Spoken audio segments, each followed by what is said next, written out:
Hello everyone, now the microphone is working. Right, we're back with some more Final Fantasy XIV. Today we have a bit of a plan. Might be a tumultuous stream, but we're gonna try and get through this. The goal of tonight is to level Dragoon, level 50.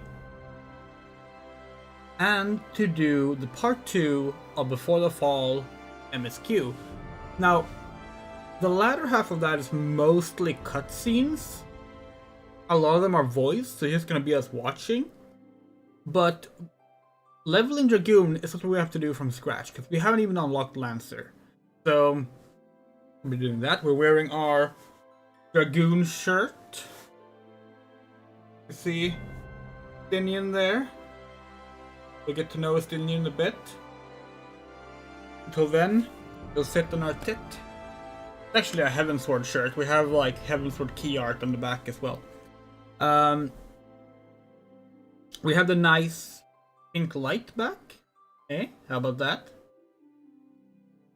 Alright, so let's hop into the game, shall we? Just swap over to the European data centers because we were playing on our main, which is on the North American one. Let's see if we got the right. Well, yeah, we got the right world. That's nice. Let's see. Thank you, Toradono, for subscribing. We have a few more there. Yeah, Yorefa Kuryu, thank you for subscribing as well. And Gwen Barry, Gwen Barry, thank you for subscribing as well. Those are the ones that have subscribed while we were offline, so we ran them now to start to make sure that we give them a proper shout out. All right, let's go. As always, we're gonna start off the stream by checking the gold saucer. Oh, actually, before we do that, let's go to the our squad. Actually, hello Moto, playing with a Conan Exiles on the side, racing bunnies. That sounds fun. You're really into that lately, aren't you? You've been playing a lot of Conan Exiles. Would you recommend it to someone who's not that much of a survival game player? Like the only real survival game we spent a lot of time with is like Minecraft. But we like Hyboria. Like the setting. Less so the racism and sexism, but like, you know, it's also a fantasy world from the early 1900s, so you know.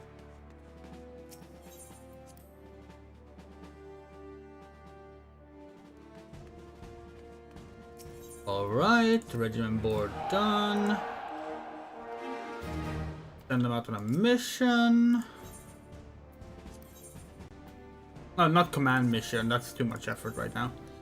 Yeah, let's give them they can do some frontline support. They're a bit weak on the strength thing, but that's okay.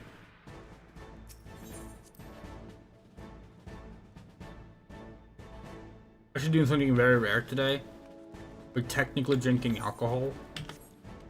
We generally identify as a non-drinker, like basically ever. We have never been drunk, and we never intend to be drunk. But we will allow ourselves to drink something with low percentage alcohol, like once in a blue moon. And we weren't gonna do it tonight, we weren't really feeling it tonight, but the local store closed at 8, because it's the weekend. We didn't know it closed at 8, so we didn't get to buy anything to drink, so we're like, well, what do we have at home? Oh, we have an old cider. I think it's fine, but yeah, so we'll be having that. Might have to get some water to drink alongside it, honestly. So it's slightly higher than where we're normally used to, and as we said, we actually don't like alcohol. It's a bit of an issue. Let's sell these off. Can we get the Can we get the what is it called? The loot boxes they sell on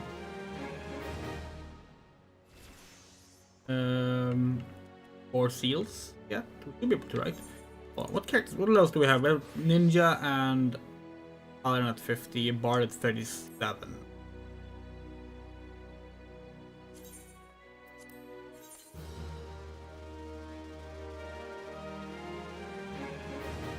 Archer's arm.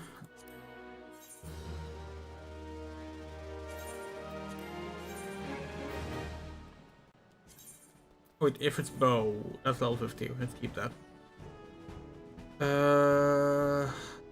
Okay.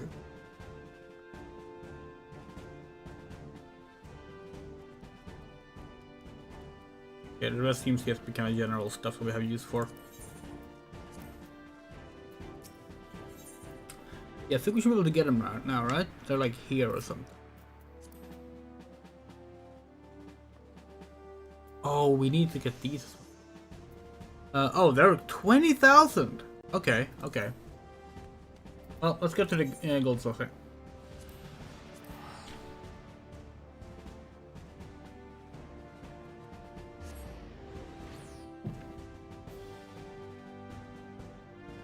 Cider, in case anyone's wondering, is a cider and cider. It's a strawberry lime cider. Not our personal favorite. We do like strawberry, but not that big on lime taste. But like, it's fine.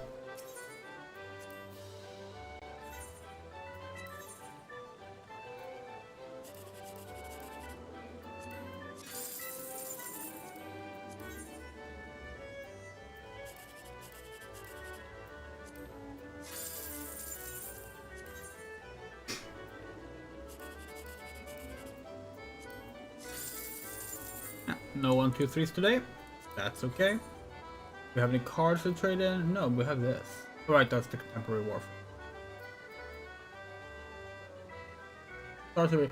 We never got the painting for Valentione. We should do that. We should do that as well. We're gonna go to Gridania after this. We can do that. That's a cute dress. What dress is that? Oh, it's the Frontier dress. Right, okay. It looks really nice in blue.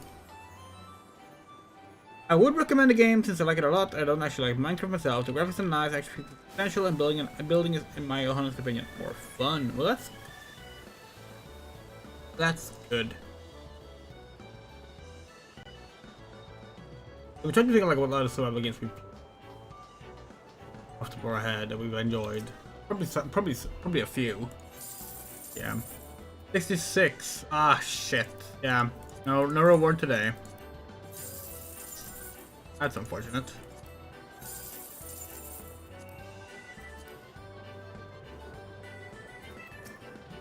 Could have been close though. Could have been 69.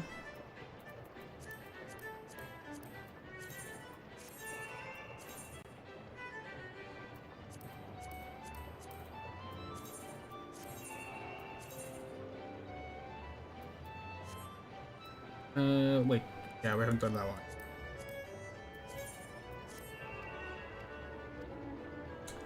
Cool. Well, let's hop on over to Gridania and let's do Lancer. Which we're gonna be perfectly honest, not a big fan of. Not a big fan of Lancer. Dragoon does make it better. It is more fun once you unlock Dragoon. But overall, we are... What the fuck is going on here?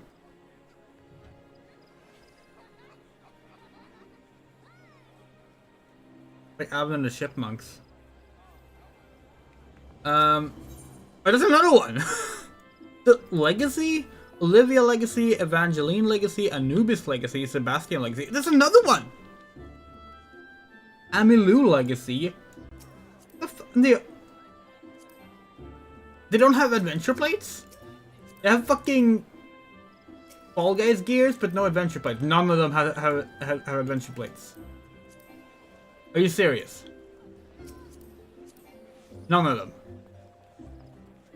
There's another one. Emily Legacy. This has got to be a reference to something, right? Another one. What? There's one right next to them. What the fuck? This one is in an FC, but they don't have an adventure blade. Okay. Okay. Okay. What's going on here? Emily, Aline, Zora. That's another Emily. Olivia, Evangeline, Sebastian, Amilou, Anubis. Are those names like is it based on like an anime or something? Like, what's going on here? Pringles Original? Wow. The Pringles mascot transitioned. Based.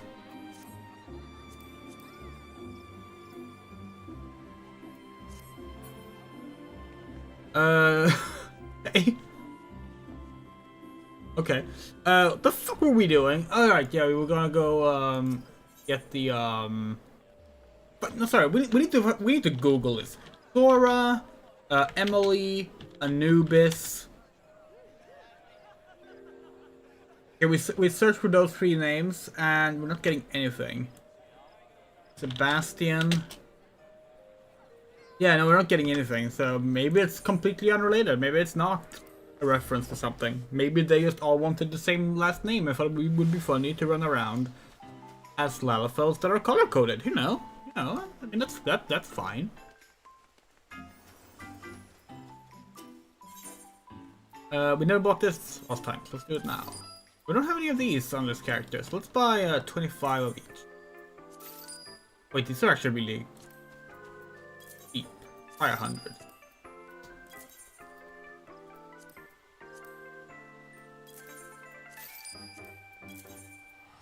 There we go. Okay, now we can go unlock land. I will admit this. Colon X is probably the top 3 in terms of availability of horny mods, up there with Final Fantasy 14 and Skyrim. Wait, Skyrim is good horny mods? Really? I mean, I guess that's not surprising. We used so this might come as a shocker, but like we never really engaged with Skyrim modding. We've used one mod for Skyrim, and it was a mod that gave it a more classic RPG UI, because we don't like the UI in Skyrim. It's very like light on details, like the inventory and such.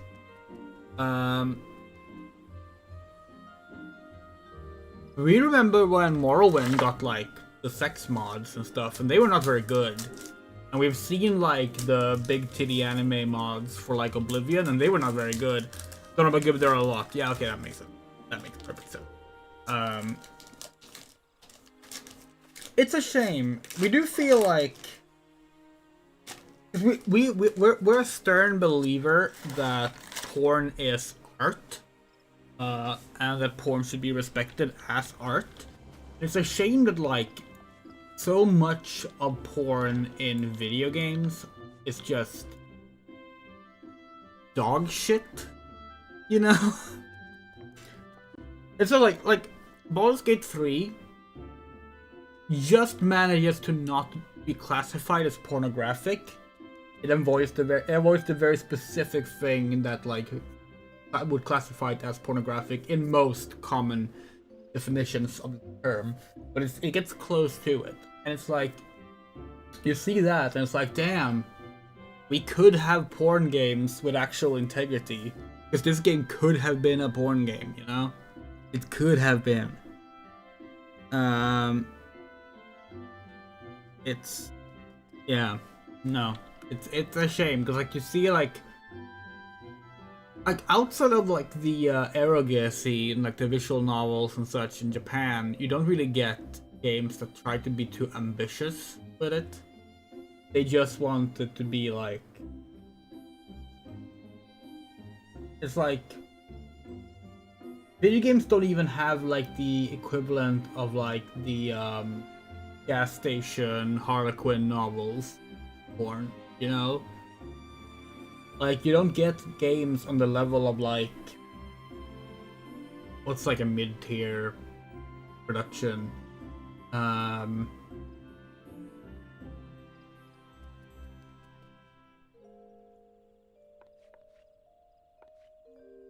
like a game on the production level of, say,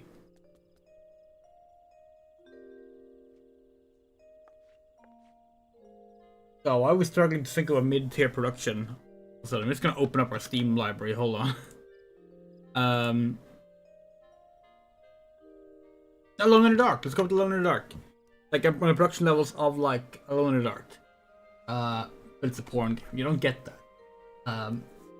It's all very crude stuff, and not necessarily in terms of like the abilities of the people making it, but in like the ambition of the project itself. And it's unfortunate. It's unfortunate because like sex barely exists as a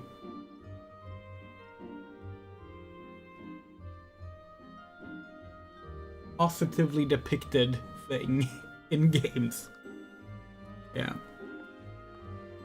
Anyway, let's do this. Welcome to the Lancers Guild, adventurer. If you seek to refine your skills with the polearm, then you come to the right place. Here at the Lancers Guild, spear wielders gather to train with one another and further hone their abilities under the tutelage of our fine instructors. Do you seek membership with us? Yes. Very well. I shall provide you with an insight into the history of our guild. More than just an instrument of war, the spear is also a tool for hunting, and with game ever plentiful in Twelfwood, the weapon has been the mainstay of the locals here since before the founding of Gridania. With the passing of time, our nation became a gathering place for spear masters from across the realm, many eager to test their mettle against the famed might of our wood whalers. It was here in Gridania that the myriad fighting styles came into contact, eventually giving rise to the art taught here today. That spear technique could be formalized at all. A spear technique could be formalized at all owed much to the founding of the Lancers Guild by wood whaler captain Mistal nigh on a century past. The tradition of accepting students from without as well as within Gridania's borders persists to this day, ensuring that the art of the polearm may not only survive but also continue to evolve. Well, there you have it.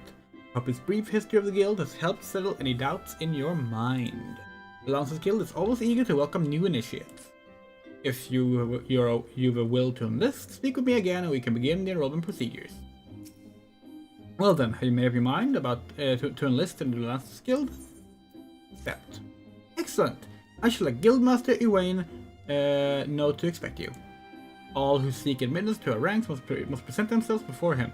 He will judge if you are fit to become one of us. You make your way to the training area within, our Guildmaster awaits you there. Color access is your free post-episodes in vanilla features a lot of slavery and shackles, so this game is very popular with people who want to live up BDSM fantasies in a video game. I'm gonna keep it somewhat SFW in this stream. The mod that added the chocobo I showed you on your server also has, to say, interesting furniture. Okay, of course. Probably Imvo, like the same concept that Imvo used to have.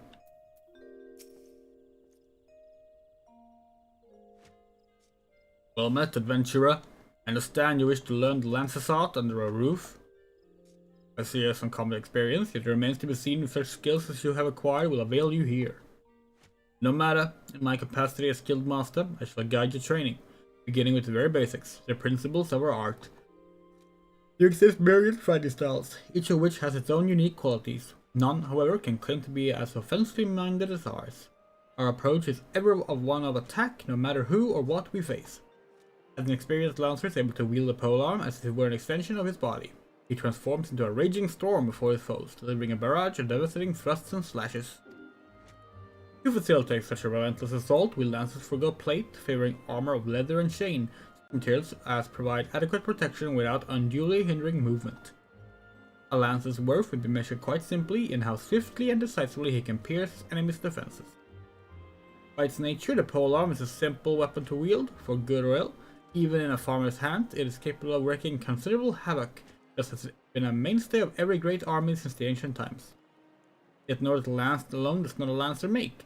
Faced with unfavorable odds, an unseasoned spearman will break formation and flee without a moment's hesitation. A true lancer, however, will flinch just not before his enemies, for he knows not the meaning of fear. Ever does he press forward, disdainful of the odds that he might pierce the enemy line and open a path to victory. Needless to say, doing so requires no small amounts of courage, and that is why our guild has striven from the first to instill the essential quality in every soul who passes through our halls. Arduous trials await you should you join our ranks. Knowing this, have you the resolve to wield the lance? Yes. Well said, adventurer. I've seen a reason to deny you a place within our ranks. But I neglect to introduce myself. I am Ewain, master of this guild. Pleasantries duly exchanged. I shall add you to your hunting log the names of the creatures against which a lancer might hone his skills. In celebration of this occasion, I hereby present you with your very own spear. Arm yourself with it and speak to me once more. I will have you undertake your first task, a trial, to be precise. Trial? You have to be level 15 to even start the duty search.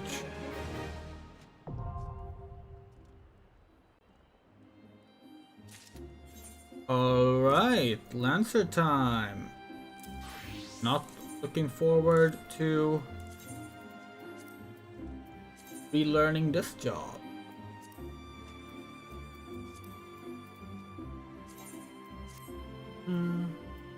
Cool. And portrait. Let's wait, okay, let's do it. Portrait. Want that one. Confirm.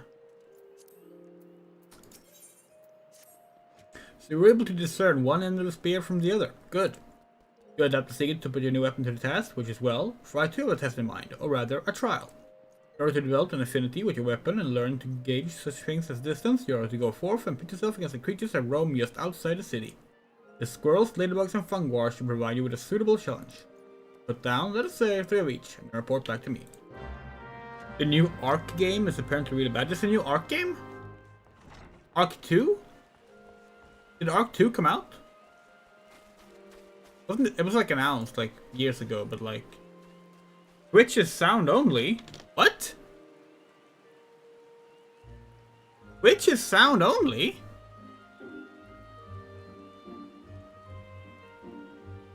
What's going on over at Twitch?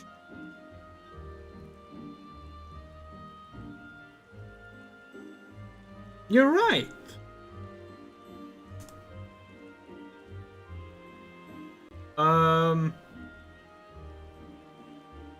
Why is Twitch huh.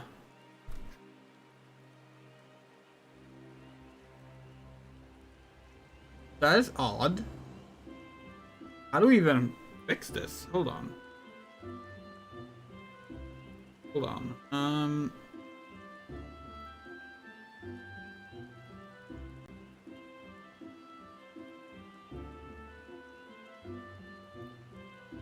Never seen this before. Like, according to Restream, it should be live on both, and like obviously the audio is live, so like we think the audio is live at least.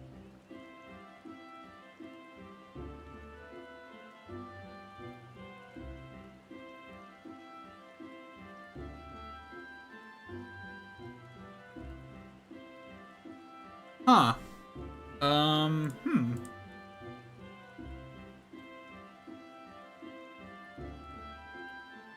How do we reset the Twitch stream? Can we do like this?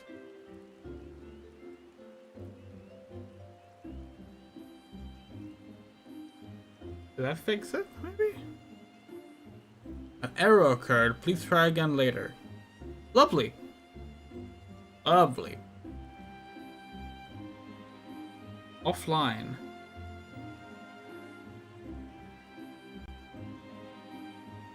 YouTube's working, right?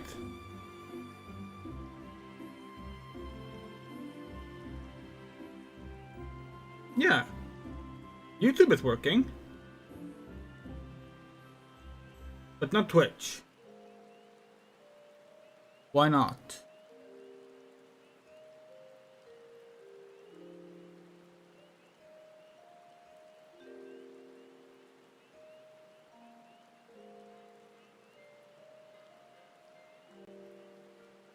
What's going on here?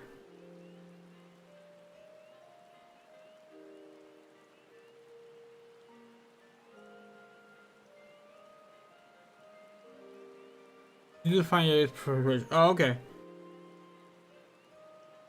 Oh, Haley, are you Barrel of Dirt? Oh, didn't know that. This is odd though. Why isn't Twitch working? Never seen that happen before. We turn off the Twitch here. Okay. We turned off Twitch. And we're gonna relaunch it after a few seconds.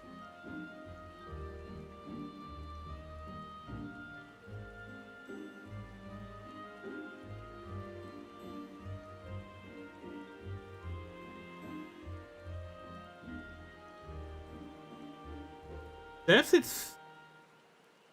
it's streaming on Twitch now. If it worked. It did not. So it seems Twitch is broken right now.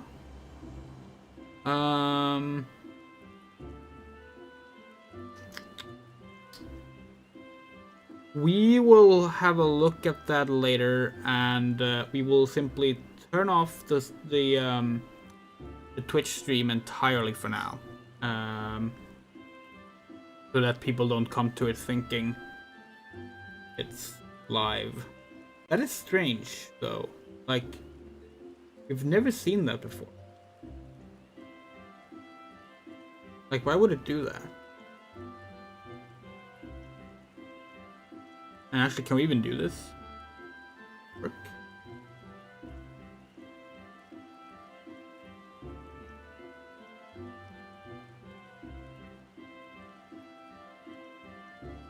Okay. Are we offline now? I think we're offline now. On Twitch, that is. Sorry about the...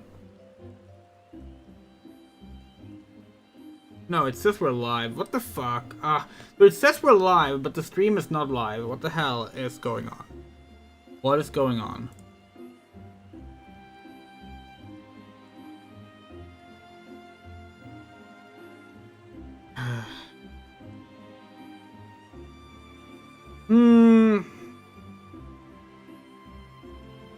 So annoying. So annoying. Has it been like this before? Like, cause like Twitch is not as active for us, so like we don't always know what's going on there, which is bad of us, we know, but like we mainly got Twitch because people asked us to. But like we don't save our videos on Twitch, do we? I don't think we do. No, we do. We do. Okay. But this is strange. It looks...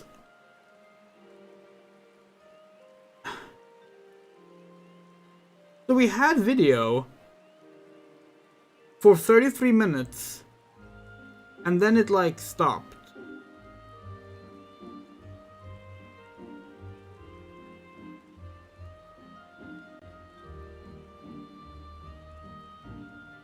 Okay. That's strange. Well, not much to do about it now. We'll just have to like fix it later. Sorry about the hiccup. Let's get back to the game. We don't want to here.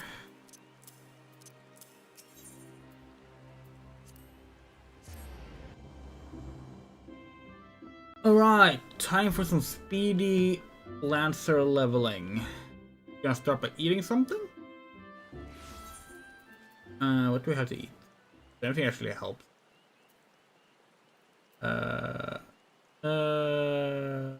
Sure. Have some coffee. Let's go.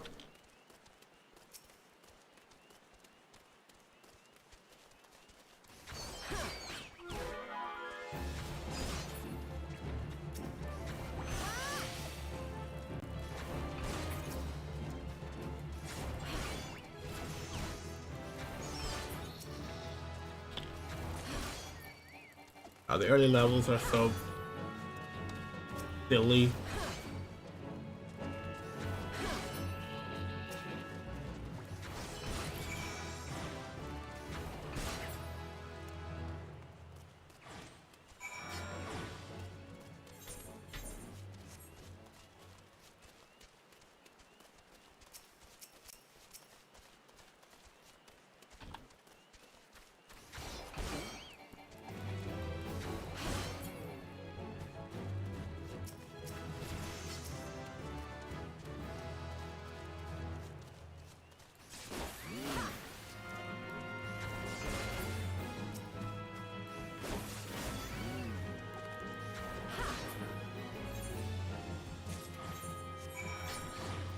Yay, Mightlings, North Shroud, North Shroud, North Shroud, Central Shroud, Central Shroud. Let's do those with Green Tear and Yellow Thick. Green Tear. That's like over here, right? Yeah.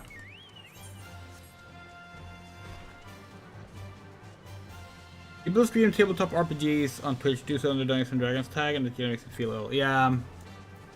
Probably because like, that's the only way to get people, to get viewers, probably.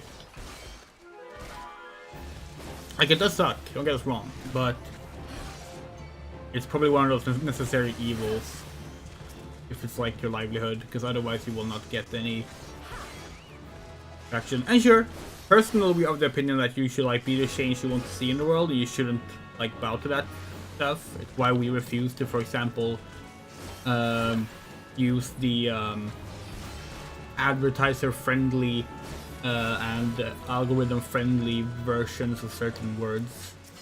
That is becoming more and more common. But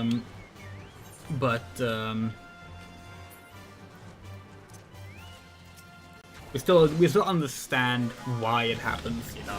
Even if we personally don't think people should bow down to it.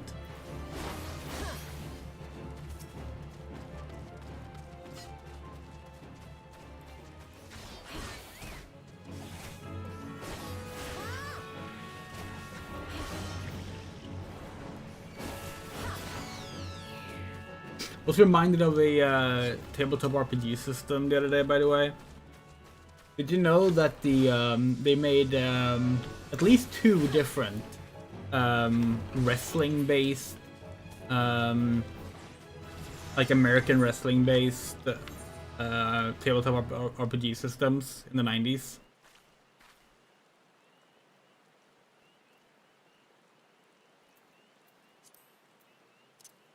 We know them because Noah Antweiler, aka the Spoony one, from the Spoony experiment, used to have a well, maybe he still does, I'm not sure. He used to have a wrestling series where he talked about wrestling that was called Wrestle, and he also had another show about talking like tabletop RPG stories that was called Counter Monkey.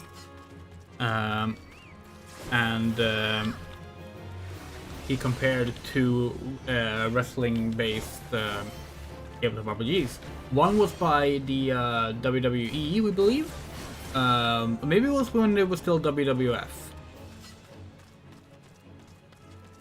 Don't remember now.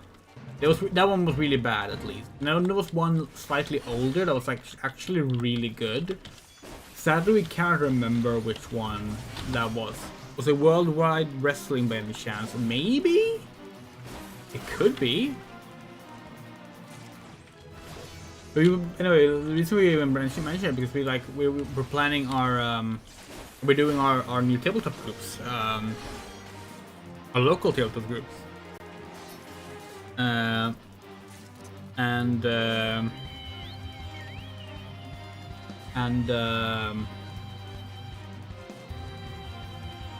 beat this level 7. Maybe if we like get nicer gear. We don't have a nicer gear. Not in 1 minute. We cannot beat this in one minute. But yeah, no. We were talking about like potential other systems to play in the future. The fact that we're playing the DM's self-developed EAS, the Easy Adventure System. But we did mention that like it would be kind of fun to do a wrestling game at some point, because like we're not into wrestling personally. We talked about this on another stream recently, we think. We talked about wrestling games at some point. Maybe it wasn't on a stream. It might have just been like actually in person.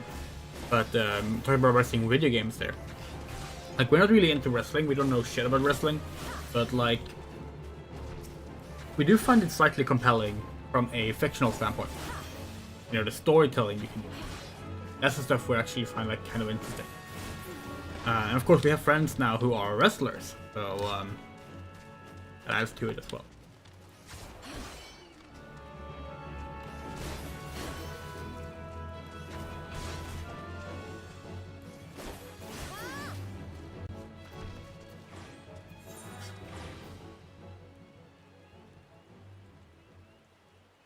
Bent Branch and Jedi Thing.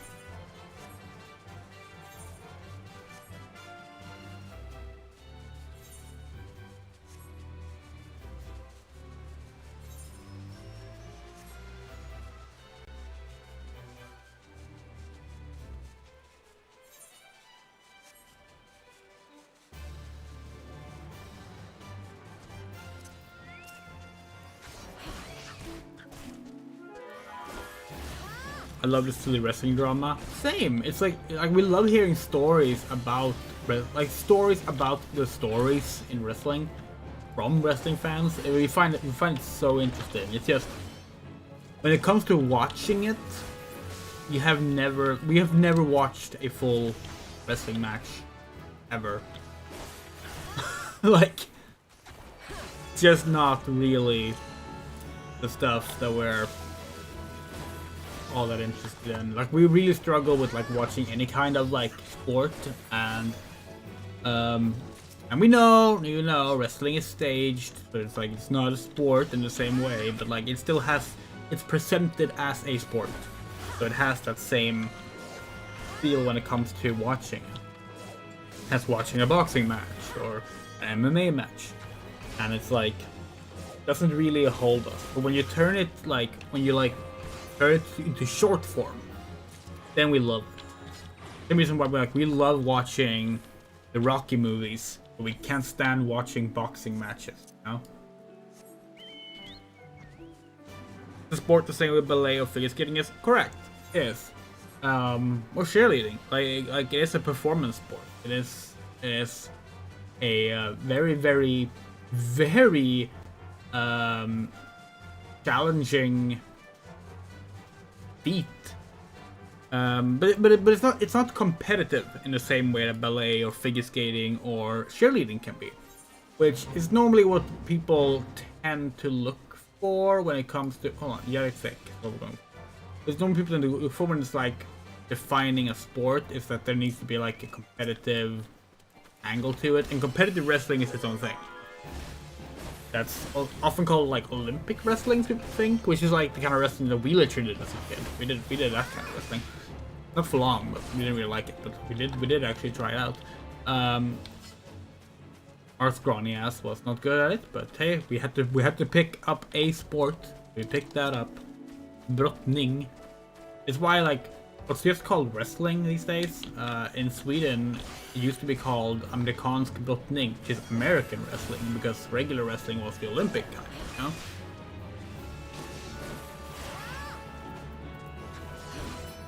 Yeah, people who complain that like wrestling is fake and therefore it's like somehow not valuable as an art form or whatever. It's like, do y'all not watch theater? Do y'all not like watch stunts in movies? Like,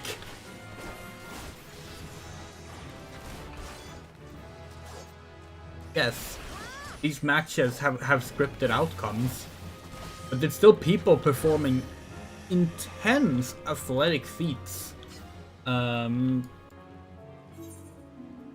very, very like strenuous circumstances. Boggy Arsons, they're over here. Like y'all know Stephanie Sterling, who wrestles as Commander Sterling.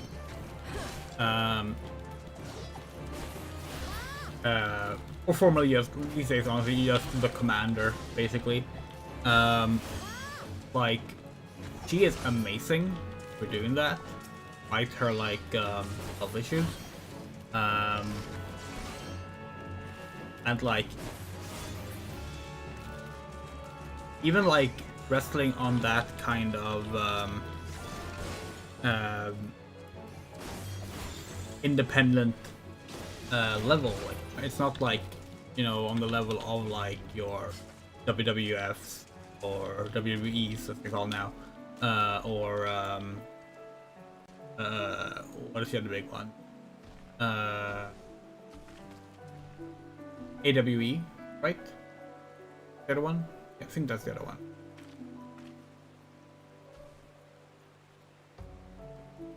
Is it AEW, All Elite Wrestling?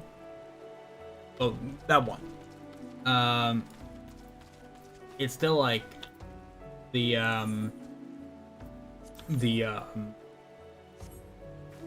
physical aspect of just like being able to perform that stuff required her to like get more in, like it has helped her get more into shape. It has like built up her athleticism. It has helped her health as much as painful and difficult it has been. That's like, that shit is real, you know? Just because the outcomes of the goals are scripted, yeah, so is the fucking outcomes of like watching fucking any movie. But again, that doesn't make the stunts any less impressive.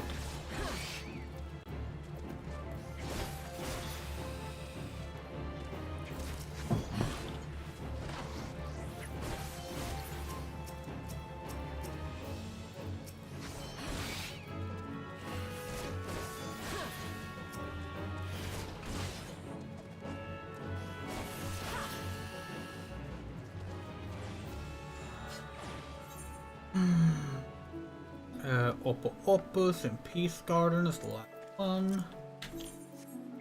Okay. Maki Ito is amazing, yeah. But again, we have never seen a full Maki Ito match because like we get bored. It's just not a format that we enjoy. But we love like just seeing clips from stuff with her and other people that we like, because like it's impressive, you know? Like it really is.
Okay, let's see, do we have any here?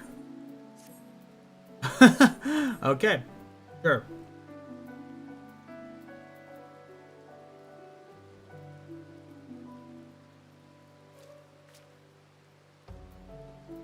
What?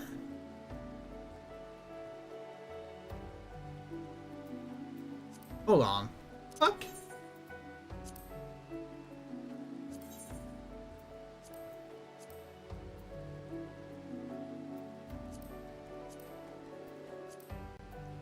Okay, fine. Let's do that one then. Jeez.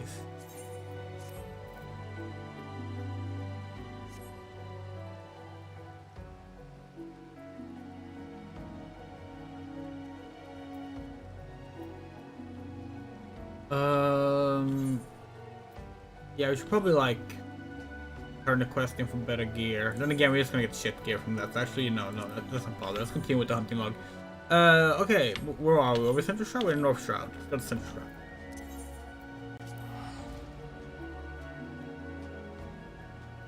Or at least run out the XP boost on these hunting logs. Our buzzards. Yeah, okay. They're over here. I think they are over here, but I could be wrong.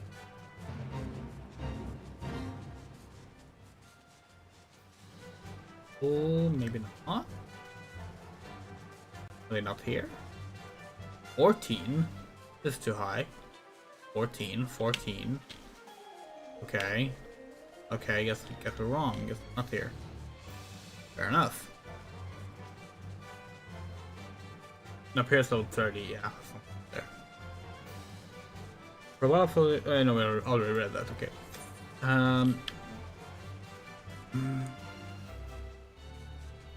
There was an anime we watched about like an idol becoming a wrestler.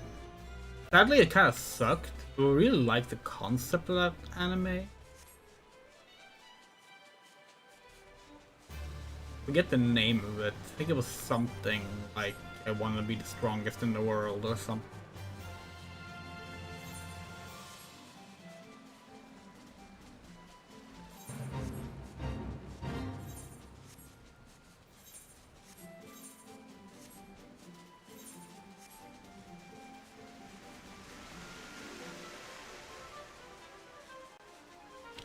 Yeah, that's the one. Was not a fan, unfortunately. Like, we really like the concept. Like, that's a fun concept. It was just too mean-spirited and too cheesecakey in the context of like it felt gross watching it, to put it lightly. And like sometimes you can get away with that if you like perform good comedy with it, or if you're just like really damn good in spite of that, but like it just wasn't. But like we like sports anime, you know? Like sports anime is fun. So like we were really into that idea of a wrestling anime with girls, because like sports anime with girls is generally what we like more, but like yep, that was not one for us. Come on, one more treant. One more treant sapling, come on. Where are you?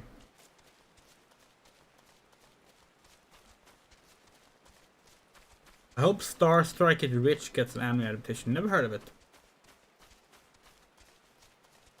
Did y'all see that Bocce the Rock Season 2 get announced? And they confirmed that, yeah, they actually weren't planning on making a Season 2. Until, like, afterwards, which is why, like, there was, like, no fucking, proper plan for it, why it took so long to happen.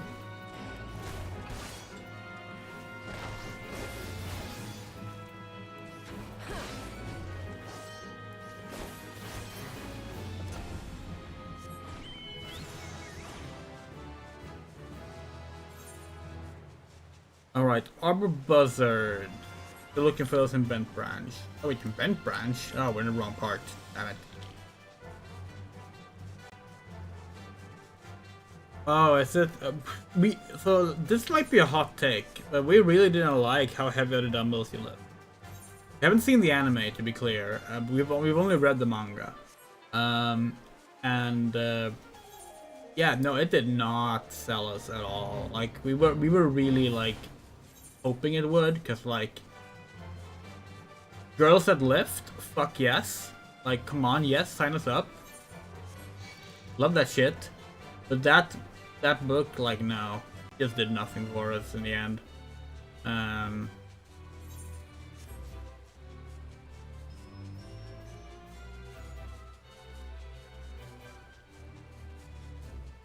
What was the last sports related manga or anime we liked? Oh, that's a tough one. Birdie Wing, probably. Birdie Wing. There's a golf one going right now. It's been really good. We just haven't seen it yet. We kind of haven't really been watching anime that much lately. We're gonna be picking up anime again next month. No, sorry, next season. Like regularly, because next season, which is, for those who might not know, by the way, anime releases in seasons. Like almost every single anime starts in January, April, July, or October. So that's the 4 seasons of anime. And next season, which of course is the it starts in April, is gonna have Mono. Which, if you don't know, Mono is by the same author as Eurocamp. And it feels silly to say it's set in the same universe, because that universe is literally just like the Yamanashi province. Like it's a realistic setting, you know, but like it's set in the same province as Eurocamp. It's about photography. Really good, and we're so happy that it might finally like get an audience outside of Japan, because it has had nothing. No one has been reading that here, which is a shame. It's really good. Is it as good as Eurocamp? Not really. Does it have to be? No. Fine. The PV dropped today, and it looks good. Very excited.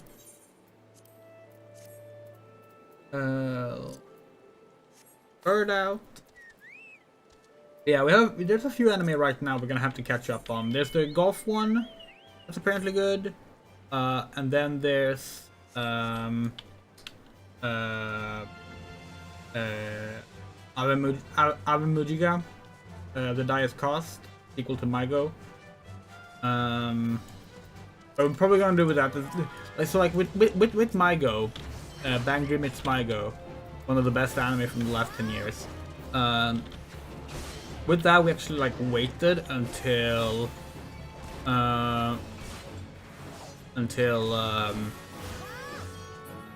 the like day before the last episode came out, and then we watched all of it in one go. Except the last episode, which we didn't watch when it came out. I'm probably gonna do the same for Abemujica. Eurocamp writes this new thing. It's not actually a new thing. These two books have been ongoing side by side for a long time now. It's just that Mono has not been picked up at all, like as much as Eurocamp has. Like Eurocamp became huge,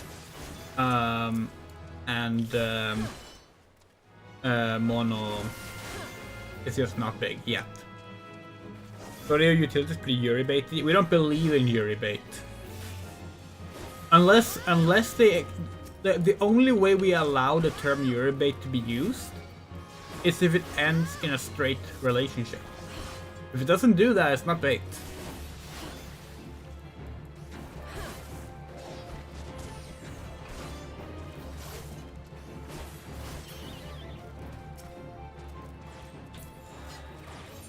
Let's see, Hoglet. They're in like they're through the they're through the little thing here. Yeah.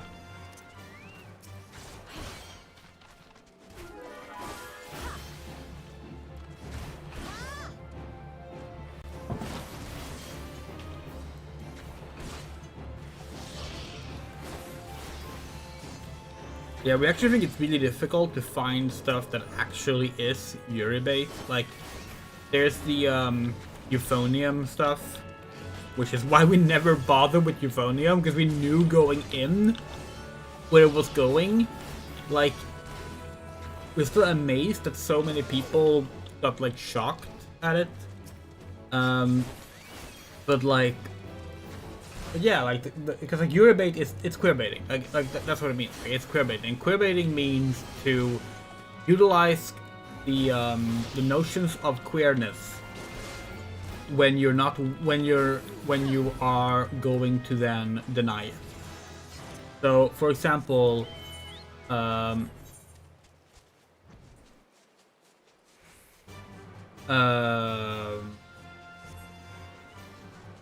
Wicked. Actually, Wicked, the musical, especially now with the new movie, is capitalizing a lot on the chemistry between Elphaba and Glinda, with like even like Ariana Grande talking about how Glinda and Elphaba are clearly in love, like, and of course, in the movie they're both played by queer women, because Ariana Grande is, believe her exact word is that she is like she's unlabeled because she doesn't want a label, but like she's not straight.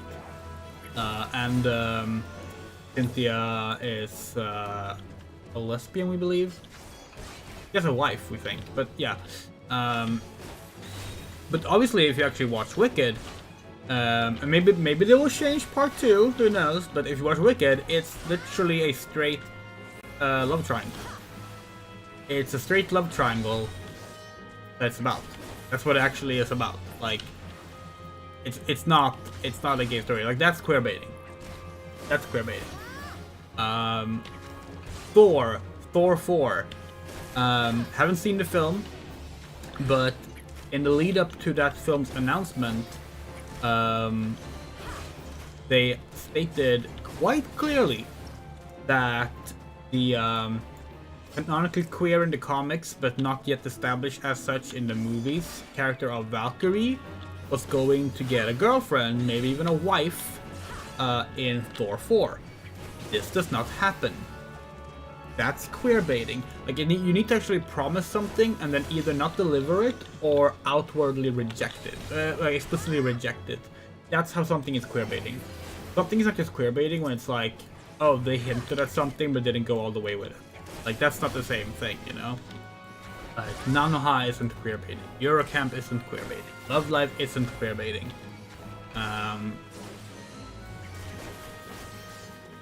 And we think that's an important distinction, because the moment you start to like treat those things as queer baiting, you run the risk of basically ending up in a no true Scotsman scenario where suddenly nothing is allowed to actually count as queer media. The vast majority of like hinted relationships in anime and manga don't go anywhere. Unless you're reading a romance genre manga, most relationships never go anywhere. They stick to just hinting some stuff, and maybe if the book ends, they will do a quick clarification of like, yeah, these became a thing, you know? And that's fine. That's just the style of how they're written.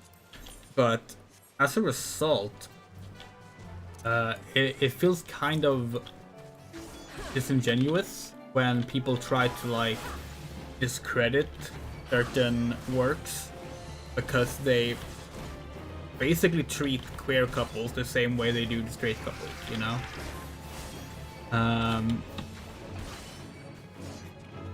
Like people for years kept saying that new game. Shit, we are dying here.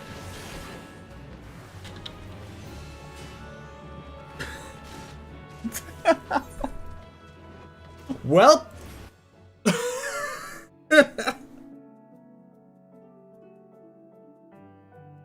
That's what we get for not paying attention.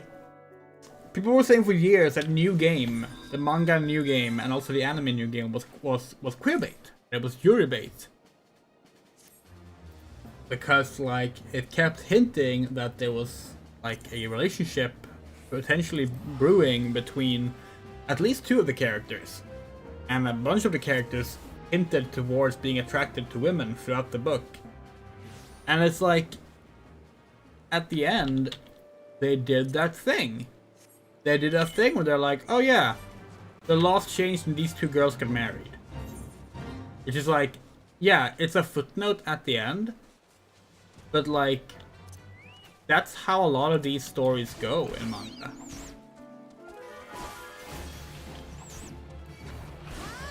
Because it's not the focus. It's not a romance book, it's a comedy. You know? It's not even a rom-com. Now granted, we haven't seen Korea's Utility. We can't speak for how that one is, of course. But Birdie Wing was another one where like some people tried to frame it as like, oh, it's queerbaity, because like sure they tease the thing that like Eve and Aoi will like kiss and stuff, but they never really go through with it outside of like an off-screen thing. And it's like, yeah, because it's not the focus. Like, it's not, you're not reading a girls love romance manga, you're reading an anime, you're watching golf anime about the mafia. And like, if it ended with Eve going off and marrying a boy, then like, sure, fine, we would agree with that. That's definitely queer baiting. But it's not really the same thing. And in some cases, not even that really qualifies. Take something like a legendary work. Take Dear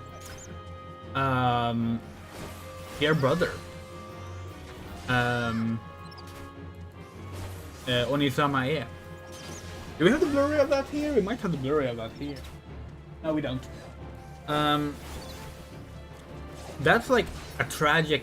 That's like fucking. That's a tragedy. Like the story is a tragedy on many levels, and like it ends with one of the women going off, marrying a man rather than be with the woman that she was in love with.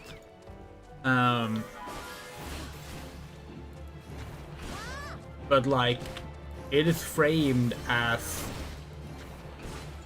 like, it's not framed as like it neglected the previous attraction. And I'm not gonna spoil how things go, but it's not a happy ending.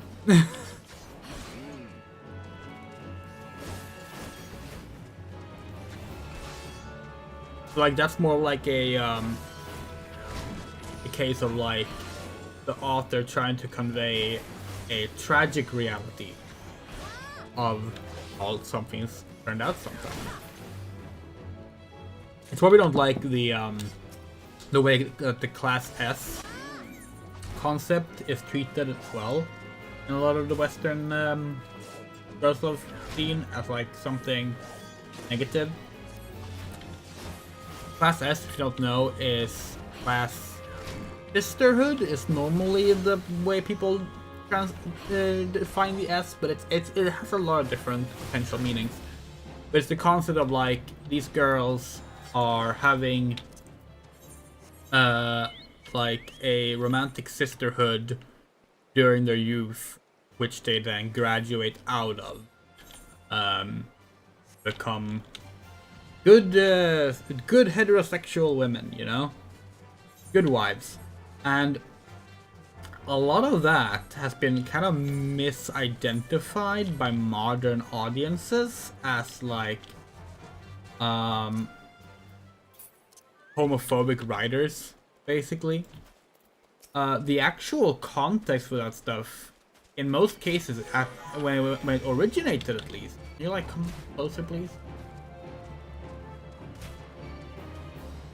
Where it originated, it was like, no, this was commentary on the sad reality of how like a lot of lesbians in the early 1900s experienced relationships. They thought they had someone, and then that one suddenly got off and got married to some dude, you know? And like that fueled kind of like this tragic romantic writing style of that era, or like lesbian authors and lesbian fiction writers, to try and reflect that. It was about trying to reflect a reality. But it's kind of been... You can't use antidote on venomous bite? Why not? Okay. But it's kind of been misinterpreted these days as like something else, and that's unfortunate, we think.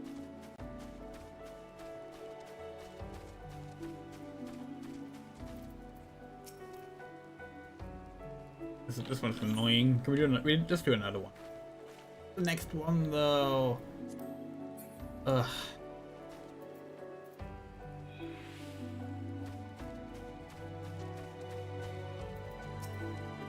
Can we like attack? Attack. Oh, that one. Attack. No? Really? Free stance.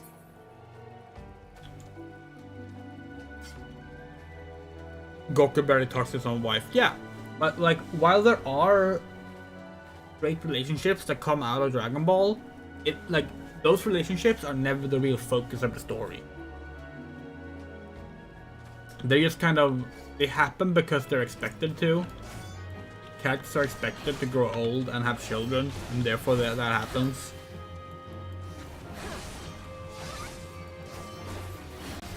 More so than it actually being like, oh, I wanted to write a heterosexual romance. That being that Goku isn't probably straight in the eyes of the late great Akira Toriyama. No. Pretty sure he considered Goku to be straight, but that's kind of the mindset that we feel a lot of writers have when they write stuff, like, for example, K-On! Actually, K-On's a bad example because the author Kakafly kind of did fuck that up a bit. In K-On! College, now that you think about it. But let's go with another example instead. Let's go with Revy Starlight. Go with Revy Starlight. Like, is Revy Starlight queer bait? Probably not. Like, all the queer context is probably very much intentional. Does it end with, like, the women getting married and having, like, children together? No, it doesn't. Well, don't think it does. We haven't played El Dorado yet. Yeah, that's what we're getting at. Like, we feel like people are a bit too negative towards the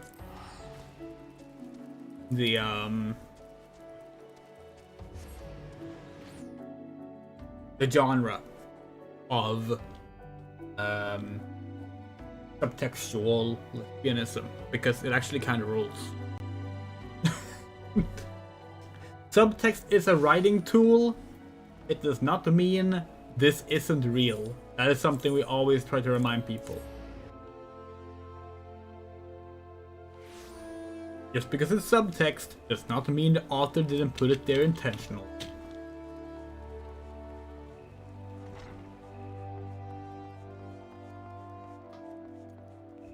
Went on for quite a while time.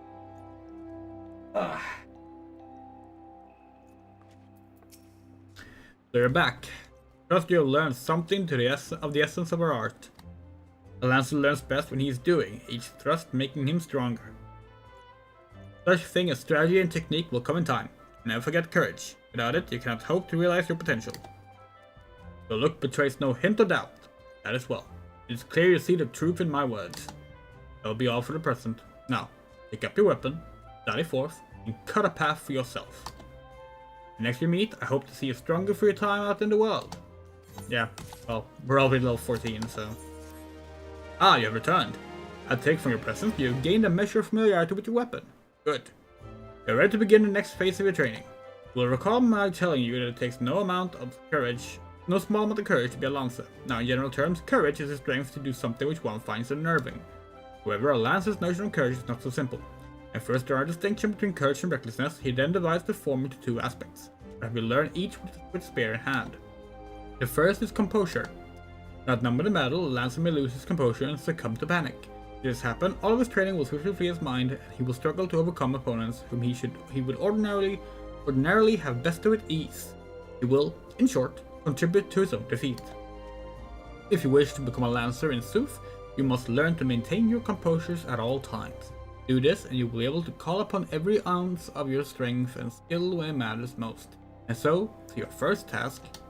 The riverbanks of the Central Shroud are home to Valkin known as Yarzans.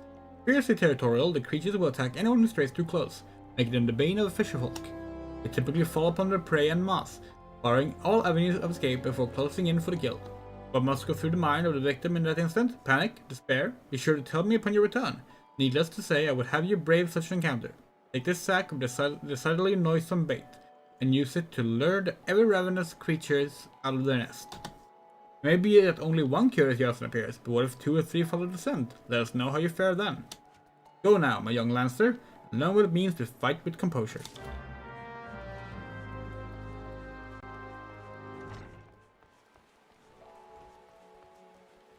We genuinely don't remember the story of the Lancers Guild. And we're sure there is a story. There always is. But like, we're trying to think of like what's gonna happen in the story, and like we can't remember anything. Given there's Gridania, it's probably gonna be more racism. You remember because of solo only? Okay. We watched the new solo only video today. Actually, before stream. Like right before stream.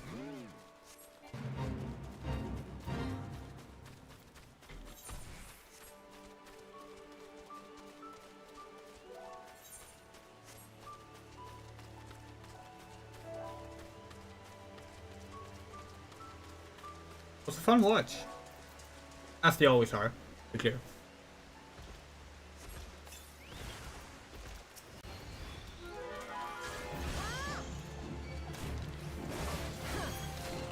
Yeah. You finally had to cave and go for Paladin.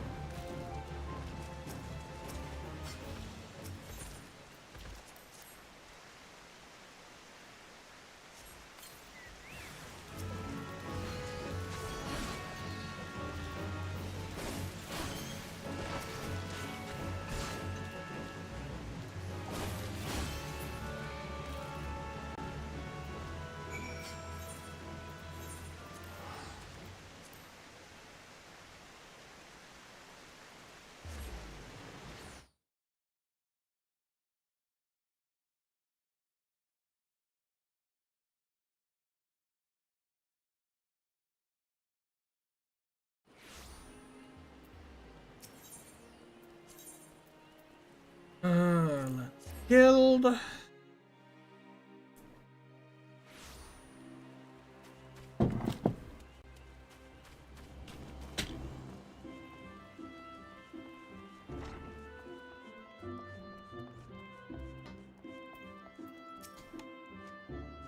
Welcome back, Tinderbox, and well done. You should now understand that at times of direst need, no amount of strength or skill with a spear will avail Lance who lacks composure. We're now ready to learn the second aspect of Lance's courage, resolve. When faced with a terrible foe, a Lancer may succumb to fear and self-doubt.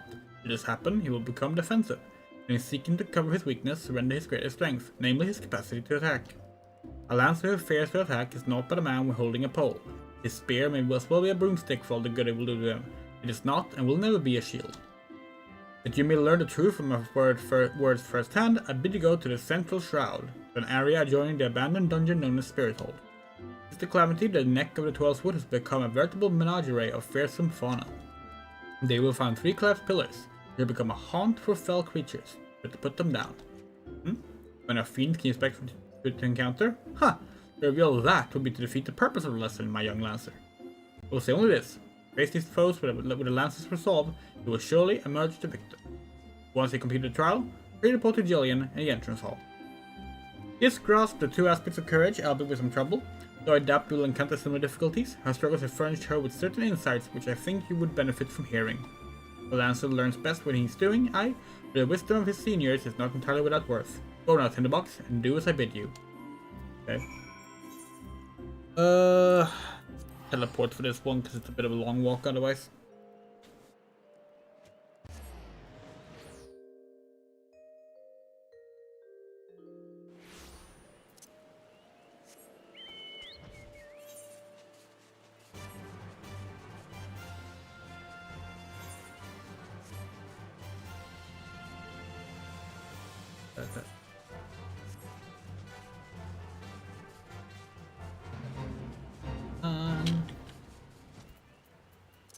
Oh no, the fate is ongoing. Oh, look, okay, we can do it. Okay. Oh, Toad.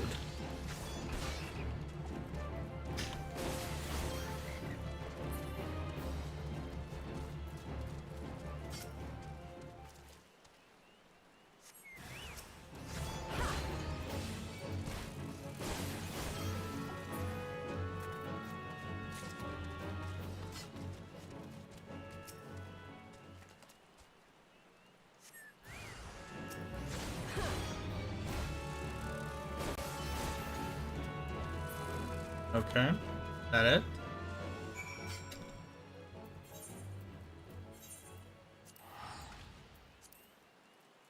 Oh wait, hold on. Let's actually like finish up this fate. Almost done anyway.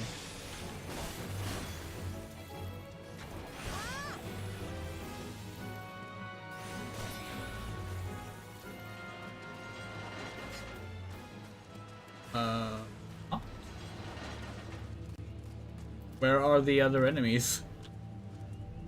Oh, here they come.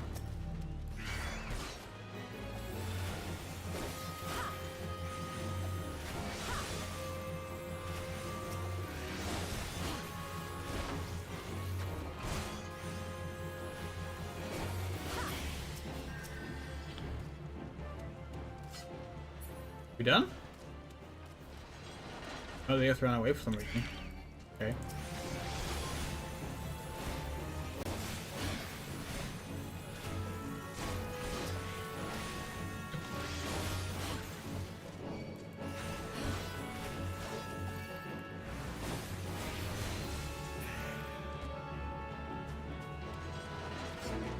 Yay! We can queue into a dungeon.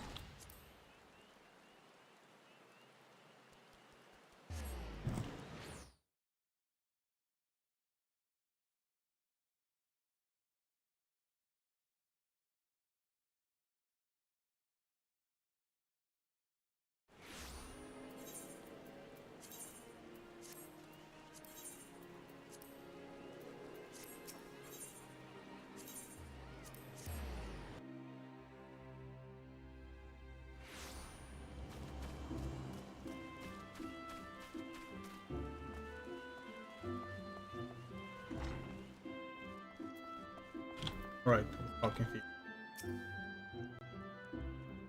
I've been expecting you, Tinderbox. I return and trust you now understand the importance of resolve. Like one's flesh, courage can be made strong. It's a matter of training each of its aspects. Now, the endeavor may prove difficult in the beginning. Gods know how much I struggled. You may suffer untold humiliation and more frustration than you can bear. But you must persevere. Whenever you engage an opponent, whether in training or in earnest, your conscious effort to fight with composure and resolve. Over time, doing so will become second nature. You will acquire such courage as you never thought could be yours. Mind you, not all battles entail a physical clash of might. It could simply be a disagreement born of a conflict in ideology. Point is, it matters not what battlefield you stand upon, so long as you take care to be composed and resolute. Your courage will grow. Did that make any sense? Even a little? I fear I can't hold a candle to Guildmaster Iwain. It is all I can do to assist in your training. What was that? Something's afoot in the training area. Okay, now we get to find out what the story is about.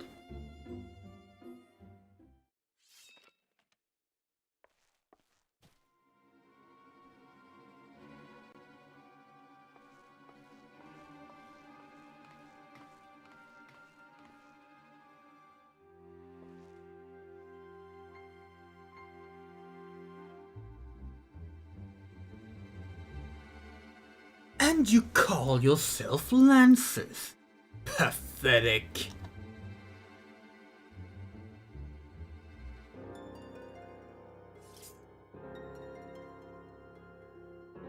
You are next, Guildmaster.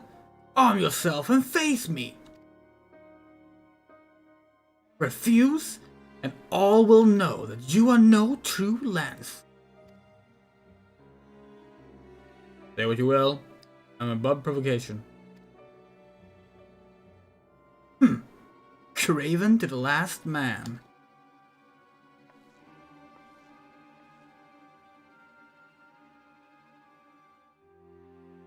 Ah, but who have we here? Wait, he's but a novice. That makes no odds to me. You yourself admitted her to your ranks, did you not?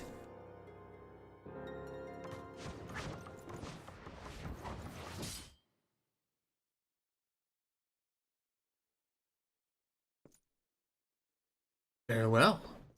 I shall withdraw for now. Yet know that only the fearless are fit to wear the mantle of Lancer.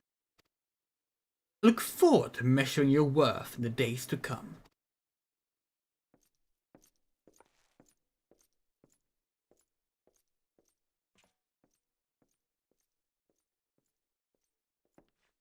Take care, Mother. There is not more to see. Return to your drills.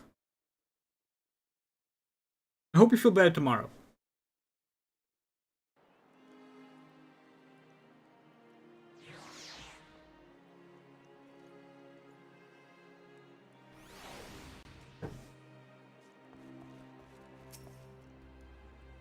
Tinderbox. You made no attempt to evade his thrust. Did your opponent so unnerve you as to deprive you of your senses? Well, there's little consequence now. You pay no further heed to our uninvited guest. Lest you wonder, it's not uncommon for challengers to come pounding on their door, seeking to test their mettle. For now, dedicate yourself to tempering the two aspects of courage, the composure to bring the sum of your strength and skill to bear against your foes.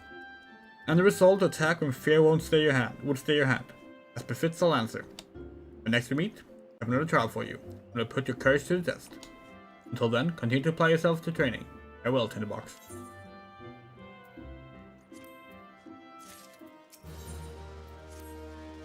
Tinderbox.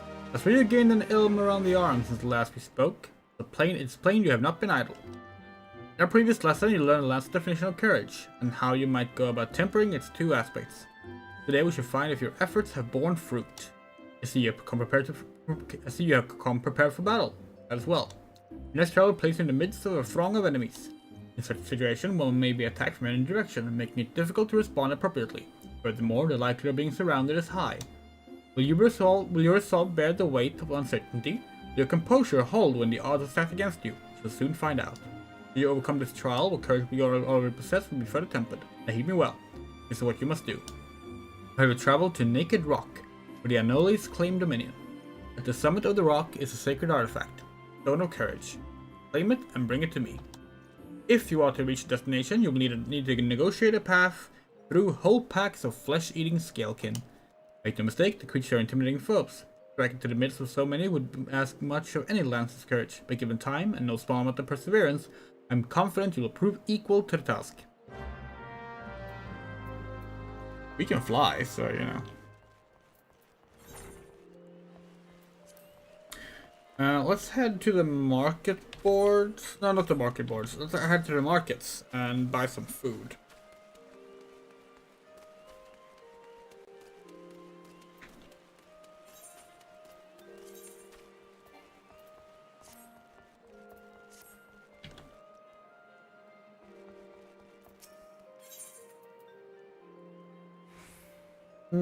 Sure. Let's get 5 of those.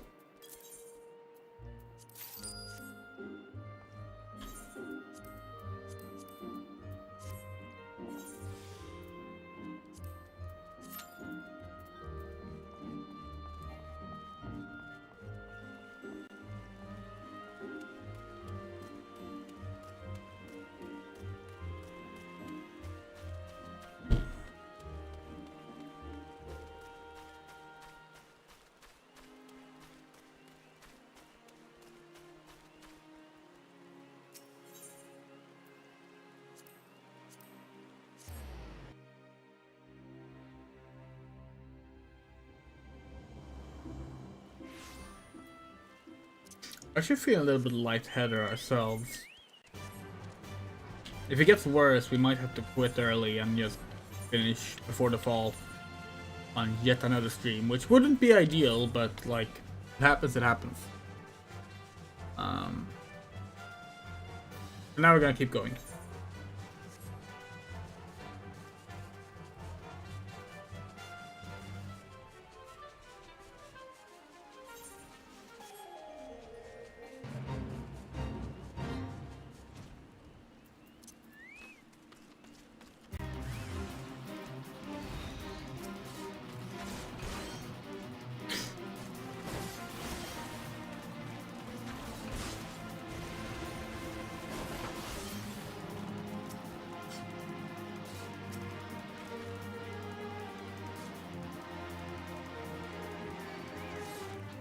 Oh shit. Attack's gonna interrupt the cutscene, right? Or not? Okay. Congratulations! You obtained the false Stone of Courage. Ah, you heard me right. False. What to say about your courage, I wonder. Ah, but where are my manners? My name is Fulqua. I had the pleasure of meeting at the Lancers Guild, if you... On that occasion, I turned my weapon upon you. You betrayed not a hint of fear. But at the instant that I sensed you were unlike the others, that you had promised. So to the present. In its current state, the trial in which you are engaged, trial it may be called, is a mockery of the Lancer's art. Needless to say, this cannot be tolerated. and so taking the liberty of moving the Stone of Courage to a more suitable location. Now resides in the depths of Spirit Hole, under the god of fell fiends. Far more fitting challenge, I'm sure you will agree. Whether or not you attempt to retrieve the stone is for you to decide. If you fear for your safety, run back to the guild and bemoan the world's frightfulness to the many brave souls who cower there.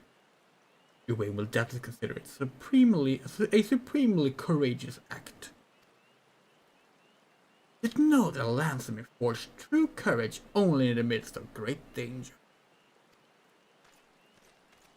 We're on sick today, it seems. Yeah. It is like flu season.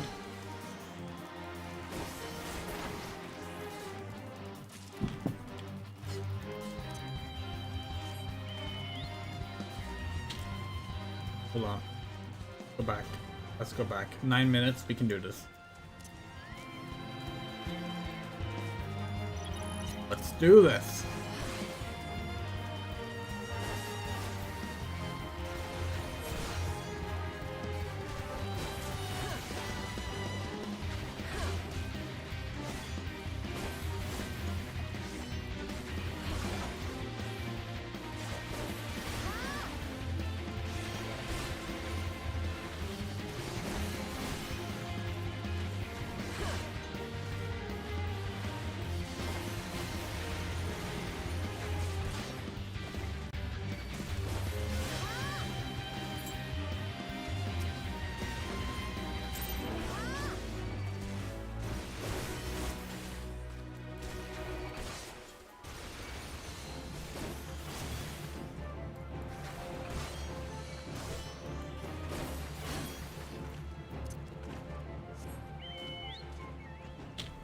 Okay, let's see.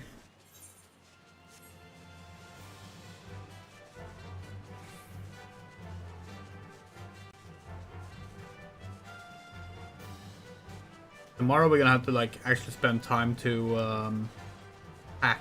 We're packing for NARCON tomorrow. Leaving on Wednesday.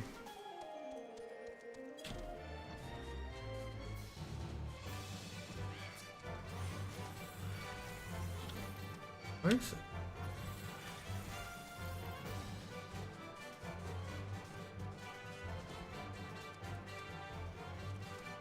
Ah, there it is.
Go. Alright. Let's forget these.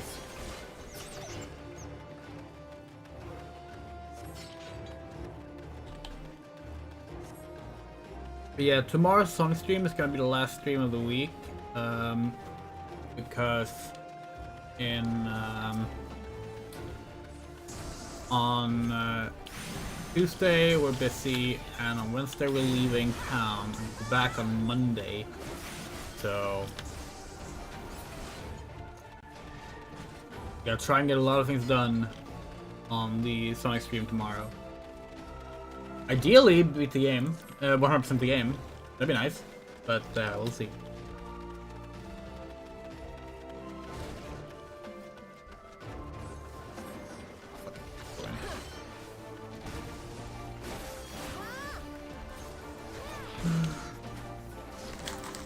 But yeah, we have like what, like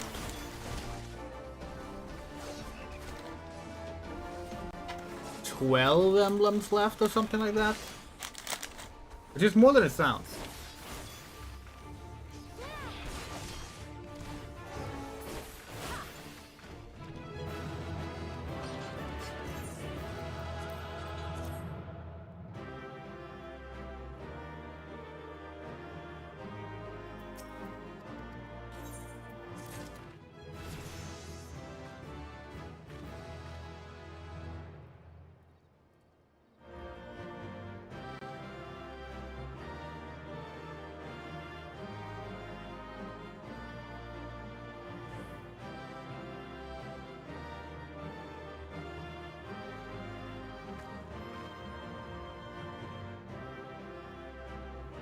We're gonna get teleported out. There we go.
Bad moment to eat. We're about to start a cutscene.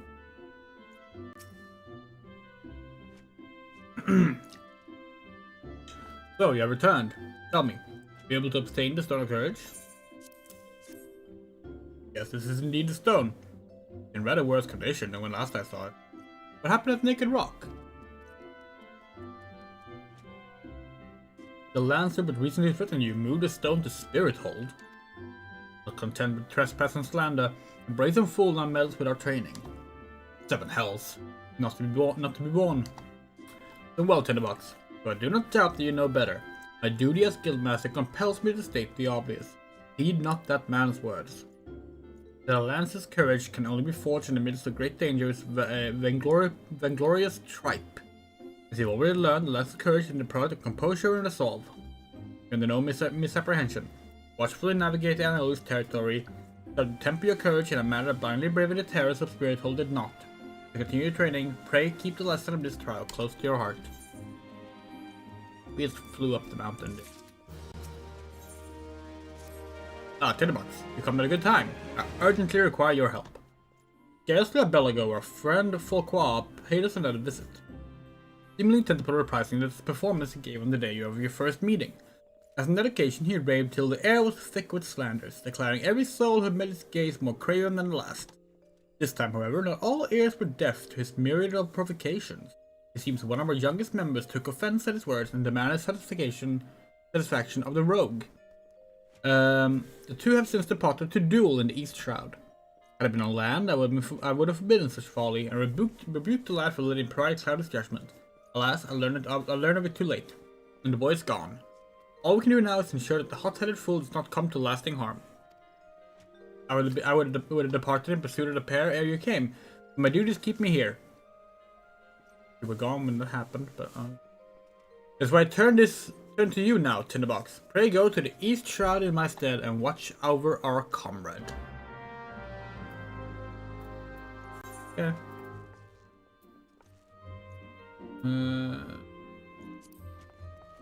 For once.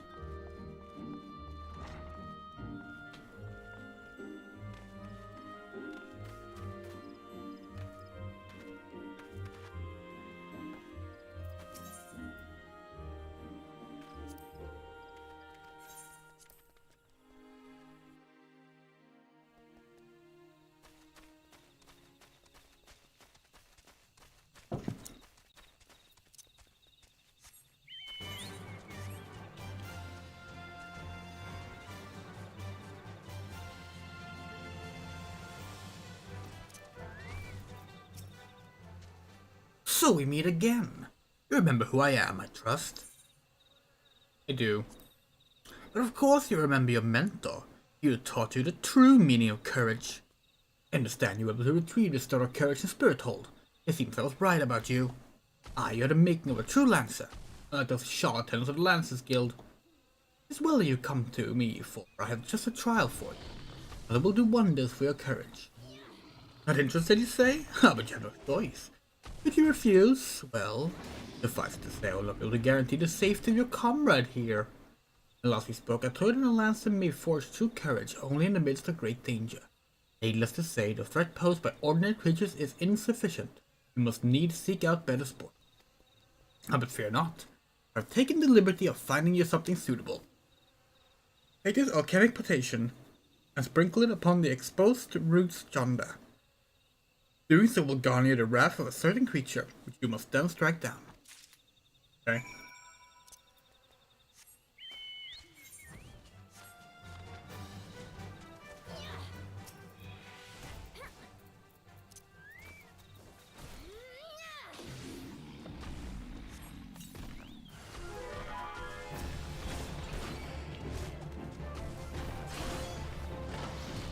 They're trying to kind of go for like a David Humphrey, shadowish voice for Folkwa, but we're not really doing well. When one of his first lines is pathetic, it's all we can think of. Pathetic humans. That's a good line.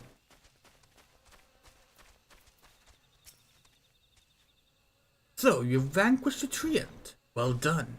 By striking down that frenzied creature, you have further strengthened your courage. Is your comrade? Oh, I shall, once you complete my next trial. I will pit you against a multitude of them. You wait to the lifeman's stump in the central shroud.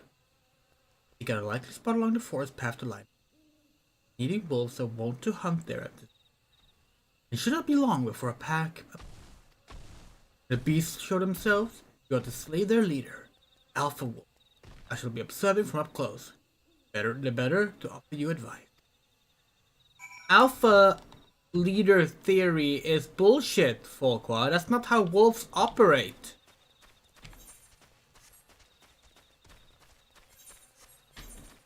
Expected better from you. Okay, let's do these now that we're actually at a bit higher level and in better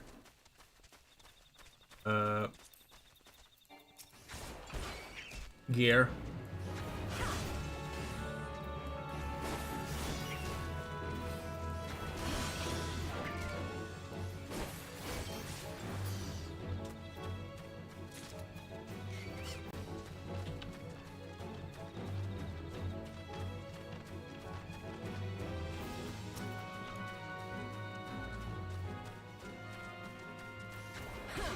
Yeah, if you're somehow is not aware,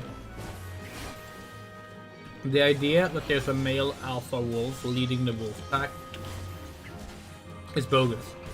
That's not how wolves work. Like, wolf packs don't operate like that. It's a complete fabrication. Basically only used these days to try and like exemplify an objective, natural way for men to behave. And it's not even true among wolf packs.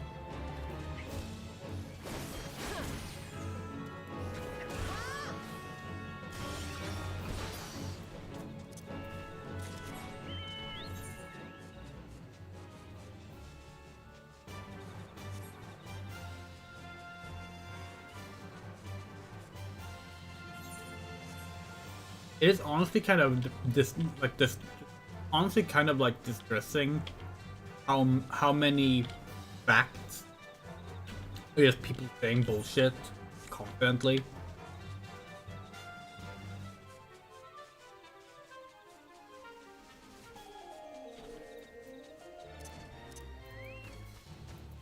That's why data to back things up matters. And also, like, of course, you should never, like, allow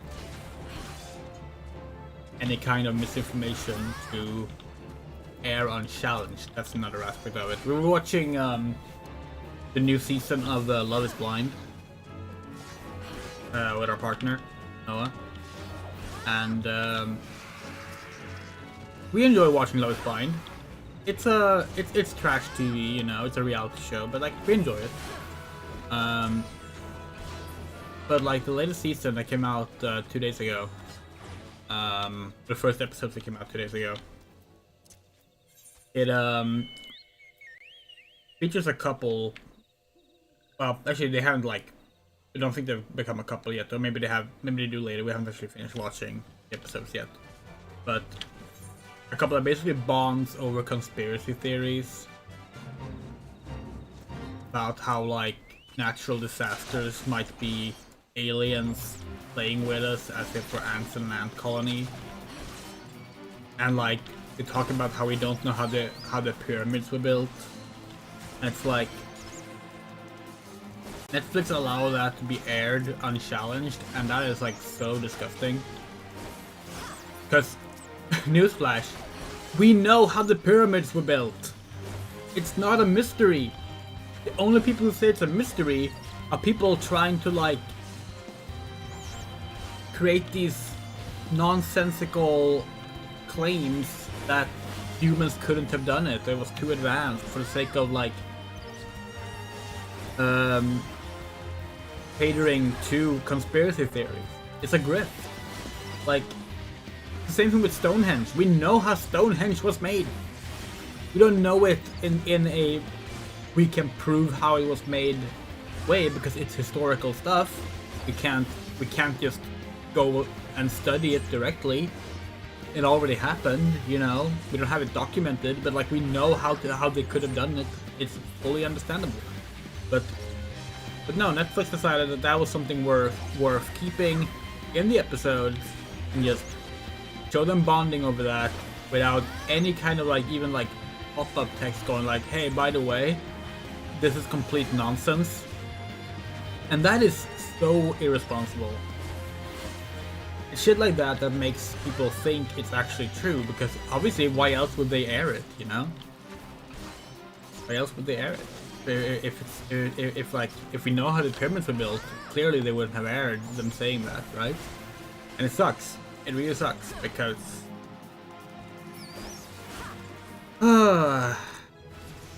misinformation is like arguably like the biggest way that like radicalization works right now.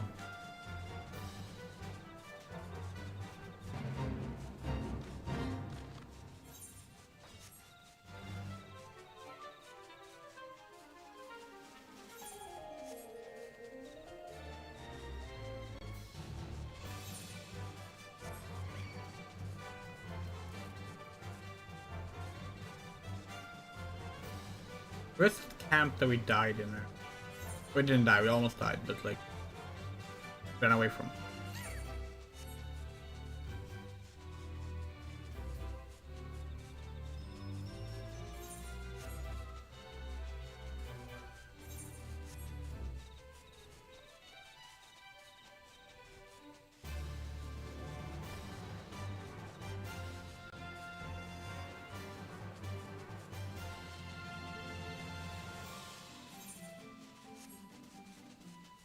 Oh, it's here?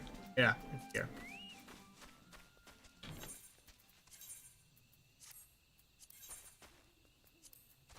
Hello, assholes. Remember us?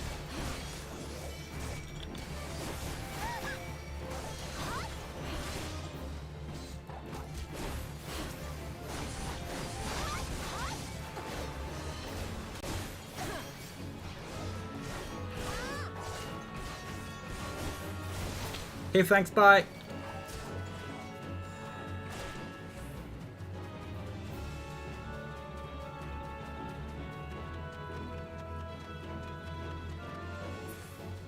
Nice. You survived, Ember. Nice. Good job. Level 17. Not shabby. Not shabby at all. South Shroud. South Shroud. Upper pass both of them. Sure. Well, that then. Gunners, can we run? Shroud. Core Mill.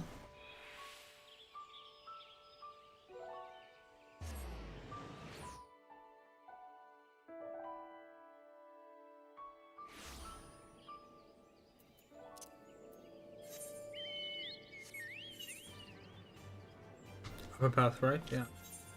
It was kickers and antelopes.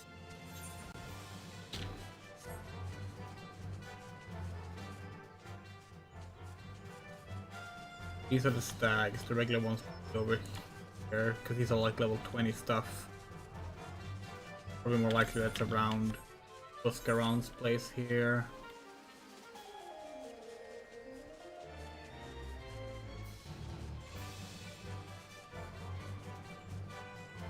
Head trap.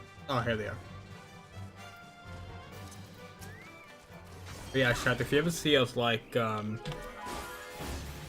spreading misinformation like that, like fucking call us out on it. Call everyone out on it. Never treat misinformation of things that we actually do know. Or at least can reasonably say with confidence. Be framed as something we can't understand or don't know for the sake of outlandish conspiracy theories that only bring about, let's face it, deeply problematic outcomes. There's a reason basically every single possible conspiracy theory can in some way be linked to anti-Semitism. You just dig long enough.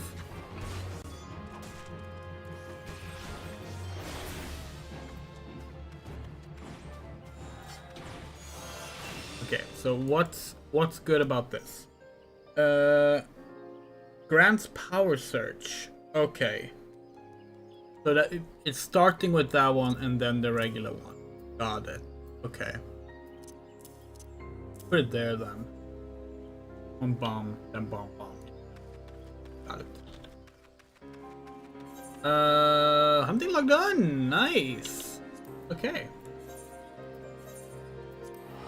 Making good progress.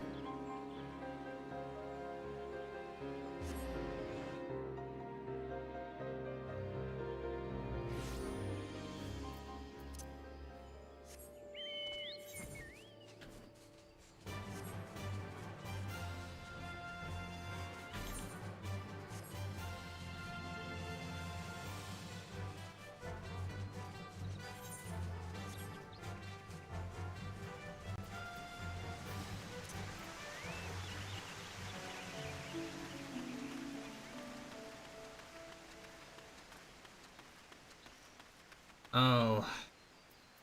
Okay, fine. Withdraw then.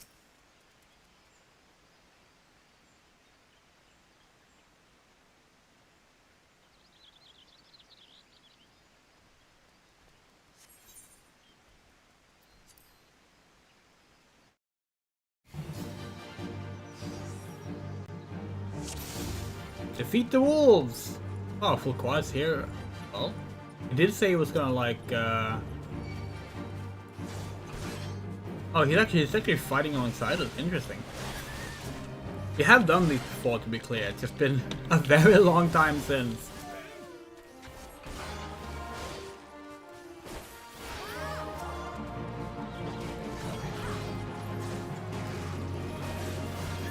Like, it has probably been 10 years since we last did this.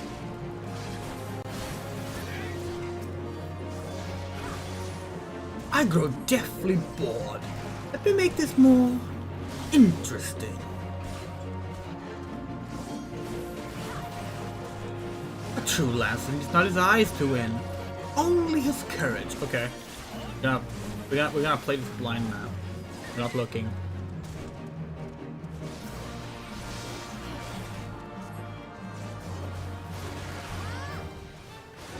How's it going? Surprisingly well. We're attacking the wrong enemy.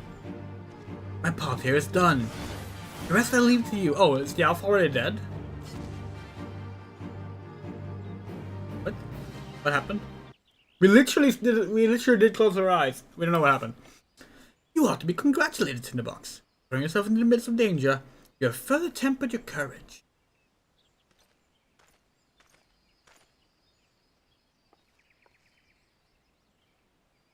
And in the process you brought peace to Lifeman's Stump, a place considered sacred by the people of Gridania. Having undertaken my trials, you must now see that those issued by the guild are naught but shall split.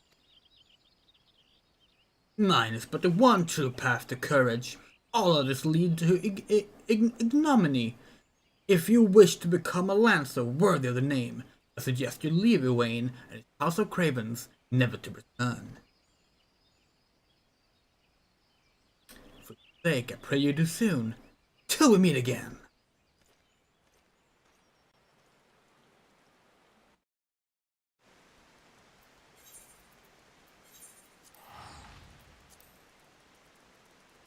That's level 10 or 15?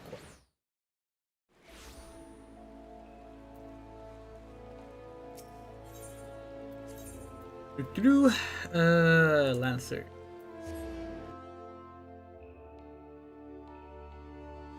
It's 15.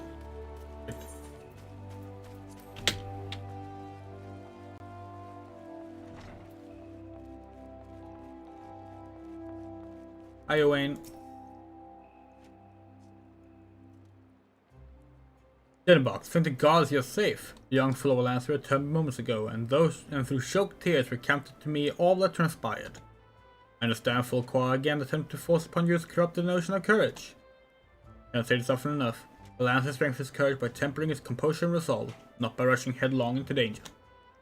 You were able to overcome Fulqua's trials, true, yet know that you did so by virtue of true courage, that is, courage born of composure and resolve. You faltered not before the fury or frenzied treant, nor did you succumb to panic when surrounded by bloodthirsty wolves. Owing to this, you were able to perform to the fullest of your potential. Come so far, Tinderbox. It is past time that I taught you the piercing talon technique, one of the most versatile weapons in the Lancer's arsenal. May it serve you well. Now, I must needs decide what course of actions to take with regards to your self-appointed mentor. Though no lives were lost, this latest incident only serves to confirm what I've long suspected. Fulqua will cause great harm. If left to propagate his corrupted notion of courage, he must be persuaded to desist, though I do not yet know how. Mayhaps his regard for you could be turned into our advantage, but leave such considerations to me. For the time being, you would do well to put Fulqua from your mind, focus on your training, and strive to master the technique that I have taught you. I look forward to our next meeting.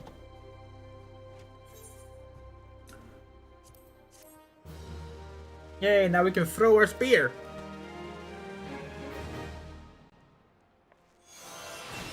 Yeah, that one.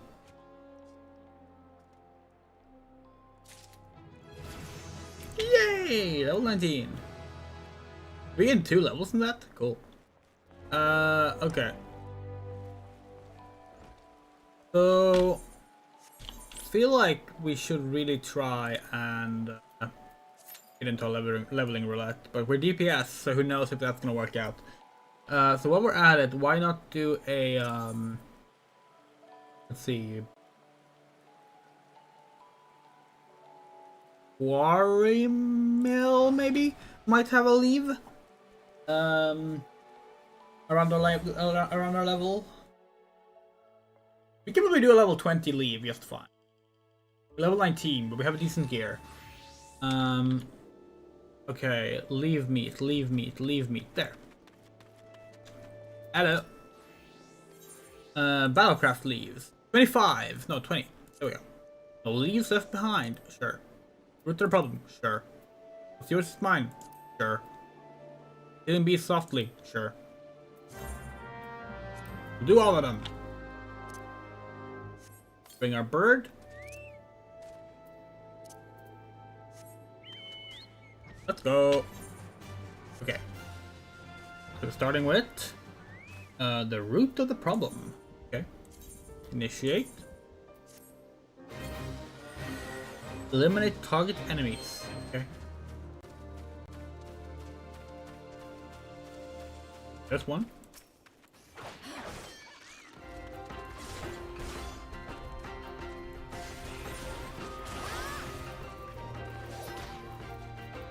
Where's our stake? There.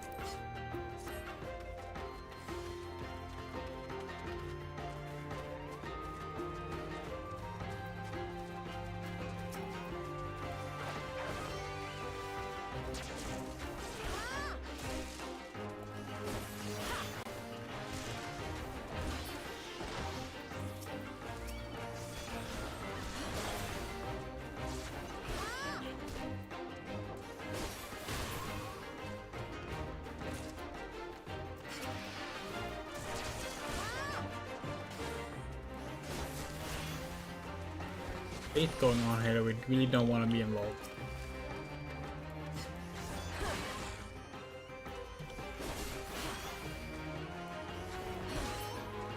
Cool.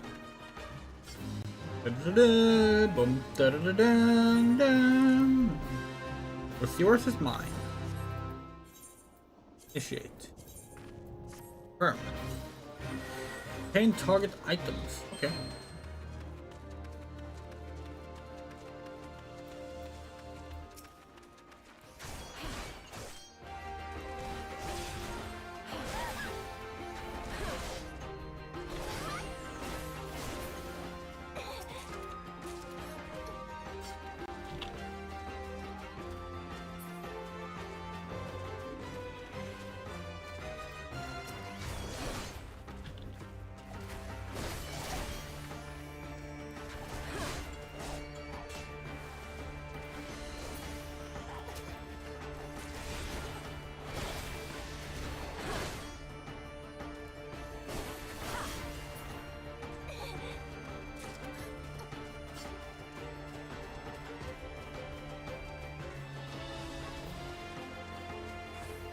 Here.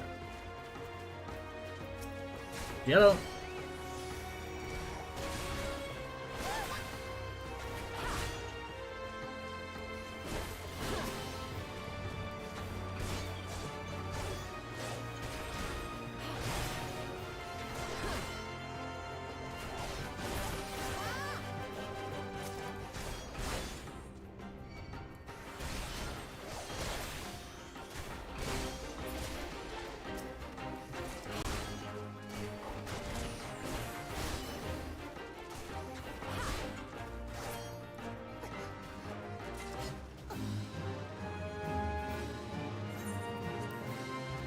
That, no leaves left behind. Good. Okay. Then target item. Pick a leaf.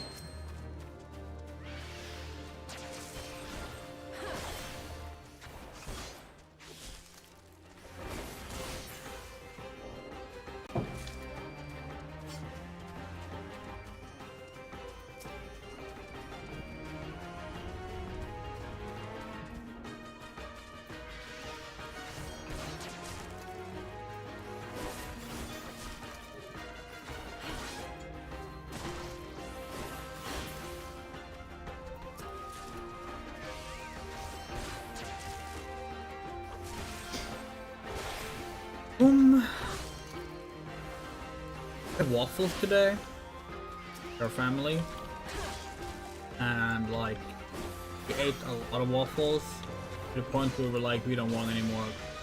So when we had some left, we were like, no, we have had too many. Now, hours later, we're like, God, we wish we had waffle. Kill for some waffles right now. Waffles is one of those things that like we cannot stand like reheated waffle. That's like they're like basically inedible. It needs to be like straight out of the waffle line. We're generally not that picky about stuff like that, but waffles, no, absolutely 100% needs to be in the needs to be like fresh off the waffle iron, otherwise they are not nice to eat.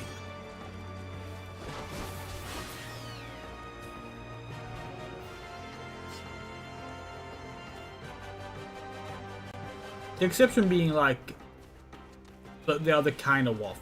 Like, are you fucking serious right now? Hold on.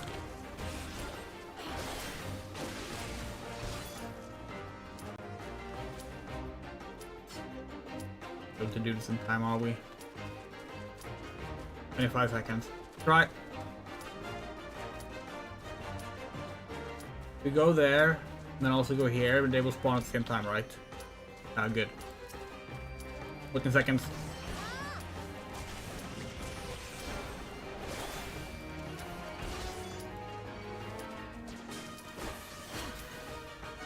Oh, fuck.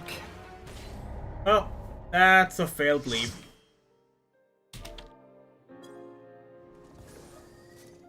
Tantara! Hey! Okay, what kind of waffle? Belgian style. That's the thing. We don't remember which one is which. But if Belgian is the one you like eat with like ice cream or cream and like jam on top, then yes. But, like not the ones because like, you can buy like the fluffier, kind of softer ones in the store. They're already made. Those are fine. But like once we're thinking over like you know you have the battery, you pour it into the iron yourself. Like can't reheat those. They're horrible when you reheat them. But they are amazing when they're fresh. But yeah, sadly we are terrible at actually remembering which one is which. So that's the Belgian one, and that's the Belgian one.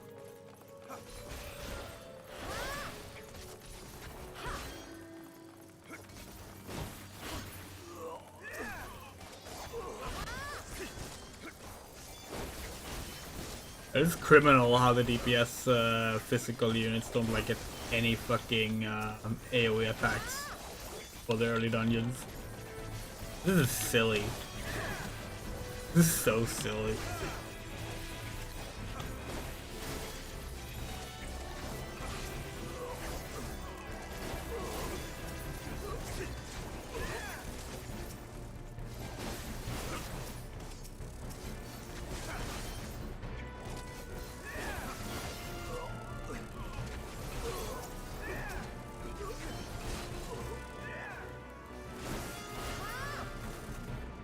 Oh, now because we were thinking about waffles, our mind started to wander to like other things we like, and now we're just having a craving for Japanese crepes. Oh, that's like one of the things we really miss from like Japan. Crepes. They had such amazing crepes.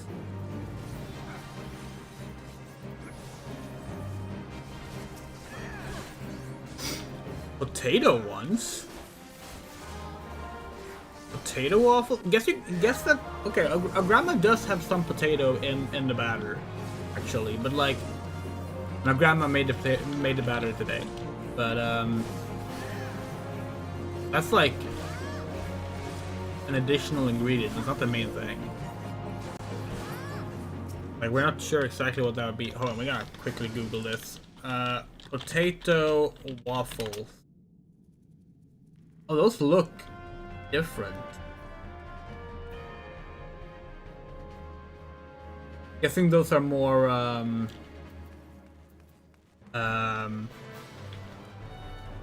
what is it called?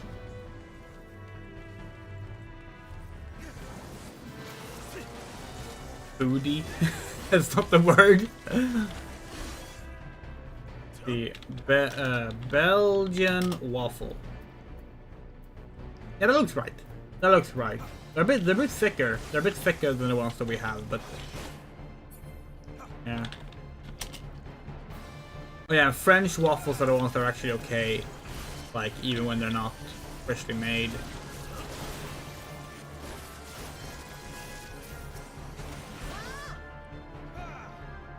Pretty much just shaped mashed potatoes. Huh. So we have that too, kind of, but like, it's mashed potatoes, and you fry it in a pan, you make like little buns of them, like flat buns. And like, we're not a potato gal, but they're alright.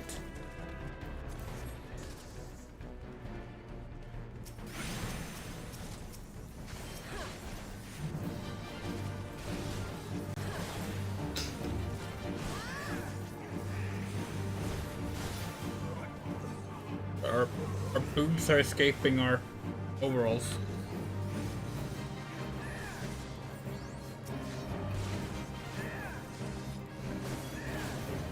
That's a sentence we couldn't say a year ago. Well, we could say it, but likely wouldn't have.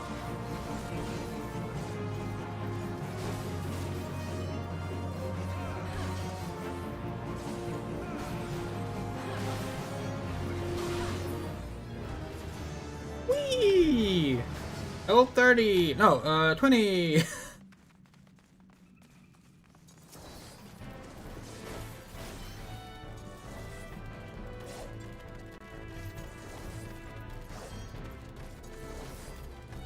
Yeah, like potatoes are like we're really not a fan of potatoes, right? But like if it's mashed potatoes, but like not properly like what people would say good mashed potatoes, hate those.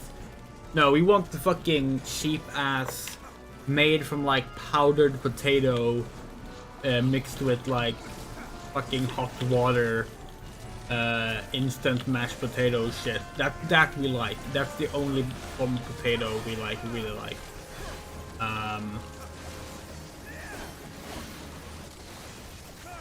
That with meatballs is like just perfect. Perfect.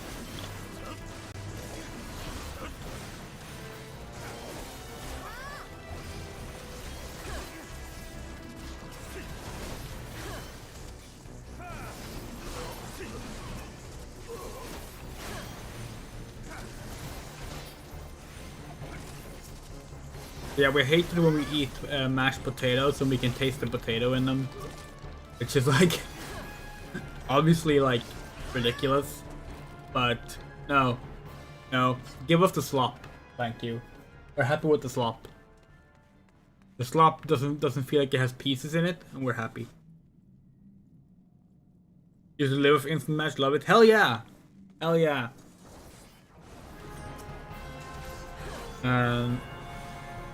Like, God, like, so there's like meatballs on a can you can buy here. They're like meatballs with like a cream-based sauce, like in a tin can, and like that is hands down one of our favorite like cheap meals to have. Like it is just so good. It takes no time to do, and it's like people will see it and be like, that looks gross, and it's cheap, and it's like low quality. It has like almost no decent texture, no decent fucking spice going into it. It's like, it is like the most low effort, cheap ass a professional chef would vomit from eating it kind of stuff, and we would just like gorge ourselves on. Like, fuck yes, give us that. That was so good. Instant mashed potatoes and that was just like perfection. Here's the thing. We like cooking food, like properly, like proper food. We do like cooking food. But some of the fucking lazy ass instant stuff is just good. Like, it tastes nice. And sometimes it's nice to just have like something very, very basic and simple that you can just like, you know what it is, you know it's always gonna taste the same, you can't really fuck it up, and it's just, there it is, eat it, be done, move on with your life, you know? Like, we like that shit.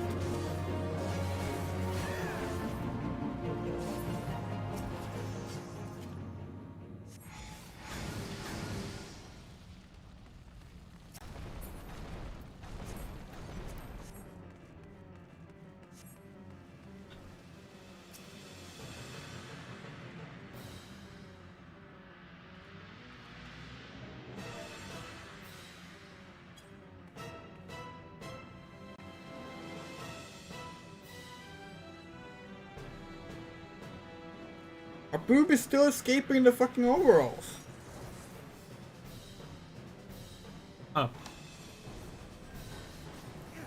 Our partner got us these overalls, today? Was it today or was it yesterday?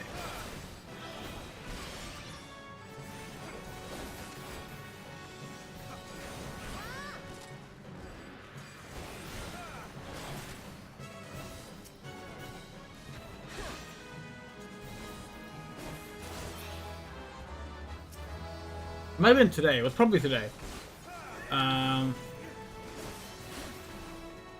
it can't have been. No, it must have been yesterday. And they're nice. We always wanted overalls, but like they're really difficult to find in stores, especially in sizes that fits us. Because we're tall. These ones are slightly too small, but not too bad. But when we sit the way we sit at the computer, which is kind of like leaning to the right, like our desk is like going here, and we're like not like a 45-degree angle towards it.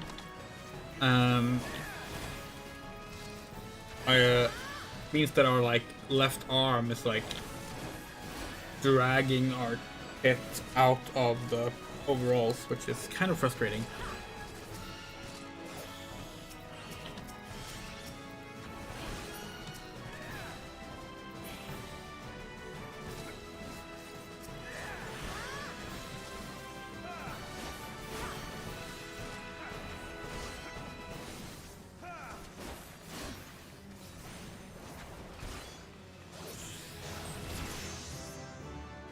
Yay! And none of y'all had a image. Let's just give it to the healer. Bum ba-dum bum bum ba-dum bum bum ba-dum. Bum bum bum bum bum bum bum bum bum bum bum ba-dum. Overall, this reminds me of Do It Yourself. It's a good thing, really. Yes. Do It Yourself is such a good anime. Oh, what a great anime that was.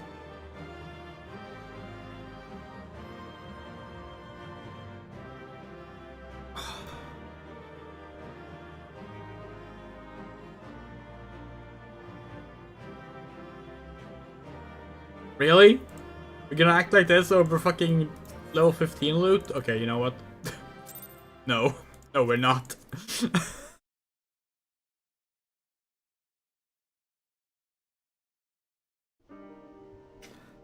Okay. Well.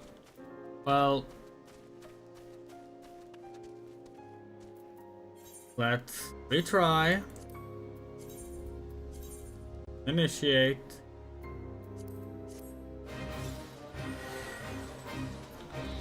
Oh, now we got 4 levels from that dungeon.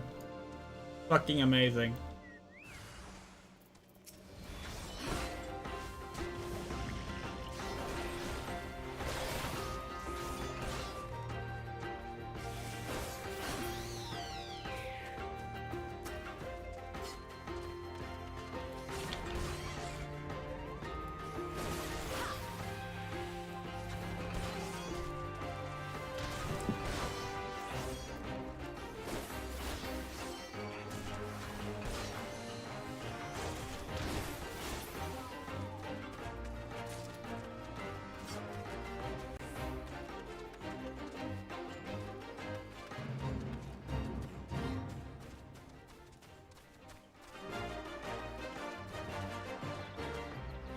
We really need to rewatch some of our favorite anime from recent years. Like, we still haven't actually rewatched A Place Further in the Universe a single time, and that's literally our favorite anime of all time. That came out in what, 2018? I think it was 2018.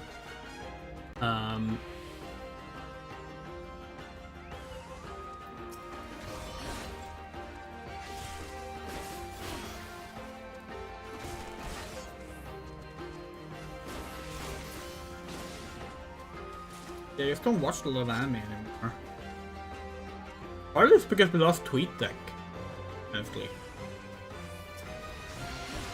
Because we lost TweetDeck, our main way of watching anime, which was live tweeting it through TweetDeck, was lost, you know? And like, it's just not the same doing it manually through regular Twitter or Blue Sky. It's like too much of a hassle. Blue Sky really needs a TweetDeck equivalent. Like, there's a lot of things Blue Sky needs, but if we were to prioritize anything... Okay, actually, it would be to make gifts more viable, but then it would be to get a Blue Sky deck.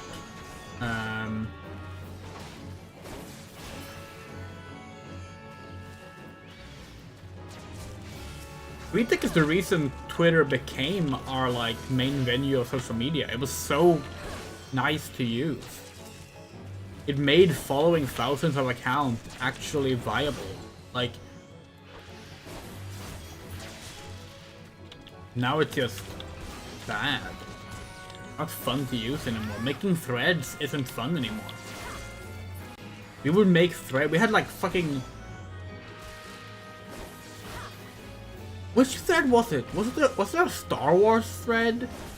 We had like a Star Wars thread that like encompassed like the 8 movies that were out for the main episodes. So this was before Rise of Skywalker. Both of the anthology entries, that's Han Solo and Rogue One. The Clone Wars, every season. Rebels, the 2 seasons that were out, you think it was time? And all of the, at the time, released Marvel Star Wars comics. We had all of that in one single massive ass thread of like over 900 tweets or something about just Star Wars. That happened because TweetDeck made it easy. Like, with TweetDeck, that wasn't difficult to do. It was easy. Because we could just have our own column up at all times at the same time as we were reading other columns and having a mention in a separate column. And, yeah, we miss it. Original TweetDeck. Such a great piece of software.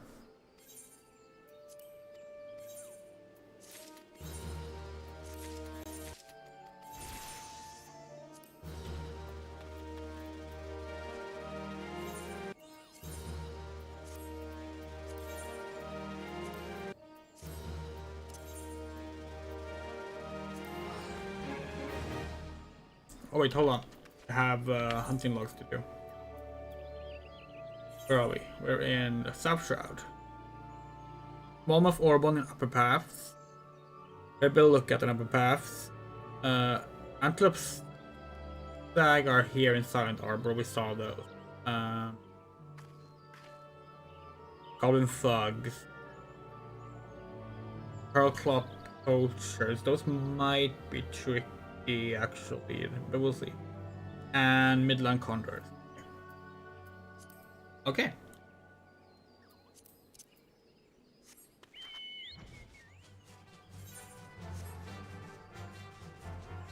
Yeah, that Star Wars thread. We were proud of that Star Wars thread.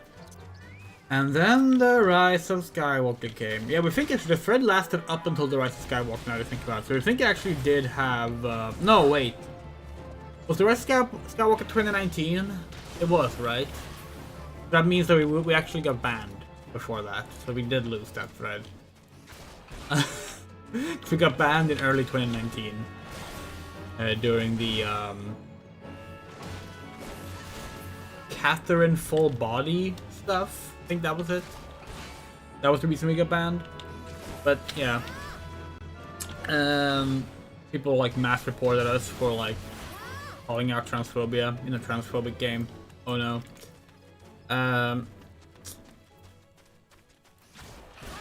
Yeah. But then the Rise of Skywalker came out and we stopped caring about Star Wars. It's funny, like, we're normally the first person to be like, don't let an entry you don't like ruin the media you love, right? Like, don't let that happen. You decide yourself, like, what you engage with. You like, you should always be able to, like, look back at the thing you enjoy and, like, still like it. Even if something else ended up not being your taste later on. The Rise of Skywalker, like, that film that film fucking broke us in some ways. Because, like, it wasn't the first time J.J. Abrams disappointed us. We really don't like Star Trek Into Darkness. But the reasons we dislike the Star Trek Into Darkness are so different from why we dislike The Rise of Skywalker. And like with Into Darkness, we could be like, okay, that's unfortunate. It doesn't change our mind that Star Trek is great and we want to keep watching Star Trek, you know? The Rise of Skywalker was just such a... It felt like it made everything pointless. Because it insisted on trying to be, this is what everything led toward, you know? And because it was the whole like, oh, it's a new trilogy, and contrary to what people like to say, there was a plan for that trilogy.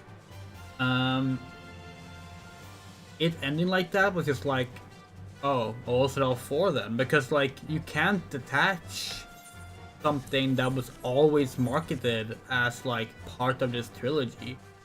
Like if like you wouldn't do that with like a season of a television show. If you like 2/3 of a season of a television show but you hate the last third, then you will be like, yeah, that season kind of ended up bad in the end. And like that's how I feel about the Skywalker, except not only was it doing it with the new trilogy, it also like really wanted to push the idea of like, oh, this is the end of the Skywalker saga. Like this is gonna bring all 9 films together into a conclusion. And it's like, no, it fucking didn't. It just gravely misunderstood the previous films. That's all it did. Including the new trilogy ones. But yeah, whatever. Fuck that. All I can remember from Into Darkness is the Beastie Boys bit. Wrong film. That's actually the only Star Trek film that doesn't have Star Trek Kelvin Timeline film that doesn't have Beastie Boys in it. Because Star Trek 2009 opens with it doesn't open with, but the first time we meet young Kirk, he's driving a car to sabotage by the Beastie Boys. And then in Star Trek Legacy, Star Trek Beyond, when they realize that they need to play music to throw off these like drones, they start playing Beastie Boys in that scene. Into Darkness didn't have Beastie Boys, or if it did, we completely forgot it.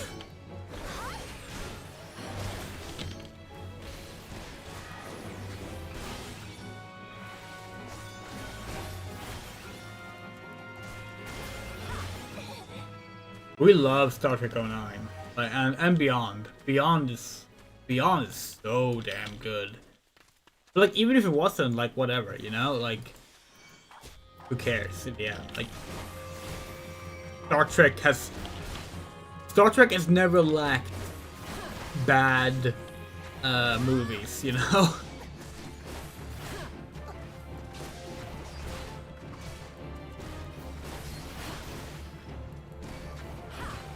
But there's something different about something being like, something going out of its way to try and cap off a story and failing on that. That is something that absolutely can like ruin what came before it in a way. We feel the same way about Star Trek Picard. But Star Trek Picard is we consider that to be the closest to the new trilogy of Star Wars movies in the Star Trek universe, right? Because like, Star Trek Picard Season 1, most people didn't like it. We loved it, but like most people didn't like it. But like, it was trying to do something different. It was trying to do something different. It was trying to make its own... It was trying to tell its own story. And that's what we like about it. We think that's good. it was not just trying to be the Next Generation Season 8. Just because they had Picard in there, you know? By the time we reach the third season, it wants to be the Next Generation Season 8. And in doing so decides to basically just like throw out everything that established Picard as its own series. Going like, oh, who cares about, you know, the stuff that defined this show?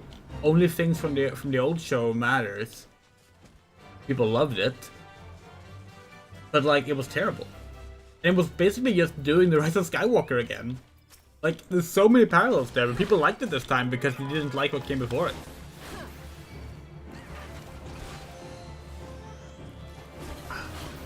That ruined Picard for us. Like, Star Trek Picard, like that was like season 1 Star Trek Picard was our example of like this is modern Star Trek at its best because it is bold, it is trying to say something, it is taking clear political stances, it is dealing with contemporary issues, and it is not holding back.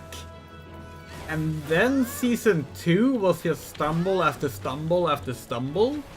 Pretty strong beginning, but everything afterwards was just ridiculously stumbling, and we were like, damn, how are they gonna like fix this? And season 3 comes around and it's just, oh, by just pandering to nostalgia and going like, aren't old things cool?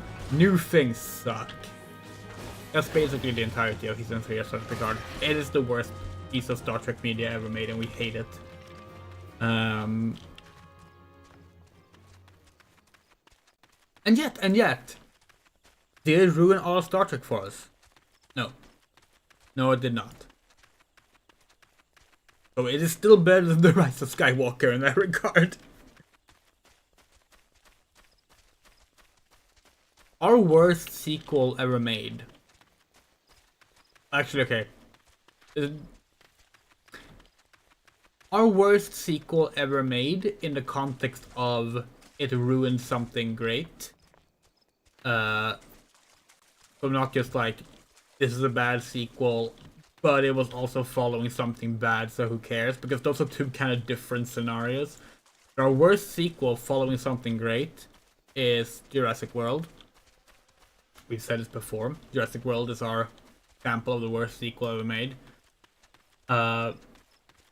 Even Jurassic World, did that make us not like the Jurassic Park trilogy? Or did it make us stop watching the rest of the Jurassic Park franchise? No. No, it didn't. And in general, that's how it should be, you know? If something bad happens, if a bad entry happens, it's fine to dislike it. It's fine to be vocal about why you dislike it. But in general, ideally, you shouldn't let it ruin the things you loved already.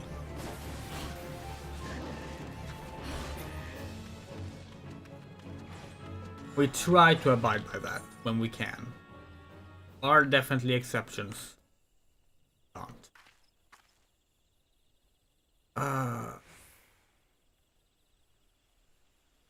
Only this REBORN left to find here. Final Fantasy is another example. Final Fantasy 16 is, in our opinion, probably the worst Final Fantasy game. At least out of the mainline 16 games, you know. Does that mean we're not gonna check out Final Fantasy 17? No, probably not. Like, that game looks good, and yeah, we have to check it out. 13 was another one. Like, we fucking hated 13. We have like 36 hours of footage on this channel talking about why. But like, did that stop us playing Final Fantasy? Obviously not. We're playing 14 right now. Hell, 14 sucking. Did that stop us giving 14 a second chance? No. Like, we're happy to do that because we want to like things. We always want to like things. We always go in to every piece of media that we like engage with, hoping that we will like it.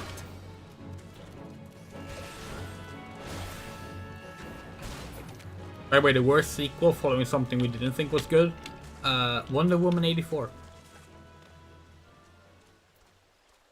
Might be a hot take. Not that one will make it for being bad. No one likes that film, but like, okay, we know one person that likes that film, and it's Gail Simone. We do not understand how, but he does, which is her right.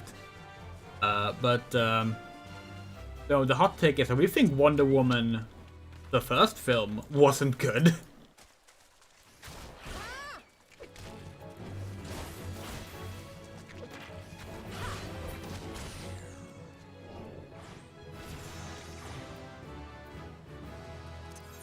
Cool.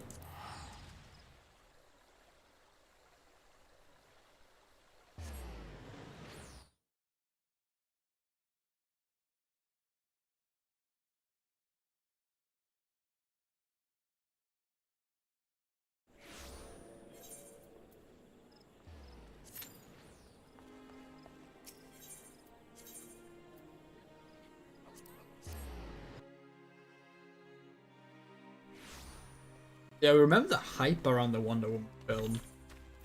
And like,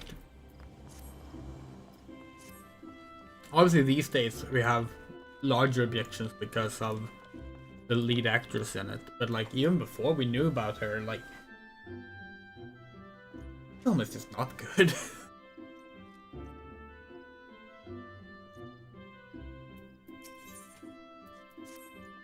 I've been expecting you, Tinderbox. You've been training hard, I trust. Set you your next trial. More dangerous than any you have faced before.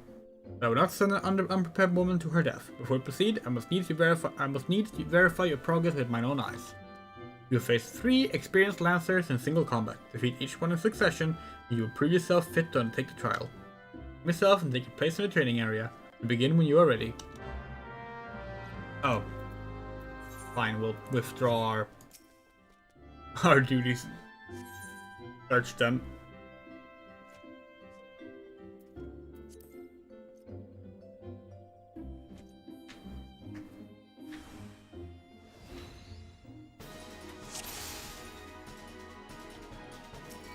No one is to hold back. Begin!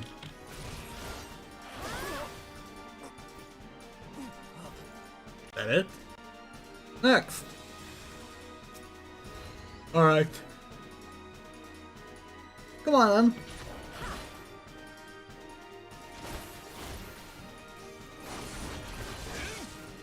Oh no, he's attacking with overrated queer fiction.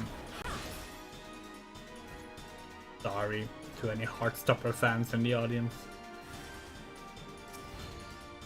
We don't think it's bad. We just don't think it's as good as we make it out to be. That's just us. And again, we also don't like the author, but again, that's also a case of you found that out later, though.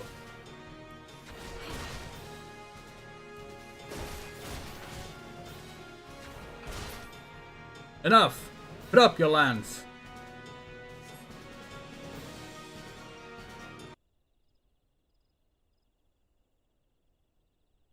Well done, Tinderbox.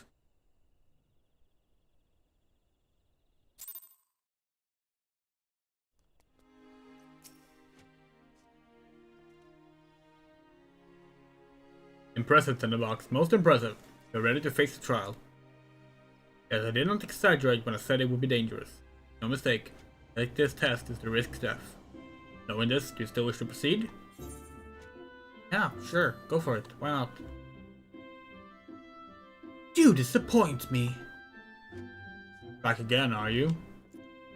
That woman is the only soul in a pathetic excuse for a guild who shows any promise.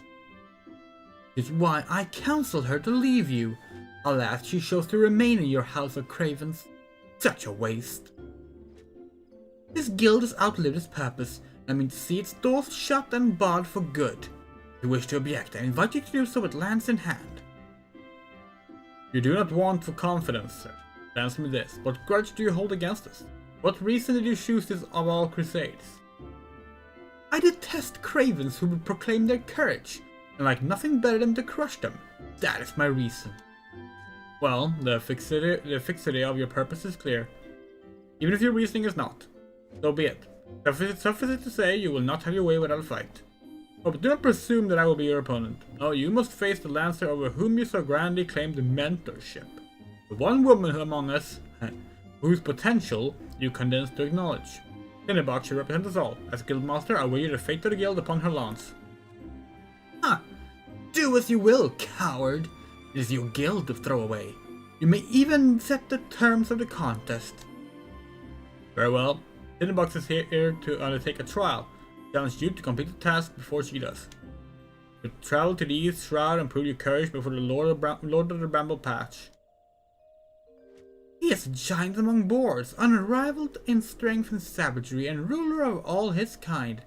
Oh, it's Dwayne that said it. You must go before this fearsome creature and stand your ground. Know, though, that the Lord of the Bramble Patch will not grant an audience to just anyone. You must needs present him with an offering of the bloody tusks of his subjects, the wild boars that inhabit his domain. When you have prepared your offering, leave it upon an area of trampled earth, drawn to the stench of blood. The Lord of the Bramble Patch will soon appear. That is all. Are there any questions? No?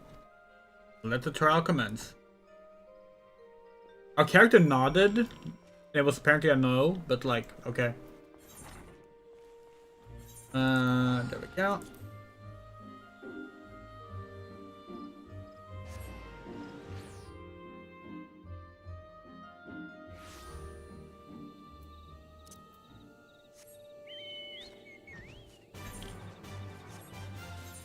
Do we have anything in East Shroud? Western Thailand, Lenosha, Western Thailand, Southern Thailand, Southern Thailand, Southern Thailand, Eastern Lenosha. No, okay, that's fine. Oh.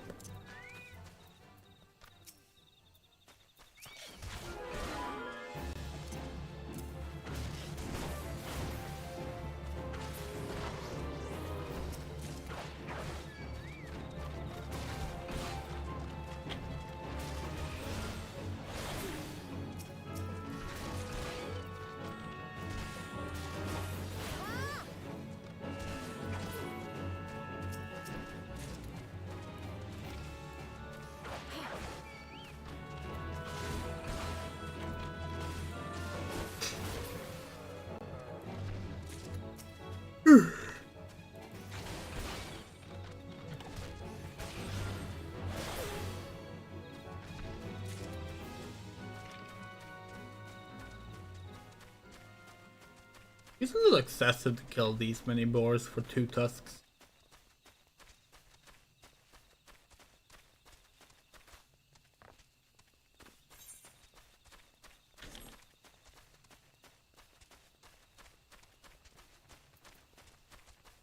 More boars here? Yes.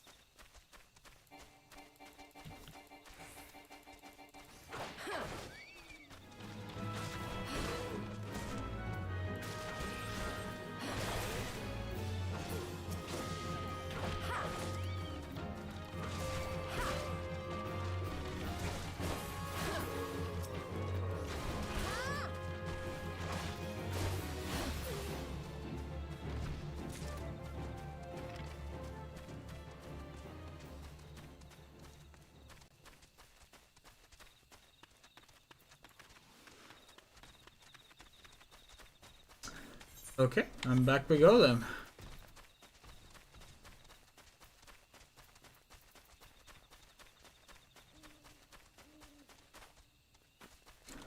But they haven't respawned yet. We wait. I have a big itch in the left side of our side. I think of what this part is called.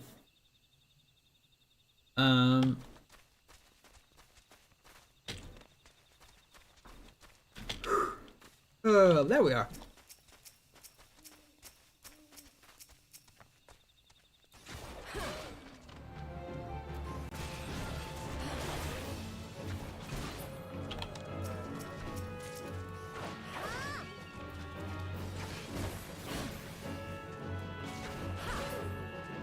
Cool.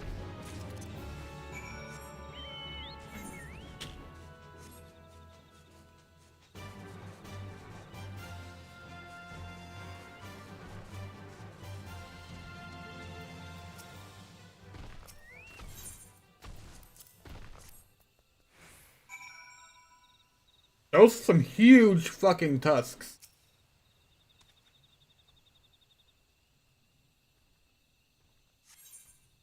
Those boars were not that big, but sure.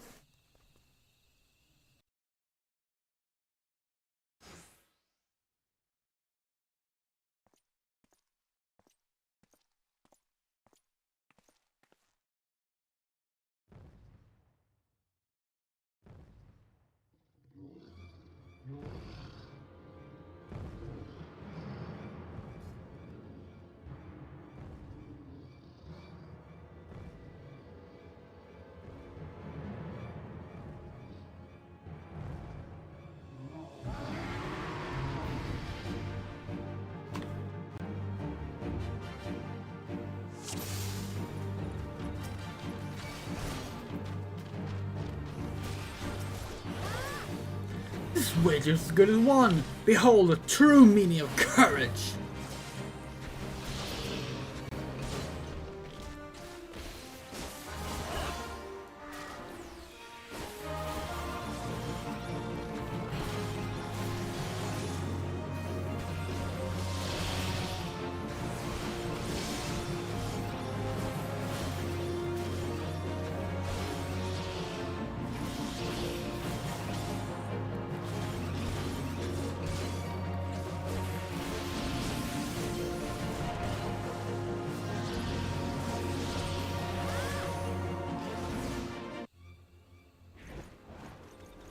Yet even as my strength wanes, my courage surges! Ha ha ha!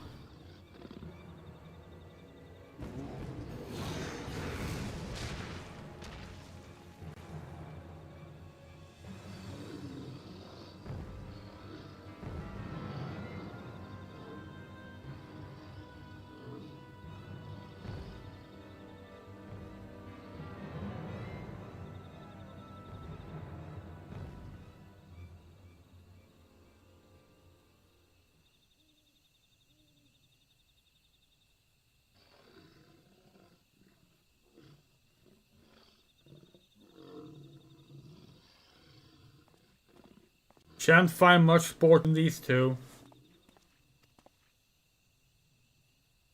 Come back another day, my friend.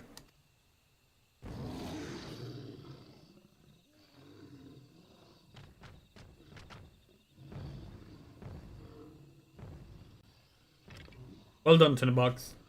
You completed a trial. I trust you now see the truth of my words. Hurling yourself into the midst of danger is not courage. Folly. No, this proves nothing. I refuse. I refuse to accept.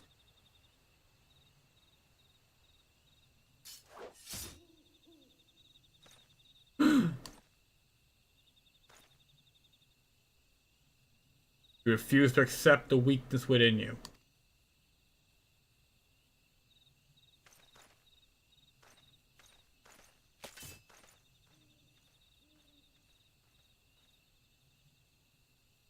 No, Tinderbox. Leave him be. He didn't say anything. Your work here is done. Send to the guild, and I shall see you there presently.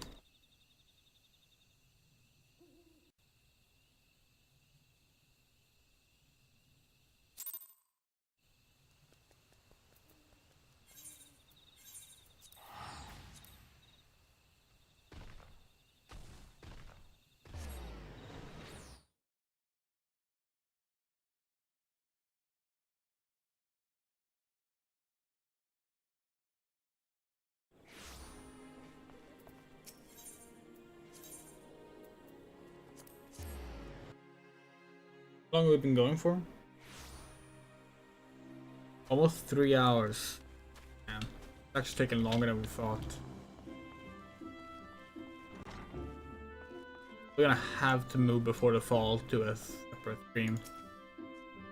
I will not lie to you. You're no match for a Lord of the Bramble Patch. If you betrayed any hint of fear, he would have gored you in the space of a moment, east on your entrails. You stood your ground, holding fast to your composure and resolve, just to be able to stare terror in the face and survive unscathed. Well done, Tinderbox. You have become the greatest hurdle in the quest to become a master of your own courage. You may now bring to bear the full extent of your abilities upon even the mightiest of foes. As for Foucault, well, if there's a shred of reason left in him, he will have learned the same lesson as you this day. Painful though the experience must have surely been, one can only hope they will serve to open his eyes to the truth. Go forth, Tinderbox, and prepare yourself for further trials. Look forward to our next meeting. Right.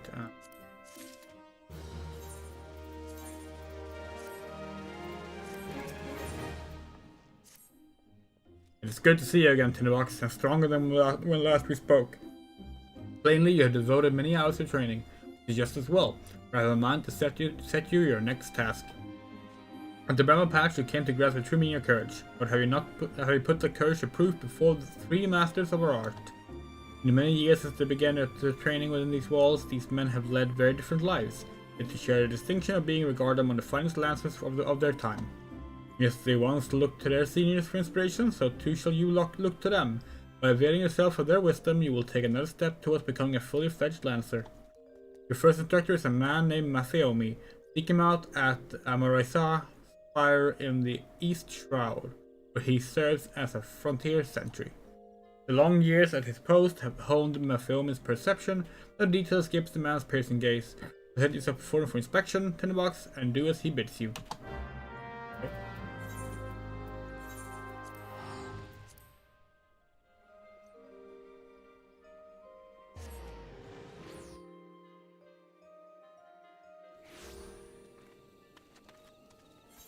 Gonna hop back into that. 13 minutes? Damn. DPS struggles. DPS struggles and playing on EU servers past midnight struggles on a Sunday.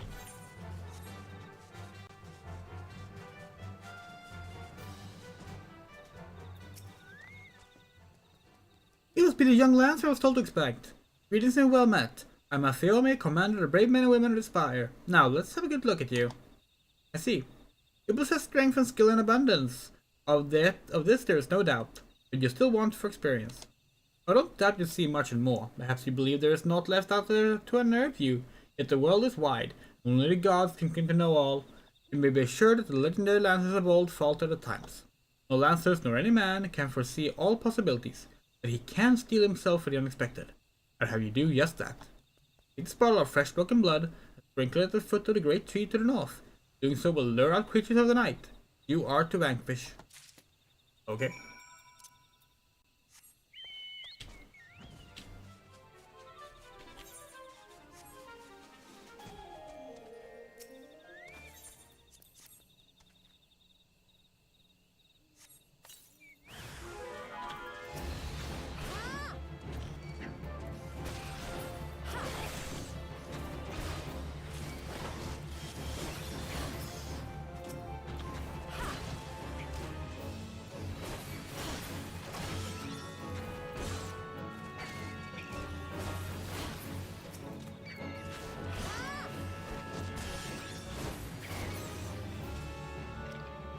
Cool.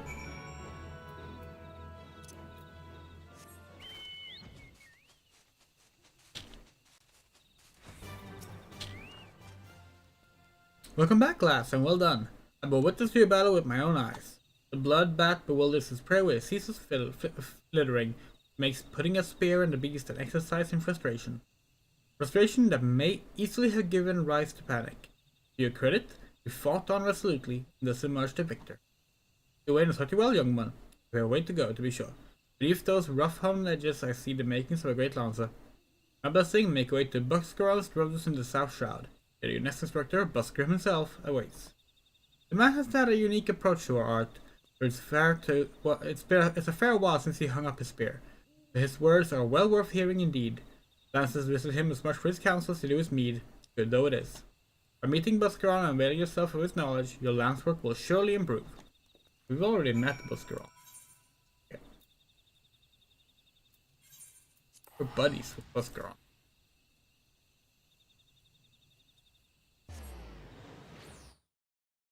Oh yeah, we actually wanted to have our hair dyed red by now. We're gonna use the Final Fantasy 14 Schwarzkopf hair dye, but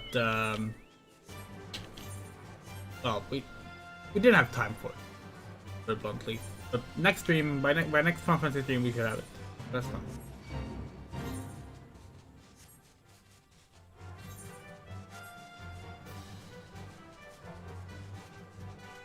Then we'll be matching Tinderbox. There.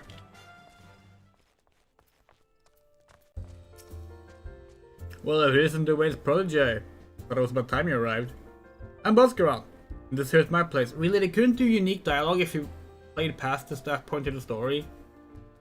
If you're wondering why Olwen sent you, she mentioned I've always been in the food and drink business before I opened the brothers and man an outpost not far from here. Any road, between keeping throats wet and bellies full, I ain't got a great deal of time to chat just now. If you don't mind, I'll get on with educating you. Now, take this nice bottle of full flower mead. Wait, don't open it! This ain't that kind of lesson. No, I want you to make an offering of it at Mistel's lands. There's a monument tucked away in a rocky cleft to the south of here. Leave the ball safely there, complete with its contents, and when you come back, I'll tell you a story. All that? Good.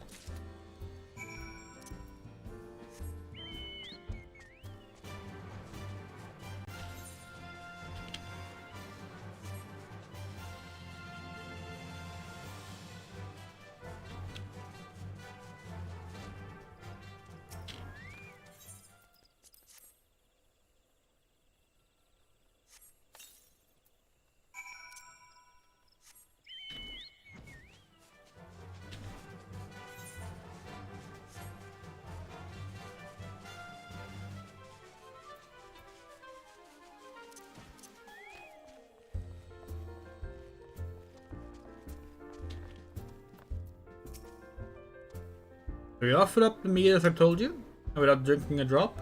Very well. You shall have a tale of me as promised. Mistel is the man who founded the Lancers Guild. The monument I sent you to was erected in his honor. Mistel was courage made flesh, but him, and I dare say the blood stuff, was him who first identified the two aspects of a Lancer's courage, as well as how to go about tempering them. And that weren't all he did.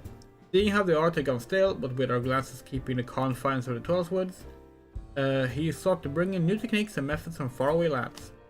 Percudania was a different place in its day. The outside world was a thing to be shunned back then, and non-forest born was considered fatalist savages. It was even worse than now. Also, Mistella wasn't afraid to call that way of thinking what it was, a lot of ignorance and cowardice. In a long story short, despite the forceful good old Gridanian stubbornness, he finally convinced the nation to open its doors to foreign lancers, and by blending their techniques with his own, he gave the world the art which we now practice. To this day, the Lancers Guild accepts students regardless of their origins. That wouldn't have been possible if it hadn't been for Mistel. Lancers owe him much and more, and it's our chance to carry on his legacy. Don't forget that. And what's that? That's a trial? Which I hate to disappoint, there isn't one. Your courage was never in doubt, lass.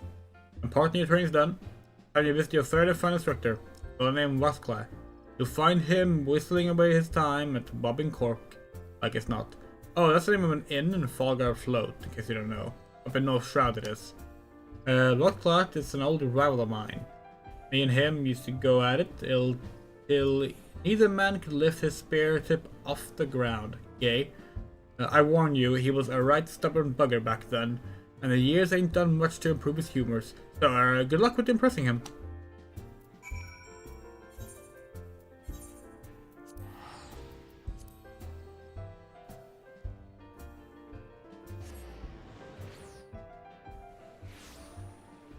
Going at it until neither of you could lift your spear, like, yeah, we get it. We get what that means.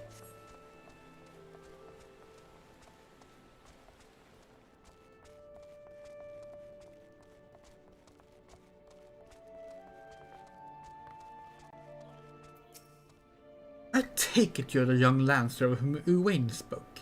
An adventurer besides, by the look of you? I was an adventurer myself once, before I became a lance for hire. But enough idle talk. You'll come to learn from me, and learn from me you shall. Be warned though, they will not find me as lenient as instructor as the others. Now pay attention. Thus where you learn to muster your courage in situations of fear, panic, and uncertainty. With me you will learn to do so in the face of change. The enemy is a living thing, and living things are apt to change. Whatever the nature of that change, a lancer must be able to think and adapt. To think and adapt during battle requires courage. To teach you the meaning of my words, I would have you challenge a fiery fiend known as the Red Balloon. However, the creature will appear only when there is a raging flame. Make kindle such a flame by procuring 6 fingers from slain balloons and depositing them at a gutted campfire. It suffices to entice the red balloon. As the battle wears on, the creature's fury shall burn with ever greater fervor until it is ripe to burst in a conflagration of death. Let courage lend strength to your lance and extinguish this fiery foe. There's a bomb.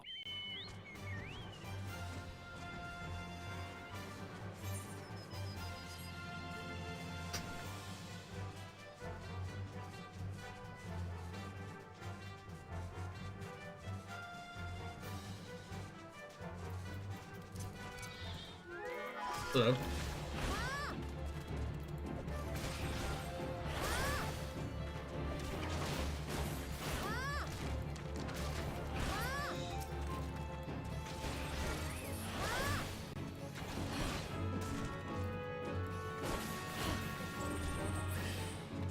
Oh.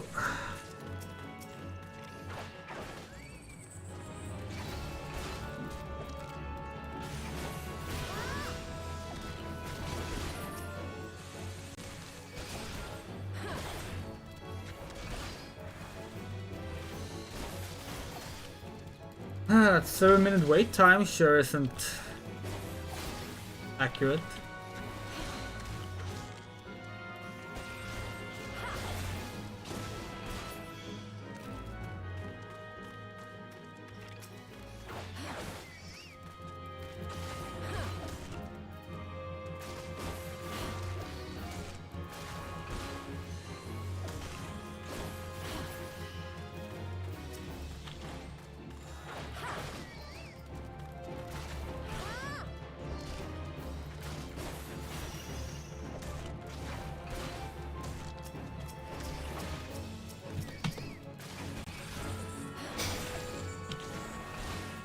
It really is embarrassing how difficult it is to get into a leveling roulette, or even roulettes in general, as a DPS. Like, we know this because DPS is going to be the most popular job to have. Because it is the one that's like least responsibility on. But like, gotta be a better way to like help DPS actually have use of roulettes, because like the game wants you to play all roles, you know? It wants you to have all the jobs. So annoying when like the best way to level is through dungeons, but every DPS job becomes a slog to level because of how difficult it is to get into the roulettes.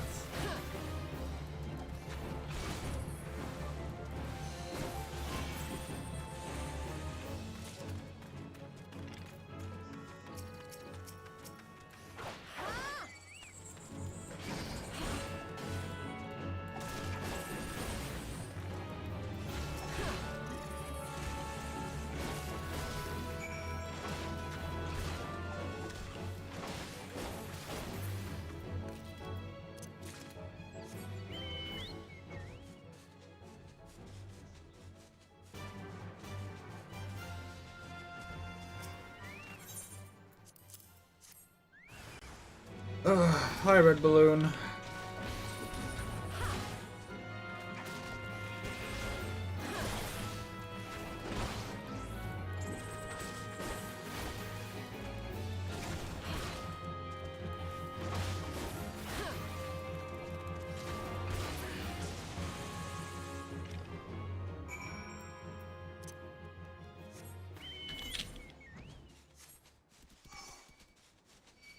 So much for acquiring change to get through that.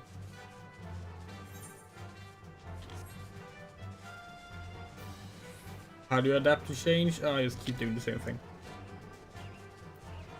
Work? Oh, it's okay.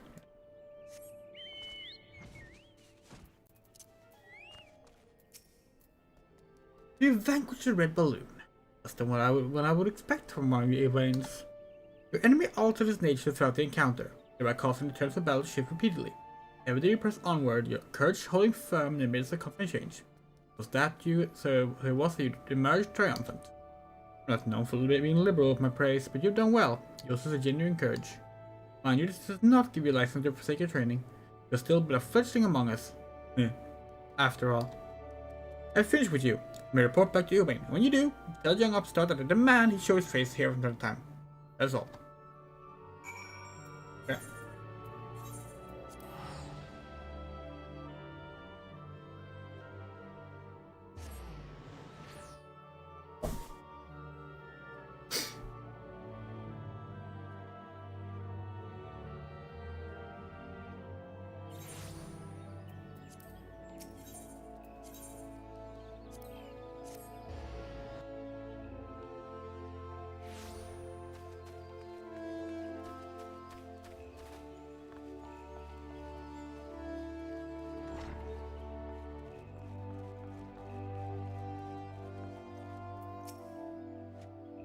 I was glad the monster show my face. You only assume the buxom brunette at the float isn't lavishing him with the attention he craves.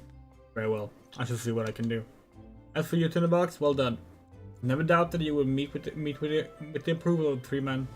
I'm no less proud of you for having done so. You travel far along the Lance's path, and soon you will no longer require my guidance. In fact, you need overcome but one further trial to complete your education here. Do so, and I will give you my blessing to leave the Lancers Guild and embark upon a new adventure with spear in hand. As ever, apply yourself to your lance work and return to me. Return once you are ready for your final challenge. Look forward to our next meeting. Yeah.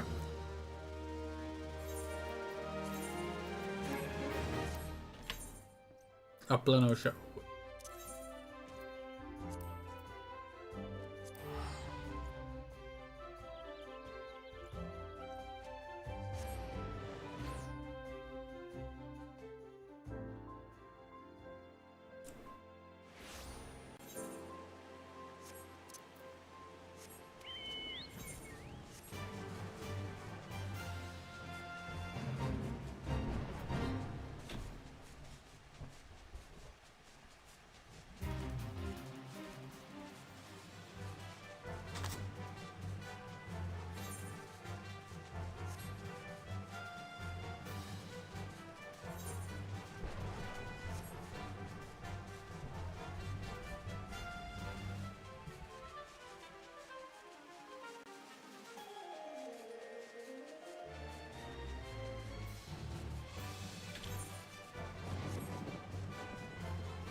Okay.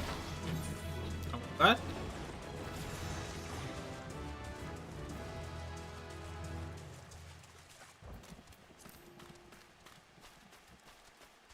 You bet if we start playing triple triad, the duty will pop.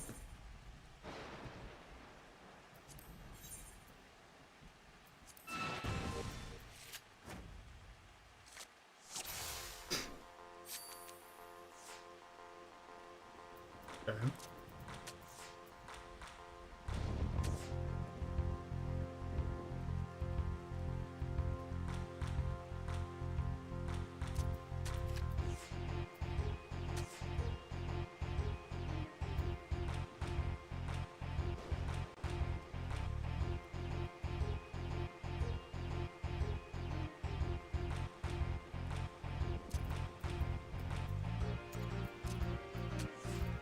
That.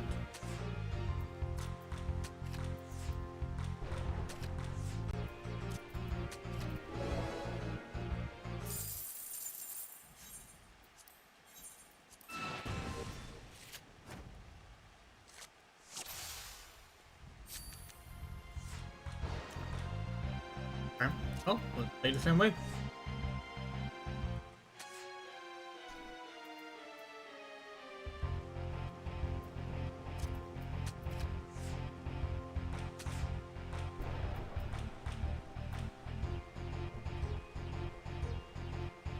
Can't say we understand this, what the AI is doing right now. It feels kind of bad.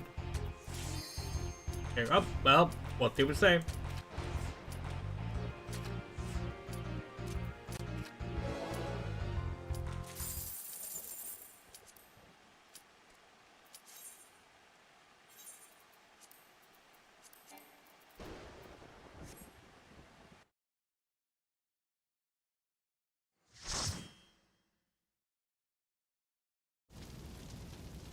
Oh, come on! These should not be in leveling roulette.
Waste of roulette.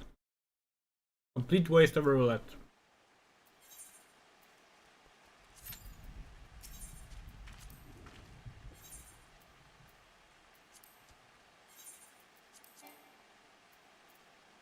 Already been claimed. Oh.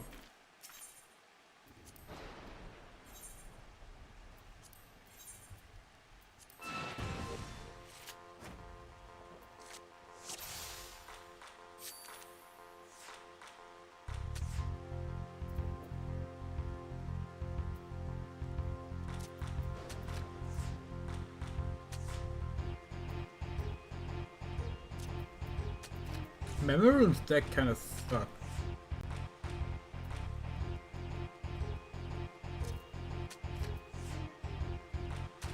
Might actually be the worst deck we've seen.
Stop giving us a Tonberry card. Okay, you know what? I'm gonna go kill this crab.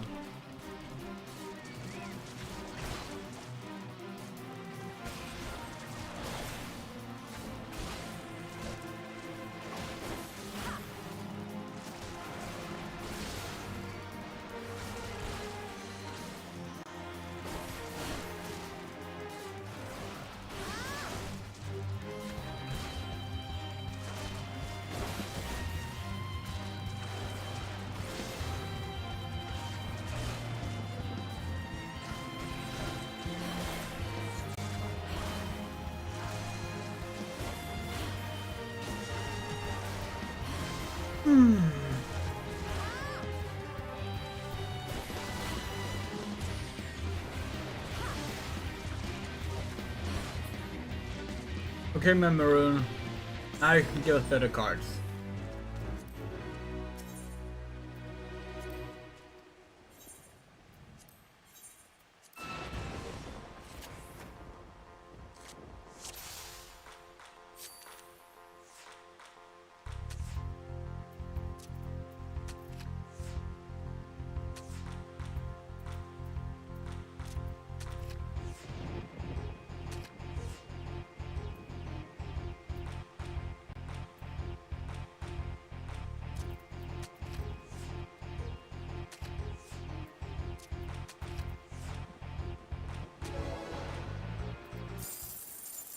Or no cards. Sure.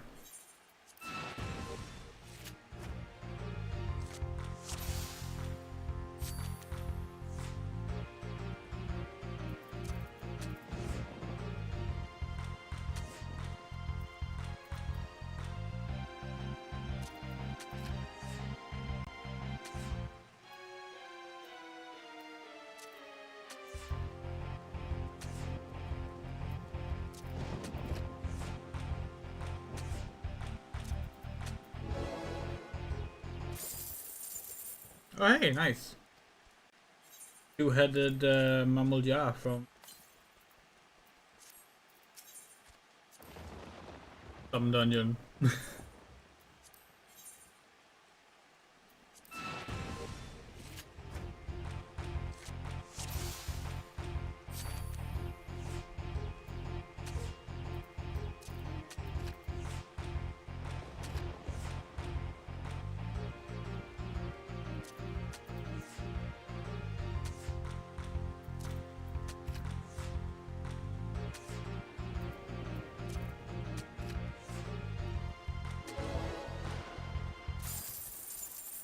And Maroon, yes, done. Nice. Okay, now we can continue with this. Western Thanalan, Western Thanalan, Eastern Lenosha. Okay, Western Thanalan, Western Thanalan afoot.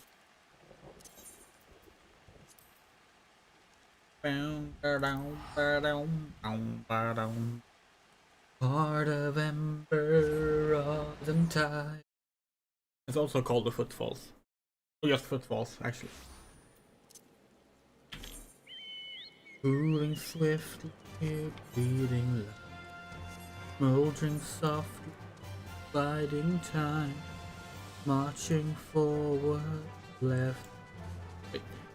Moondrip Pile Driver? It looks like a Gigas. Is Gigas here? No. No, there's not. Is there? Maybe like in the Toad place?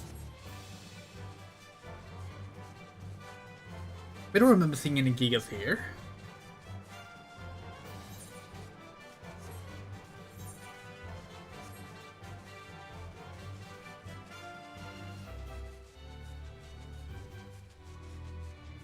Yeah. Oh, they're there. Oh, but that's not one of them. The fuck? Oh, it's in here. Oh. Please not a fucking trial.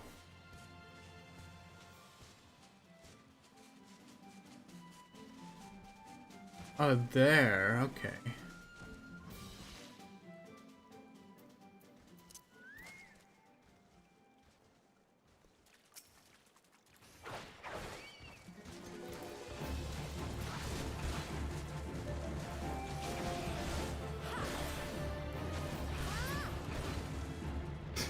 How many of those? 3?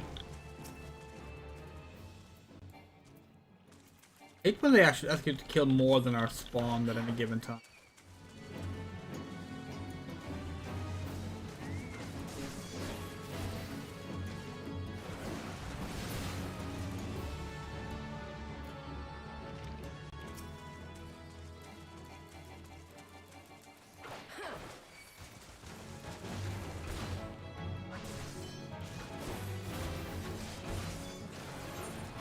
Thank you.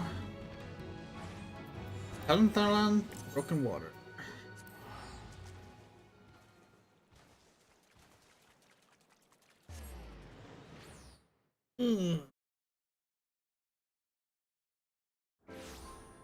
Not feeling super hopeful, but dinging 50 tonight.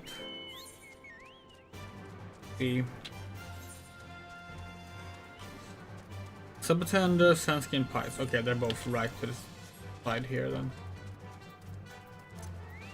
Yeah.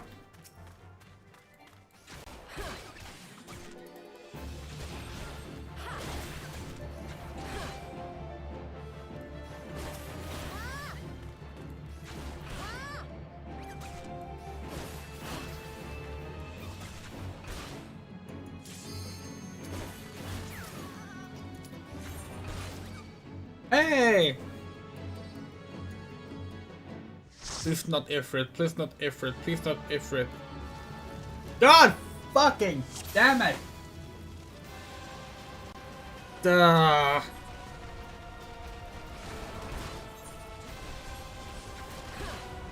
Marin Kirigawa. What are the odds? 1 in 6, we think. We think it's 1 in 6.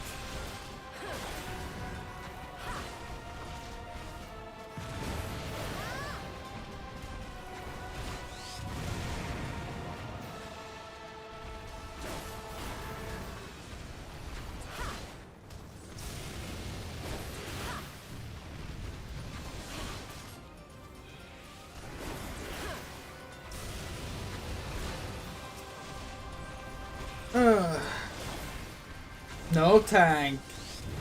Don't turn Ifrit around towards the nail. That's a bad idea.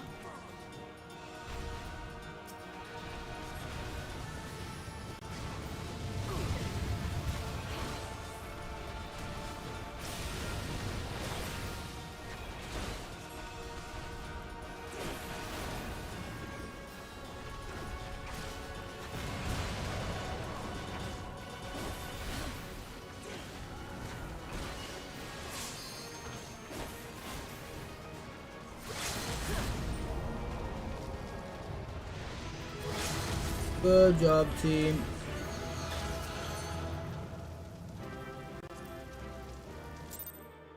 Oh, we're not gonna get any levels if we keep getting that.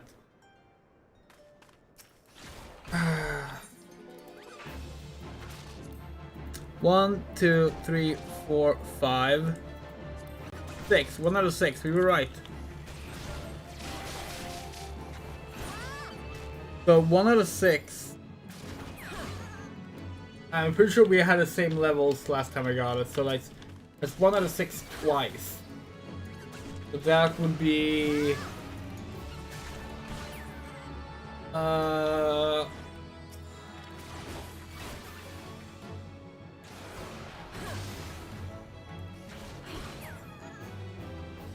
it's the same as rolling a d6 the same number twice, right?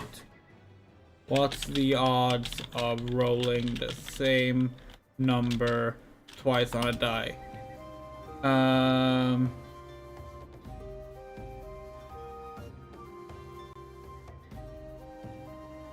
No, not the total.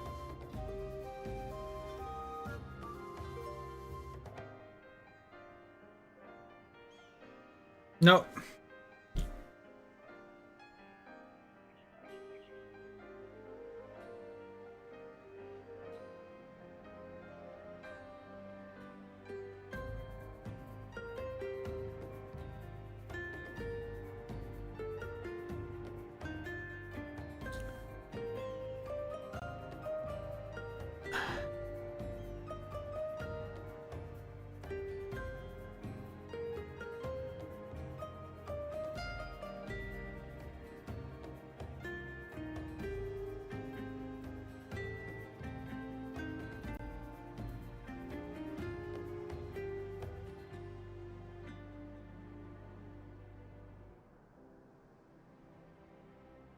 Thank you, 1 out of 36. We thought so, but we were like, no, we always like make a fool out of ourselves when we try to math, so let's just look it up. And it's like, yeah. 1 out of 36.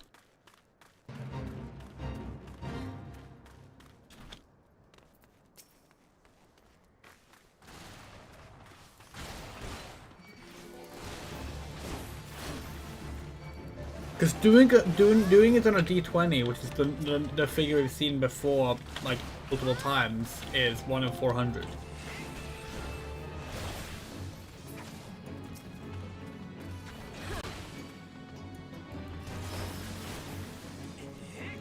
Problem is that when we Googled it, like all the people want to talk about the odds of getting any number twice in a row, which is still 1 out of 6. But like, yeah, but that's not what we're Googling for. It's not what anyone's asking about.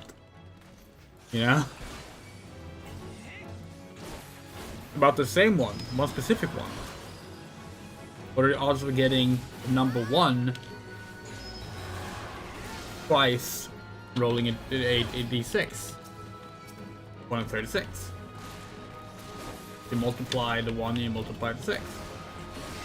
By themselves.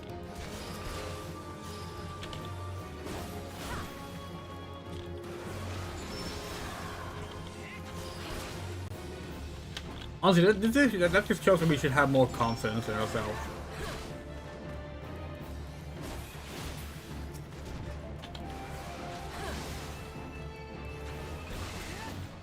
The thing we thought was right, and instead we decided to look it up. Wasting time. Broken Water, Corpse Weird, Fire Dancer. That's probably here. Oh, it might be here actually. Hold on. It's here, isn't it? We made this mistake before. We've made this mistake before.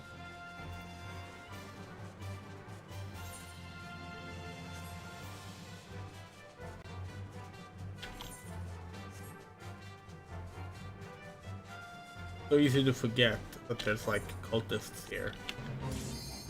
Oh! Level 16! No, that's just the dude roulette. Okay, please no Ifrit! Please no Ifrit! Please no Ifrit! God fucking damn it!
So that's 196.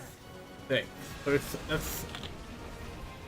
that's 1 in 396. Just got 1 in 396. Of course, this is not a perfect odds situation because obviously it depends on who is actually doing the roulette.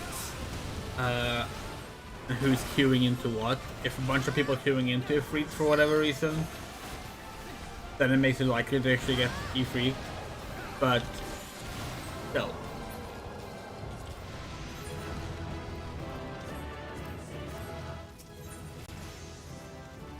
Oh hey, at least we got a fucking challenge log thingy.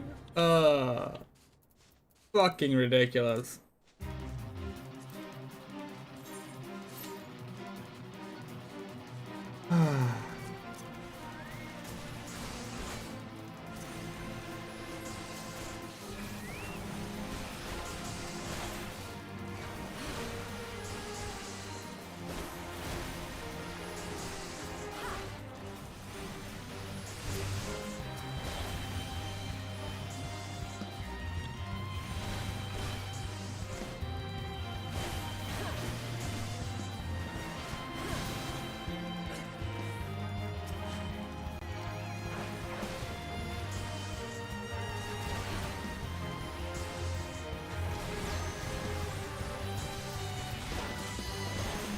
Oh, that's a quick one.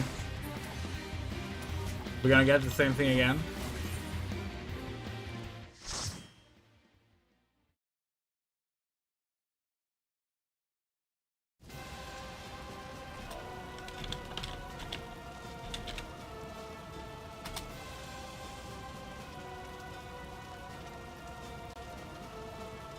Hey Siri, what is 396 times 6?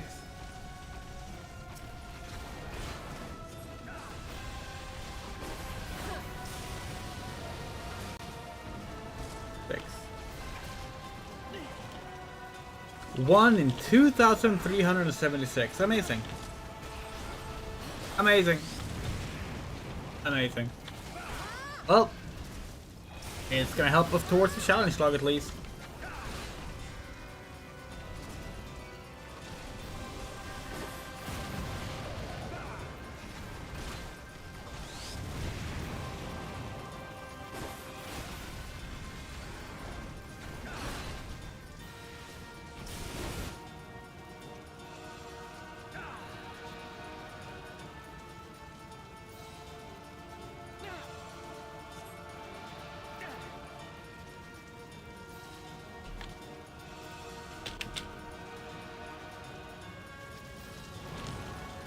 Very special thank you to Ahmed G, who just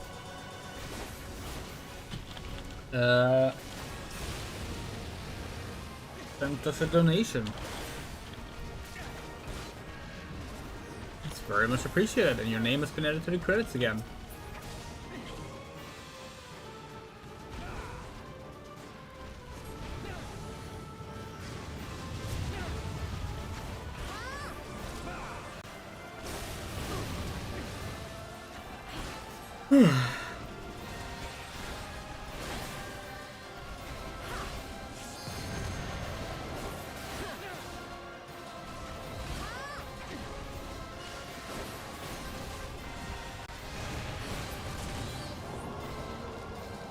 Cool. Yeah, hello, bye.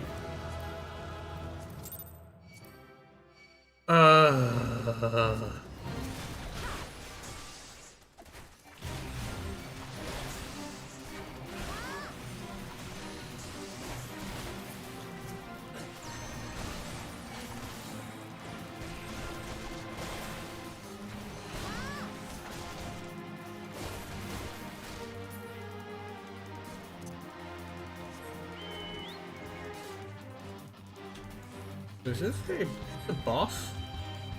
Where's the actual boss?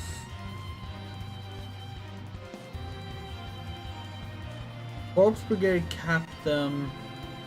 He's for the grinder. Not seeing anyone in that anywhere. They're like beneath here, maybe?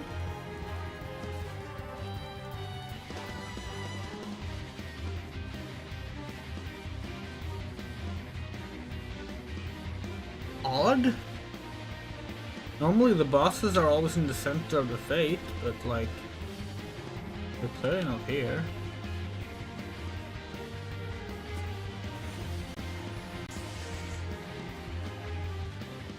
Huh.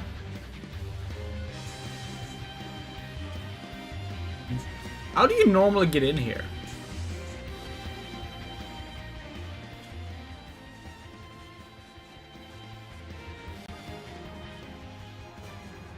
Like when you're not cheating with flying, how do you normally get in there? Oh, through here, probably. sense.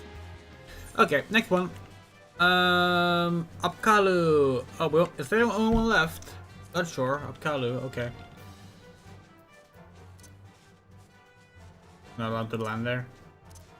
Okay, not there either.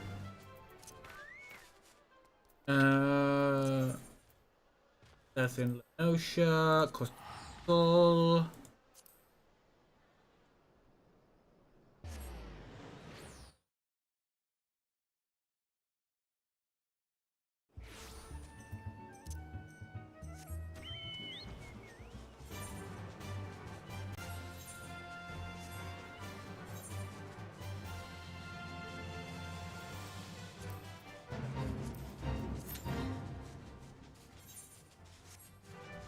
Yep, color here, right? Yeah. Hello.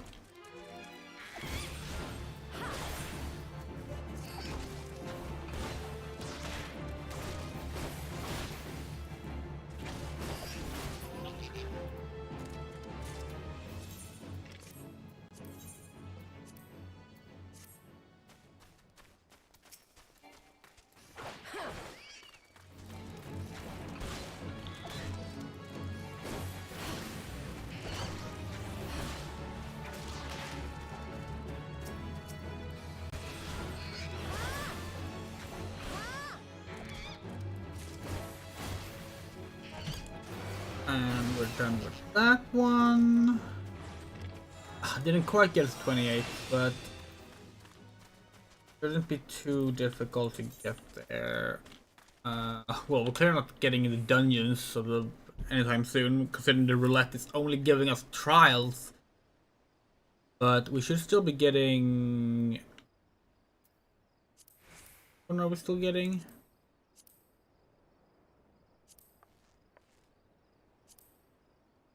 Which one was it that gave us that big boost when we cleared the Ifrit?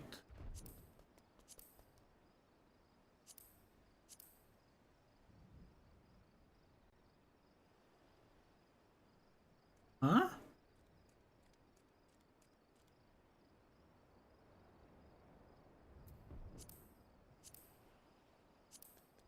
We definitely got something. Was it not a challenge log?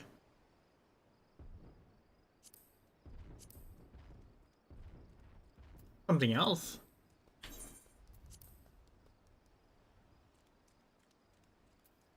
Huh. Oh well. Right. Well, let's do some fates, I suppose. We should do... These are gonna be high. Let's... good place for 25 stuff. Probably like...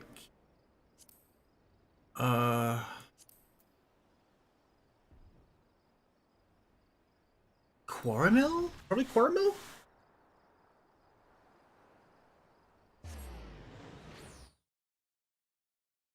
Quaramil had 25 leaves. 25 fates feels like a 32, 46, 23. That's more like it. 1 minute left. Okay, we're not gonna beat that. We can do that one probably.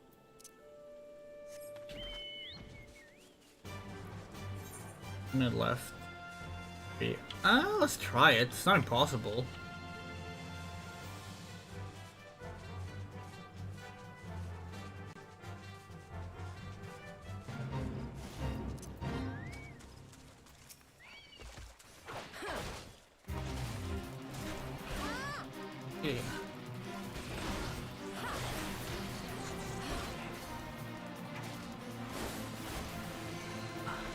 Yeah, not likely actually. If we were 2 people and not just 1 person and a chocobo, maybe. Then again.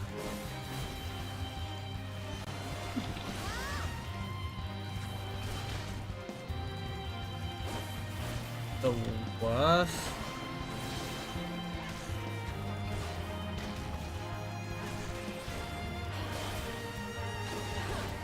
Come on. Come on. Did we do it? What? We literally got got the beast sinew! It died! Bullshit.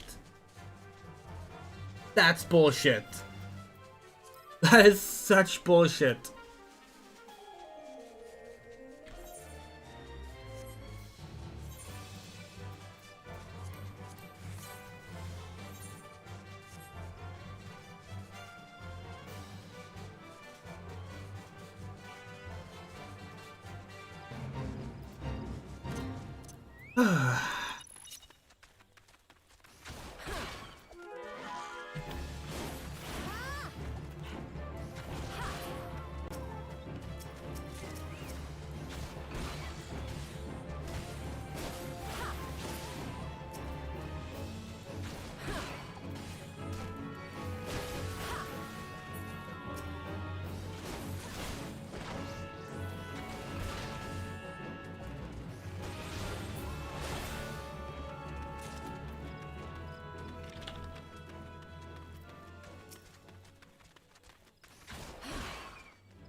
You prefer boss fates, notorious monster fates, because just being able to focus on one enemy is like ideal when you're doing like stuff like this.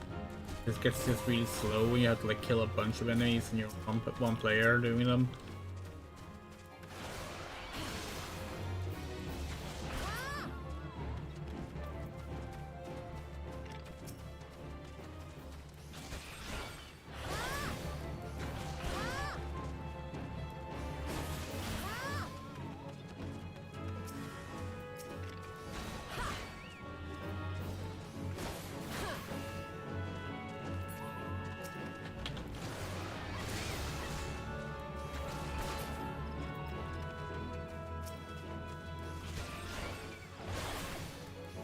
Two more, right?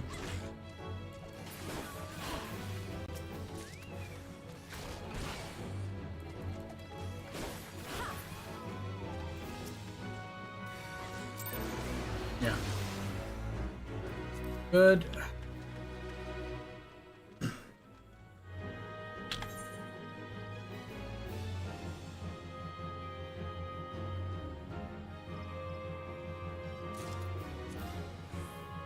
So close. So close to leveling.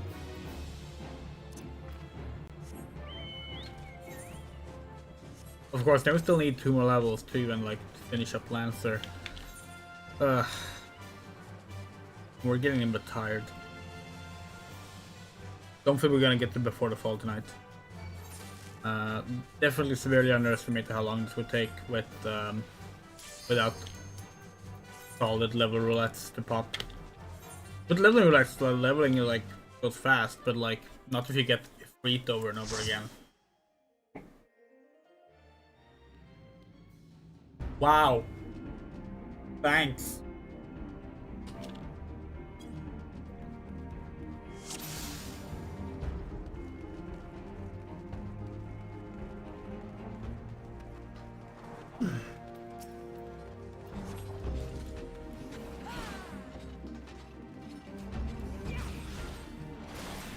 I can't believe we're happy to see Halatali.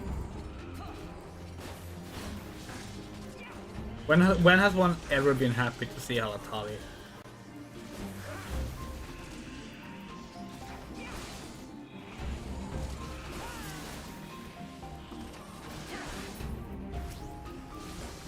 Yeah, this should get us to we're like 32 at least?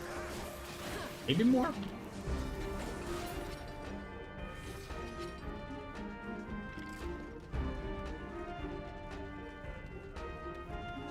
Oh wait, shit, it's an actual noob party. Wait, no, Barista at the end of the universe, never mind. It's not.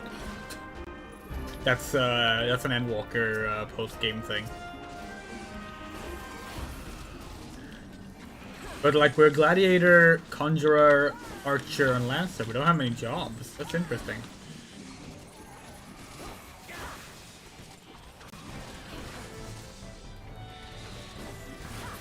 Those two are new players though, so it seems that like it's a tank helping probably two friends. Maybe a random party, who knows, but it seems unlikely that this player would be still a gladiator if they were more of a seasoned player. What about yawning? Did not sleep well tonight.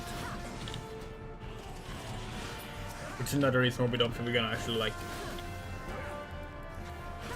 reach our goal tonight, because this is honestly kind of draining us. We're having fun, don't get us wrong, but it is kind of draining to play when you're tired, still not fully recovered from being sick.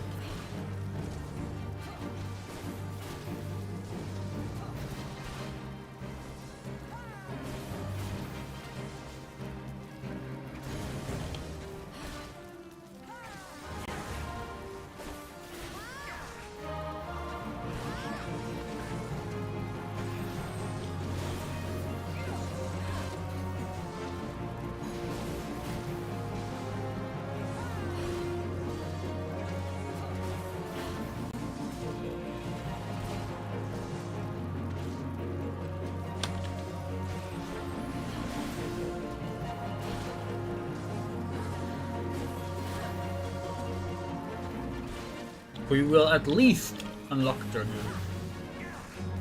Let's see how long we can get Dragoon. Yeah. We would be willing to hold off on finishing leveling Dragoon to 50 until post the REBORN. We just want to get to a particular point Dragoon. The thing.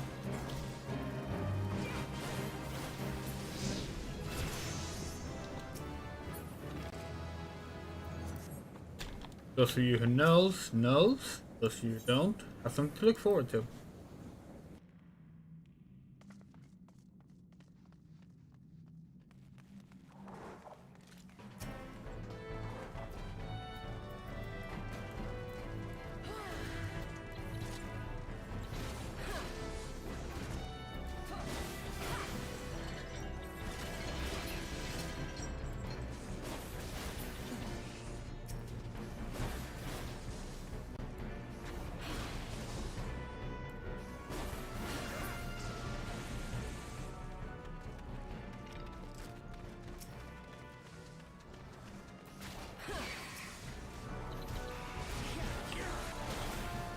Where the fuck do you get your first AoE as a Dragoon / Lancer?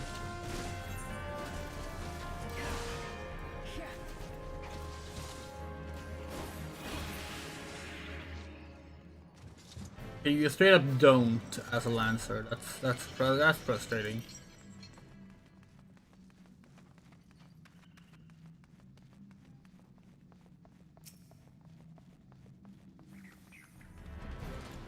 We get that they want to make sure you learn to like fight targeted enemies properly. That's good. But they really ought to introduce some earlier AoE spells, because like it's or AoE attacks, because it's like it's ridiculous.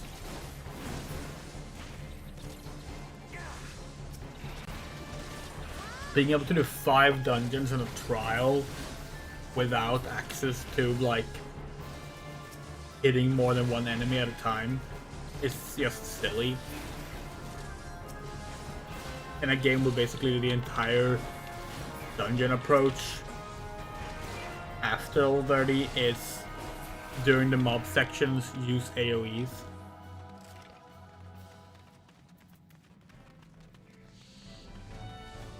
Because it just gives the wrong impression of the game's pacing. Like, people complain about REBORN being slow, and we like, you think the dungeons requiring you to hit enemies one at a time is more a part of that than necessarily the story pacing? certain parts aside. But yeah.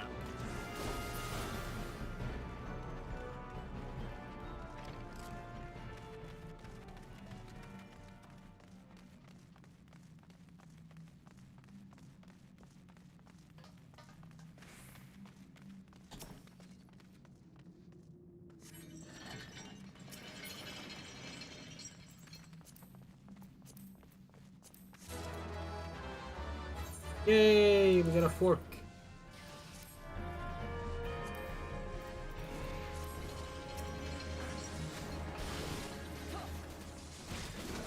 How's the fork not better than what we had? Okay, guess we got that from another dungeon.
Not sure how I feel about this boss speech thing. I think it's better. Being able to actually hurt the boss when it's doing the electricity thing and you have to wait is a good change.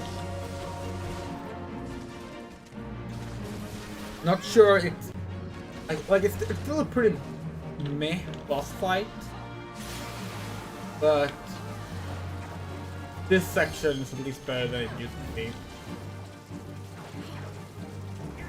It's kind of silly that it goes like to the center though, because it doesn't do anything now. It doesn't summon any enemies, so like, why can't it just do the electrical thing here?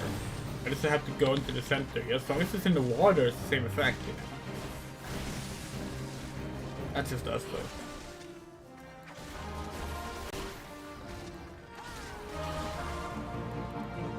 Oh, I can't take that hit probably.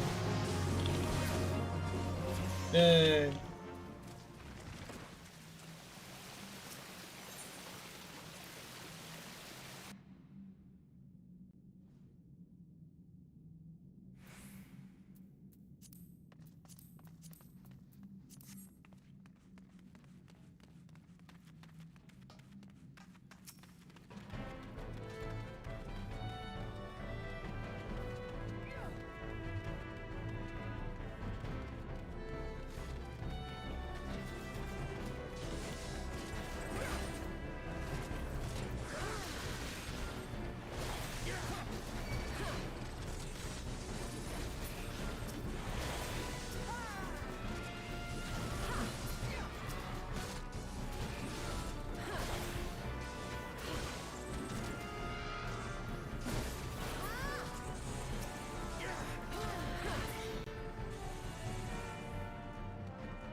Good.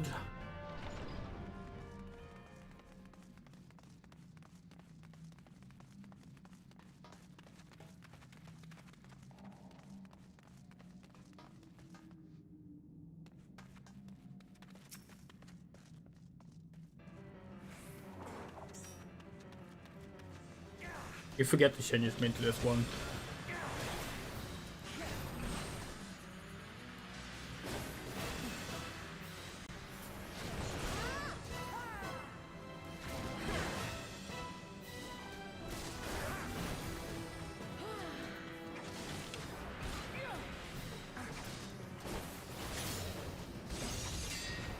Okay, he still gets invulnerable.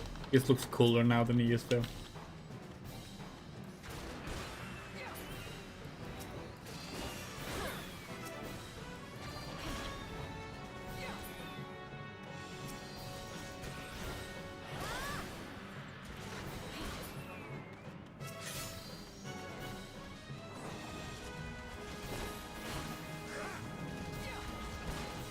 The announcement text is really good though. I do like that they've added that.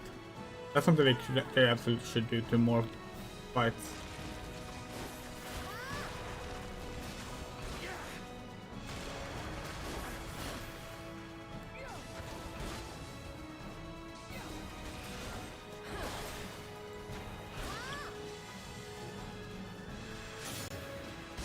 That is color coded is also really nice. Like they should do that with the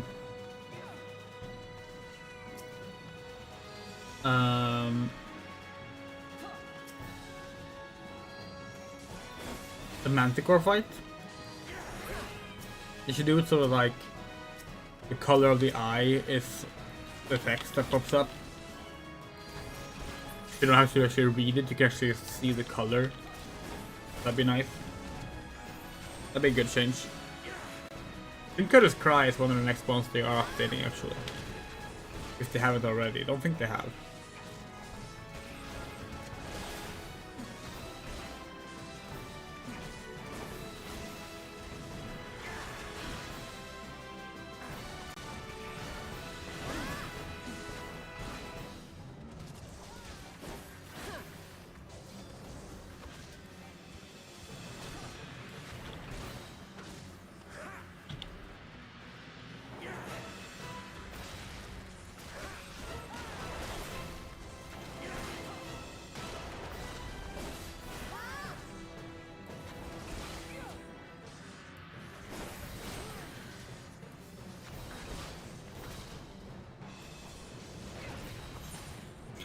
We don't have limit break on here.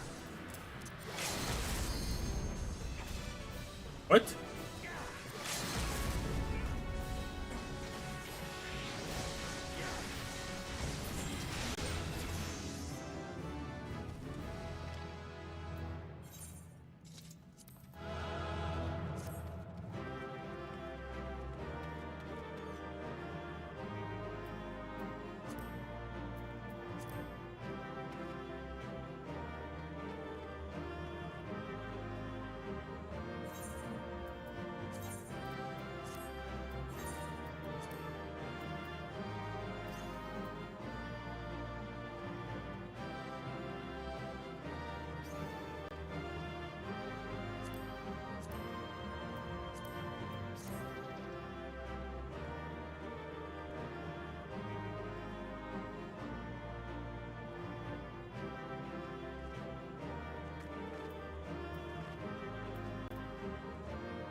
I rarely get to use limit breaks. That actually finishing fight with one makes us want to actually like take some shots of it, even if it's not limit break 3, you know?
Oh, that's good.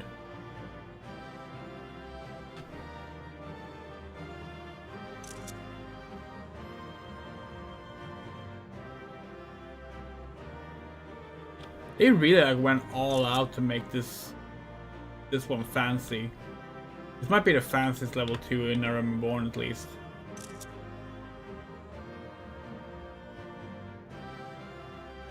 It has like really like Advent Children aura or like Final Fantasy 15 aura. We really do dig it.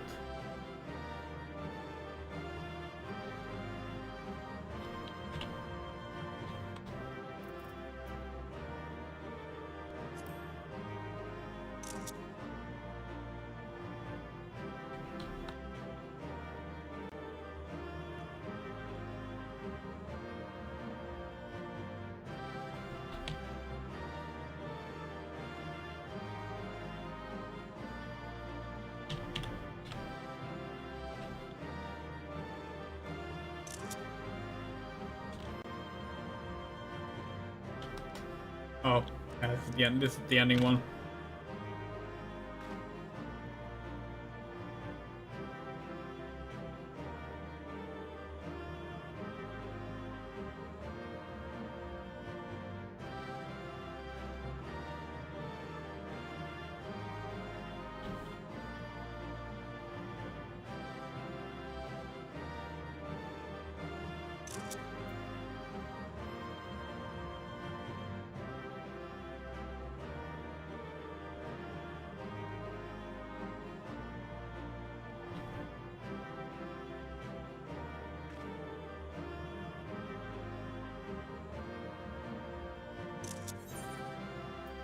Yeah, that's cool.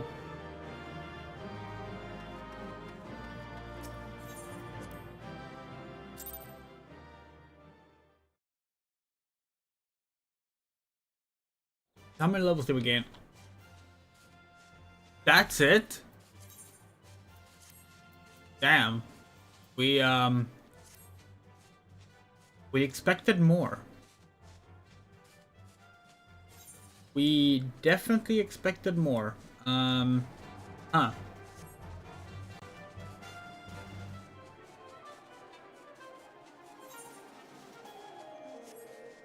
2 levels. Okay.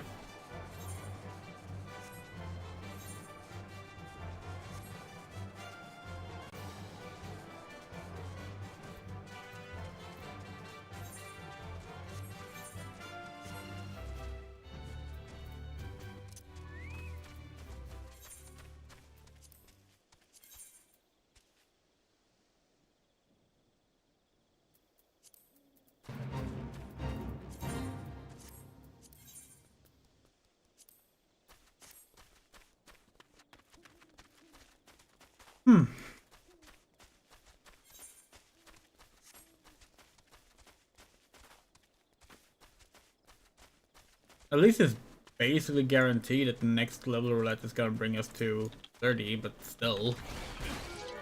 Unless it's defeat again.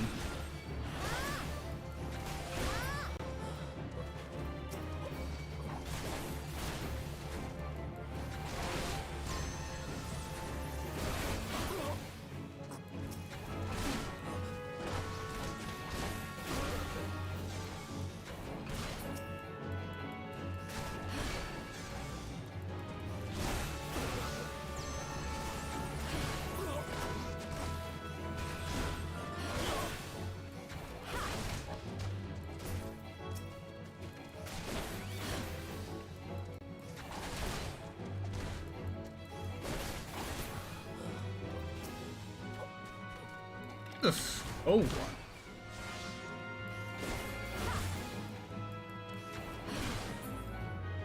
This is a very slow one. Wait, is it even going up?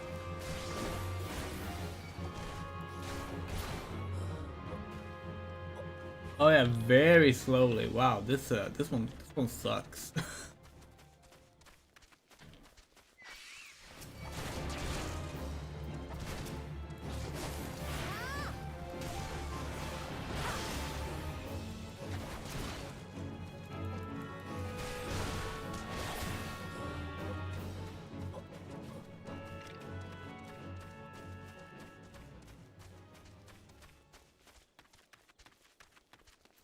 Like they don't even spawn as aggro, so like you have to like seek them out too. What the fuck? This fate is bad. They're like across the chasm now. What the fuck? This is before flying was a thing.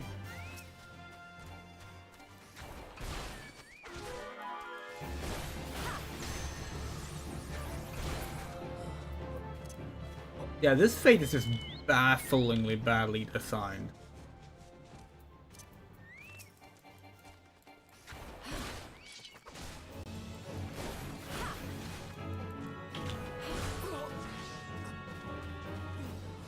Again, we do realize they're meant for multiple people, but like, come on.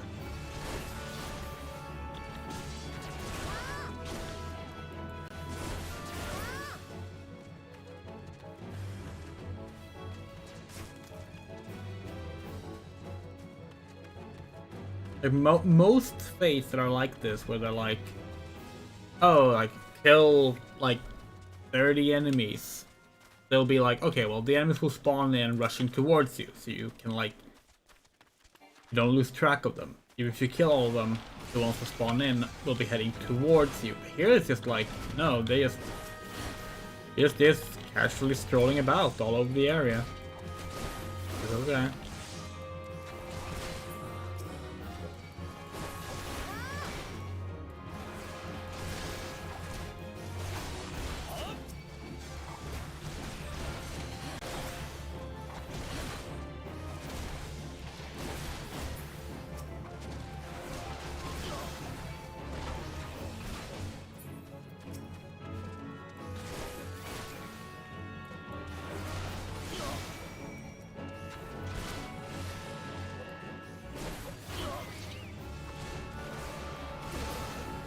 I feel like slow down again.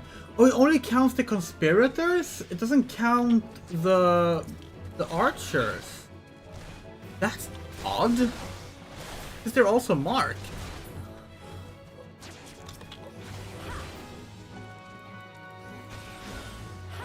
Very strange.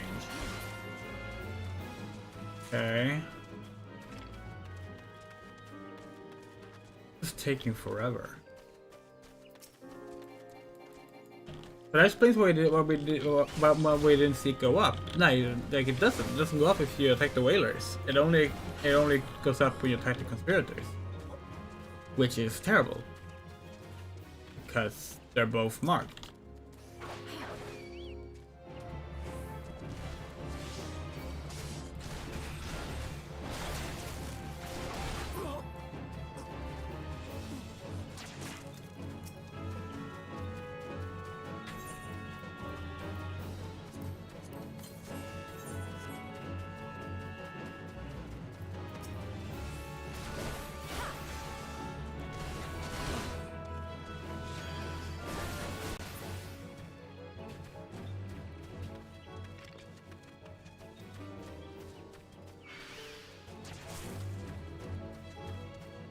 Ugh, that Ted trap does not want to go up.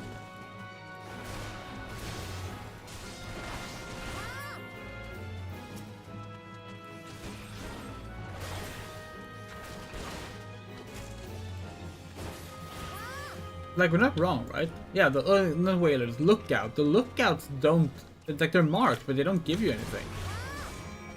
Just a waste of time. Same with the larceners.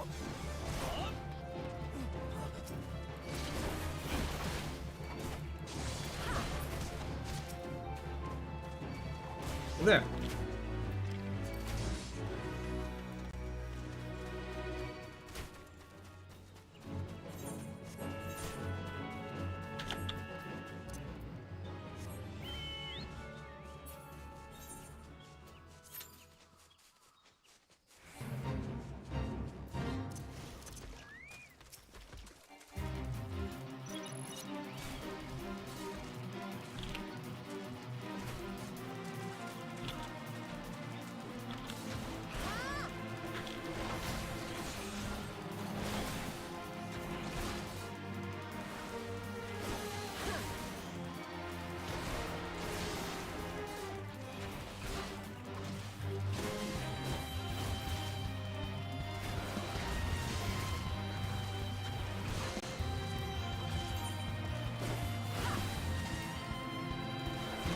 they should give us a fate reward, which is not going to be enough to push us into 30, but at least on the way.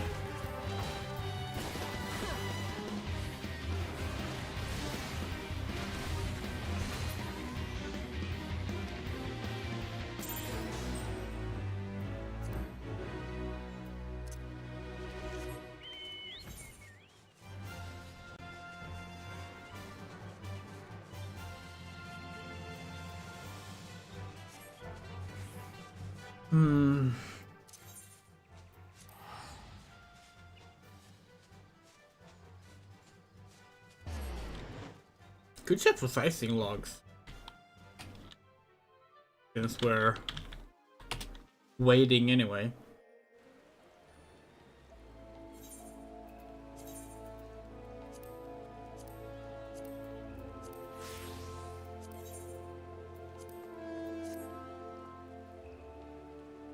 Okay, so let's see. Sighting log. What time is it now? Local time, 7:30 a.m. So, but it's bound to turn to 8 a.m. Okay. 8 a.m. Let's see. Do we have number 24? We don't. Hidden Falls, Eastern Lenosha, Fair Skies, Clear Skies. Eastern Lenosha is about to turn to Clear Skies. Perfect. Okay. Okay, cool. Let's go for that one then. What to say? The ogling from the men as they recline burns brighter than the summer sun. I don't mind much, provided they're handsome, and wealthy doesn't hurt either. Such were the young lady's words, and I would see if she saw it. Okay. It's the dancers at Costello Sol.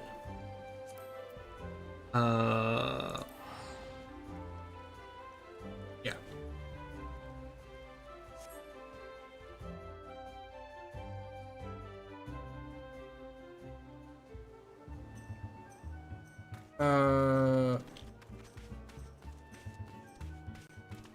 Well, the question is exactly like which one it would be.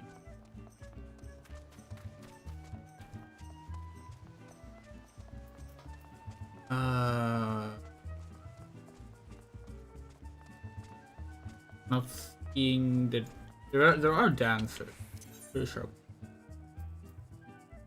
As they recline, so it's somewhere you can sit.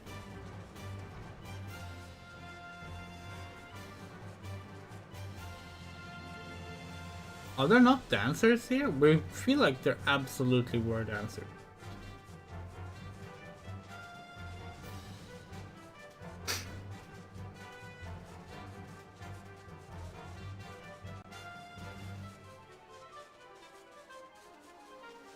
Did we make that up?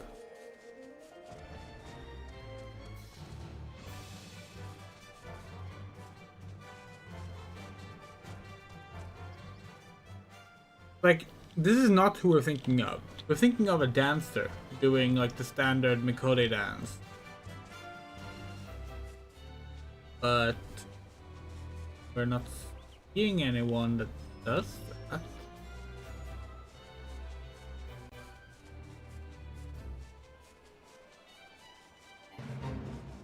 Unless it's over here. Forgot about this other part. Could be here. Oh, there they are. There they are. Knew it. Can you sit here? You arrived at a vista. Yes. Sheltered on three sides by towering cliffs, Hidden Falls can be found several scores yawns upstream from where the ageless river empties into the Strait of Merlthor. Taken by its beauty, old Don plutocrat Gigaruju was quick to purchase the land, just like the stage upon which private performances for the magnate favorite clients are held.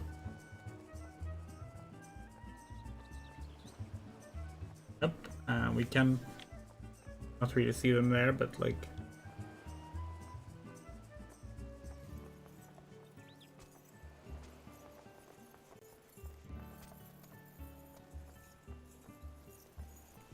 You look like real. Oh. Yeah, let's see if we can get another one. 28. Do we have 28? Do not. That is Western Lanosha, Fair Skies. We can do that. Nice. Overheard in an inn, there's an outpost with quite a view of the land, but you'll want to steel yourself if you mean to go there. That's in Western Lanosha.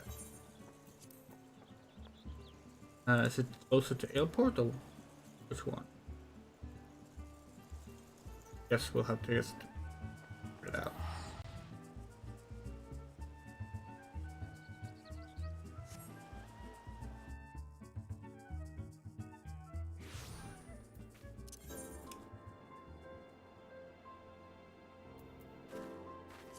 Outpost. So Campskull Valley is the outpost. Pretty sure there's no other outpost here.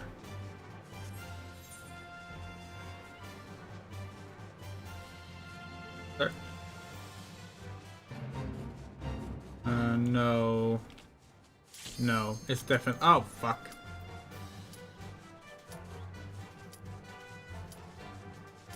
"38 seconds. Okay, let's try and get this first. I'm gonna look up where it is. 22.8, 22.4. Lookout on the top of the front right spike. 22.8, 22.4. Okay, that is out. So that is where? It's on here. On a spike here.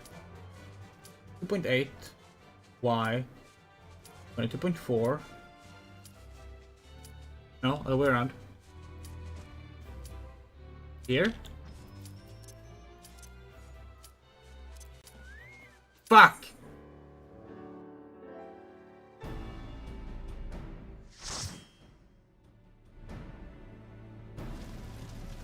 And it's a freak!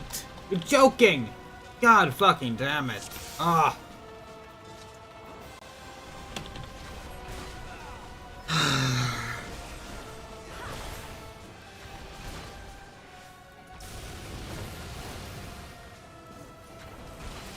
Can ignore nail. Okay. Okay. Okay, dude. Okay. Okay.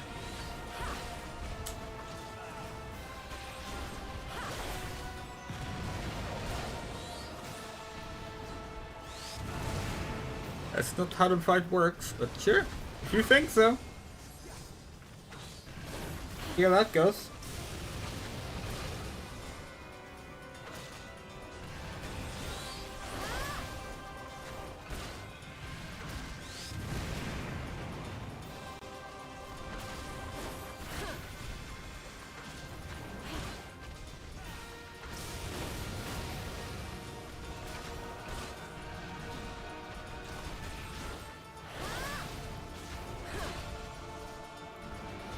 It went fine.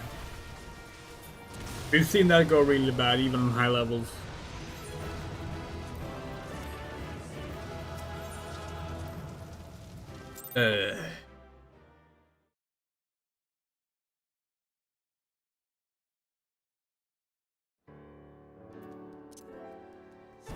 Out. So it's apparently on one of these spikes.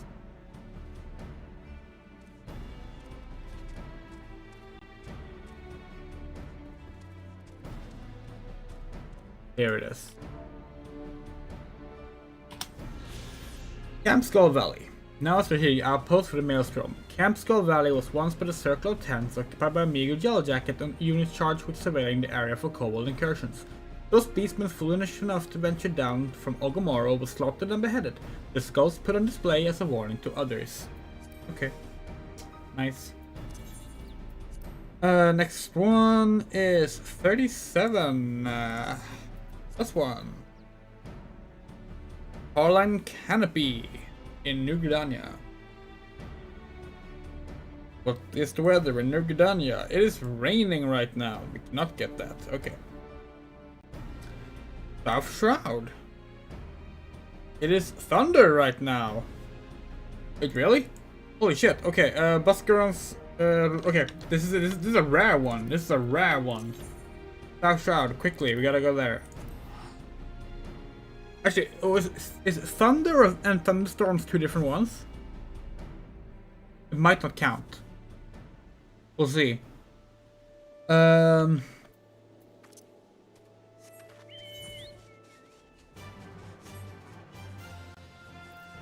Thunder. On the back end of the front door, about God, it's like everybody with him. Okay. We're running out of time. Okay. It's number 44. 46, 45, 44. What was I doing up there, Dawn, in pouring rain? Has fire on it. If it wasn't a bad view, super drunk words with easy saw. Yeah, so it's probably up here, right?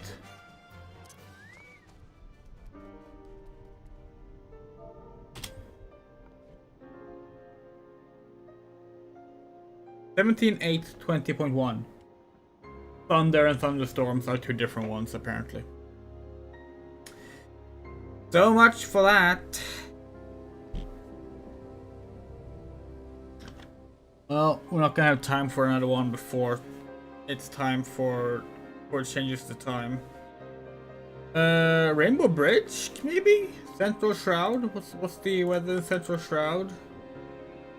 That's a rare one. Rain. Oh, okay. Can't get that one either. Okie dokie.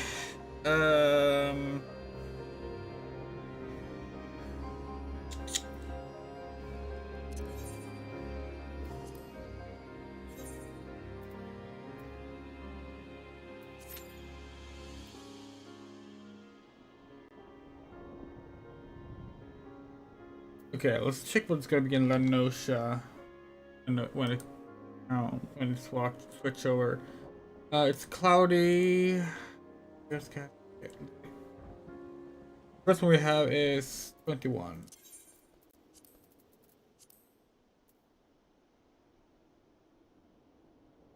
Middle Lenosha, fair skies. Middle Lenosha is about to have clouds. Okay, so that's not it. Next one is 23.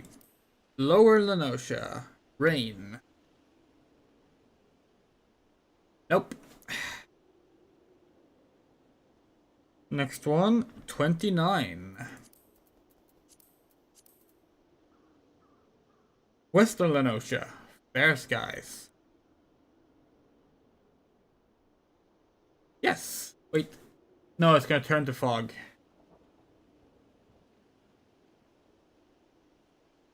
No, it won't. Never mind. Ignore us. We're wrong. Yeah, we can get that one. Okay, Western Lenosha, 29. Okay. Overheard an alehouse. When I misplaced my goods, I cleared up the tents and scoured the ground below. Of the clear view, be surprised how sturdy they are. Okay. In Western Lenosha. Probably from Swift Perch.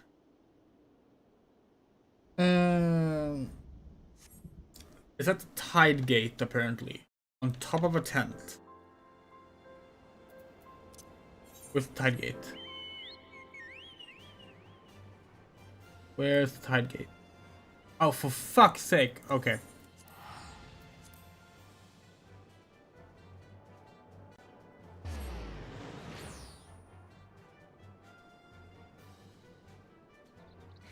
Okay. Let's go. Wait, the southern or northern Tide Gate?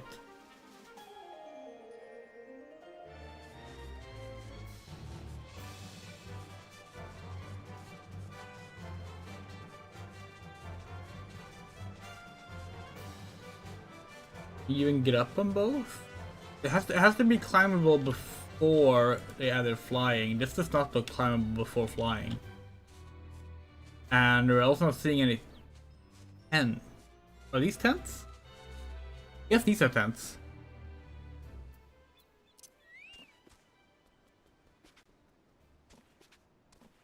Can you jump up on these? Doesn't seem like it. No, this does not seem doable. But this other one over here. Oh. Yeah. Okay, that one works.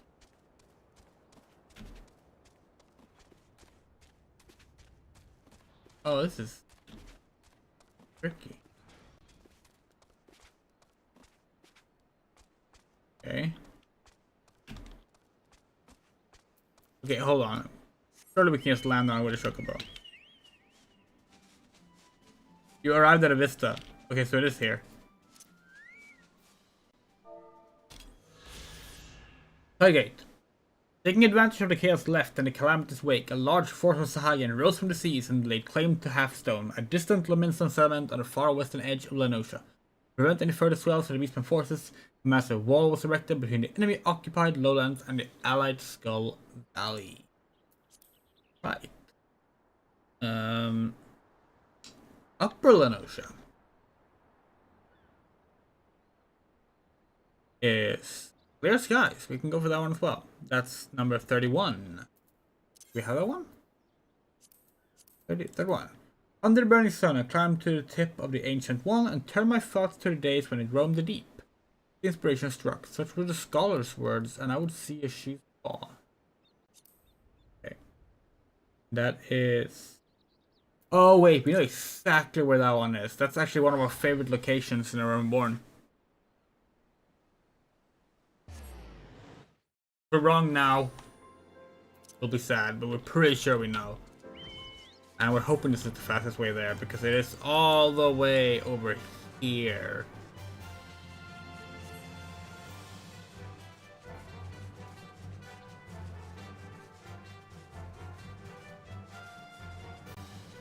This shit is cool. We did this before there even were sightseeing game. We're not here in the fucking beta. We're dead.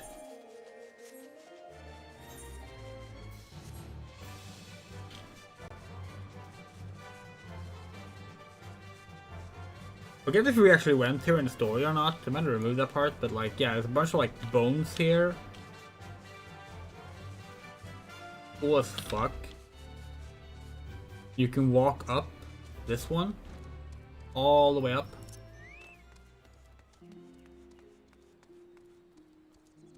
There we go. Knew it. Follow us.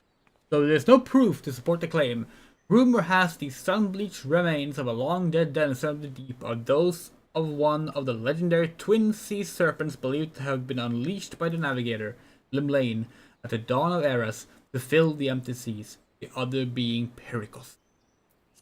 Fuck yeah. We literally have screenshots of our character here in the beta.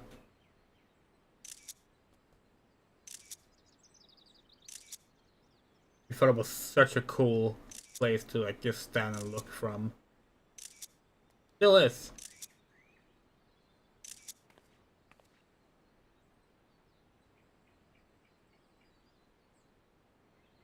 Okie dokie. I get another one.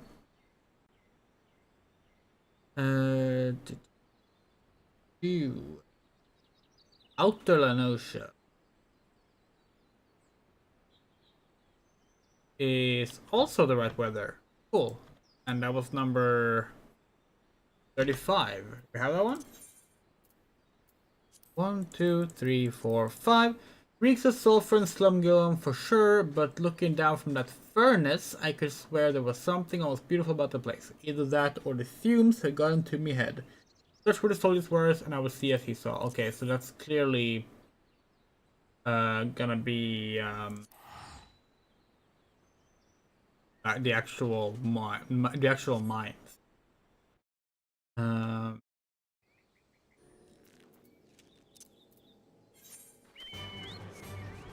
Yogomora mines here. But what's a furnace you can stand on top?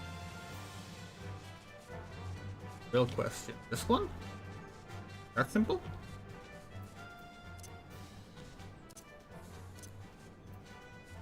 Doesn't seem like it. This one, maybe.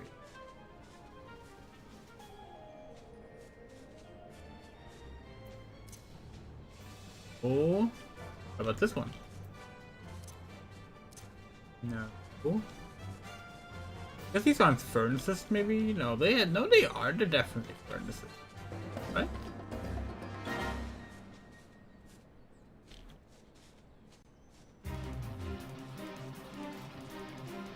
You arrived at the Vista.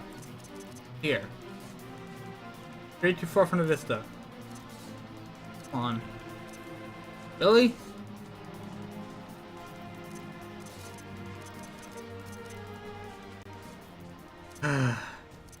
There. Okay. So we have to do a jumping puzzle up.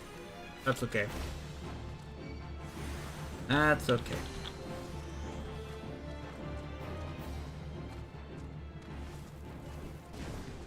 Ah! Not okay. Level 44 cobalt paste.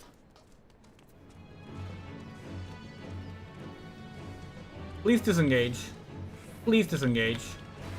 We can swap to our level 57 or whatever paladin.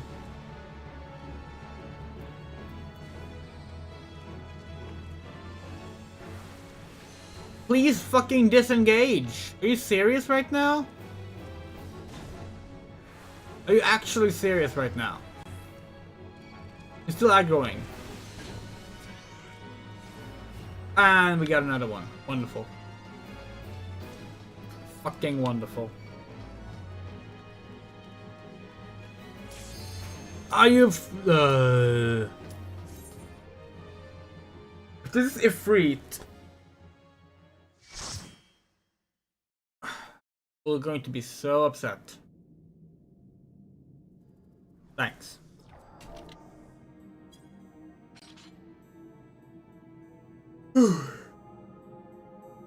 Let's go. Sastasha.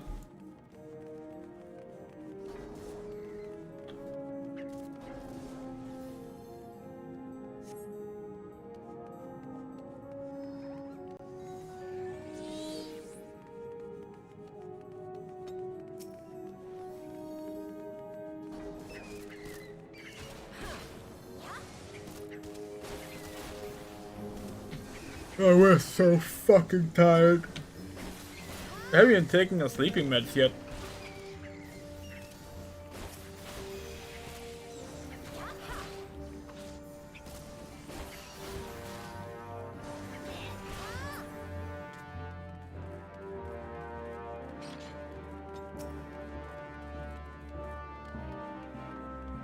Green.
Normally we would complain about getting Sastasha because it's hard to get through, but like at this point, 5 if reach. No. No, we're happy to get Sastasha.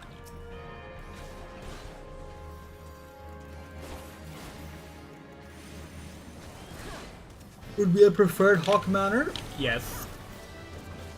Would love to get Hawk Manor actually. Would have been perfect. Alas, things are not perfect.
There we go. Get the power surge. That is on autopilot. Is Chopper. Basic, not even a boss.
Yeah, level 30.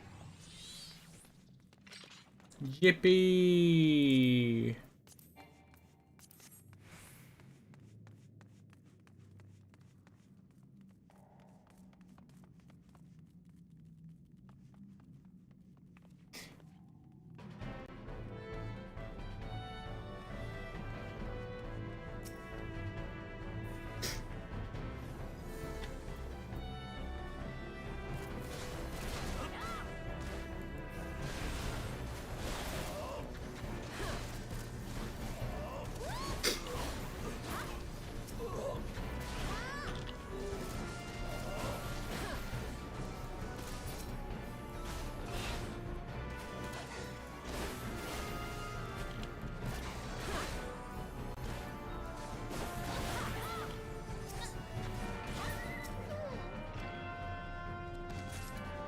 No, wrong way. Oh, well. Fine.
Oh, I'd like. Alright. Come on.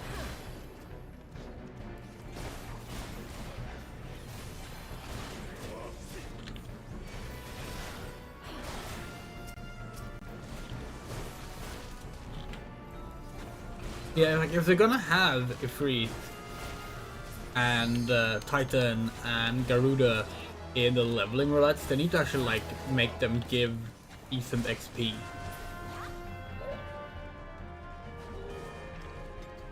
Like they can have it apply only if you actually get through leveling roulette if they want. Like that way people can't just like spam it for quick leveling XP.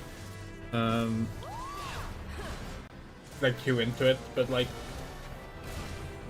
seriously, it's absurd to get 5 leveling roulettes giving you onto Ifrit, which basically did not allow us to level it.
Well, it didn't get much XP.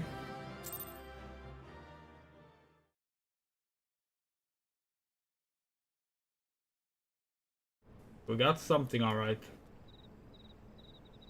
And it's now past the time of that sightseeing log. Okay, well, let's run over to Gridania.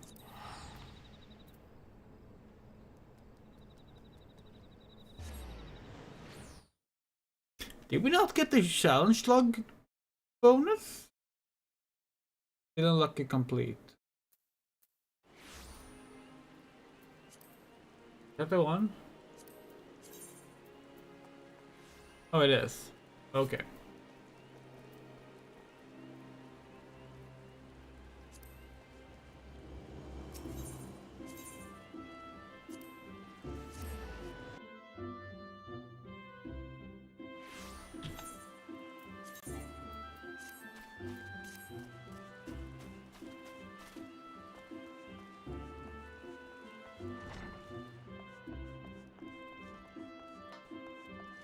All right.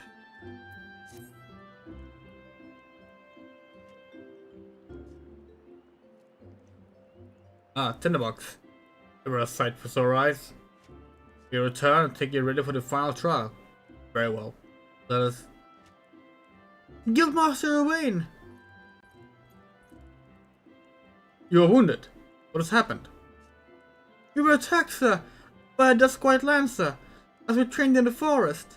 He was impossibly strong, a demon, yet screaming something about teaching us true courage. No, not him, not Fouquet.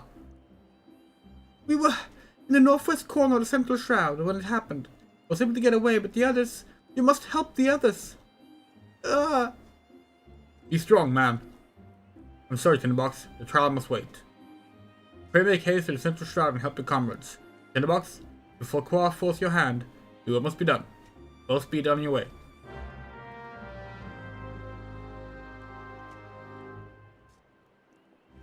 Okay.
for level 12! Help me!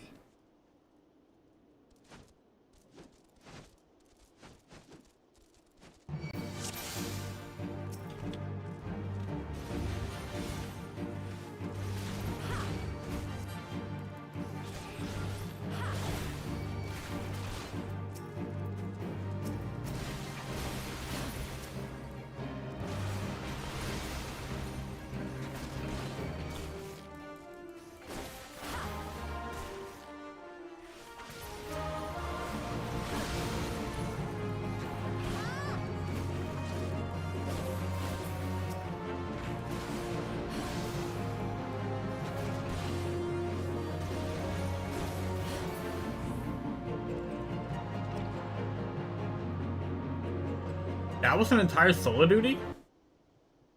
The fuck? Oh, my life, friend. Another breath and I would have become worm fodder. The Duskwight Lancer unleashed their fiends upon us, claiming we'll temper our courage. You should have seen the look in his eyes when he said it. Bad bastard. Where is he now? I think he headed off towards the North Shroud. Maybe in the direction of the Fogger Float. I can't say for sure. I was concentrating on the Scalekin at the time. If it's a reckoning you seek, you are likely to be disappointed. Those of us who managed to outrun the worms will already have alerted the whalers. I dare say the Duskwights being held at spare point as we speak, begging for his worthless life in a puddle of his own piss. Serves the bastard right and all.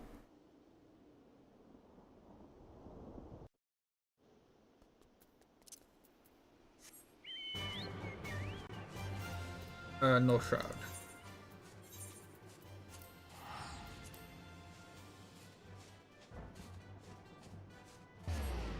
So we think the Dragoon quests are basically done exclusively in Curtis, which means that we would be okay with doing them after Before the Fall.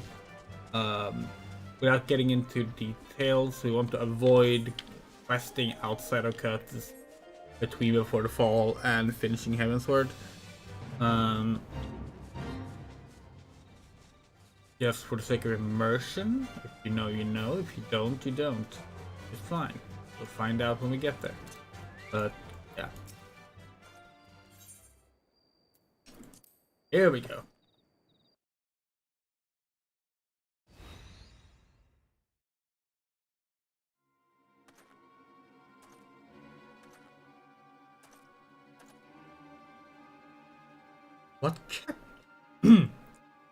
What kept you?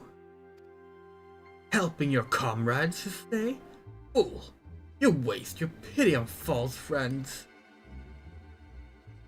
It is only a matter of time before they betray you. I, just like those wretches who saw me imprisoned and exiled. I was once an upright citizen of Gridania, and a man of the Lancers Guild, yet life was not easy. For want of the coin to obtain the bare necessities, I conspired with my closest comrades to steal from the guild's coffers. Theft soon came to light, and though there were no suspects, it appeared that the deed had been perpetrated by someone within the ranks. An air of suspicion hung heavy over the guild from that day forth, till at last, unable to bear the guilt, I convinced my accomplices to join me in confessing. Only for them to bite their craven tongues after I stepped forward and admitted my part in the crime. And so was I, alone, that took the blame. Of course it was a Duskwight, everyone said. Was there ever any doubt? It all made perfect sense. Despite my heartfelt pleas, my so-called friends denied any involvement. Instead they called me vulgar names that I do not care to repeat. Mad in shock and anguish, I felt at their betrayal. But I had the strength to force the truth out of those traitors. Would that I had the courage to escape my dungeon cell, even if it meant taking some hapless god's life. Driven by vengeance and no small amount of self-loathing, I resolved to forge my courage anew. I strode into the lairs of ravenous fiends, while drenched in blood, I put their helpless offspring to despair. that I might face their unbridled fury of their kin.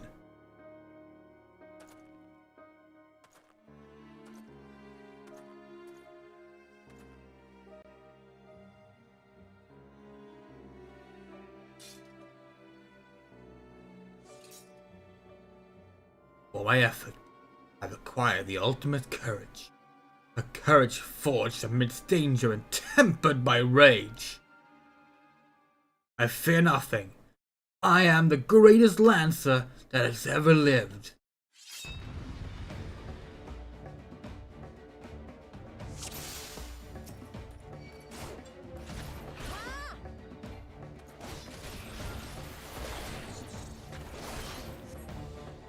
We settle this once and for all.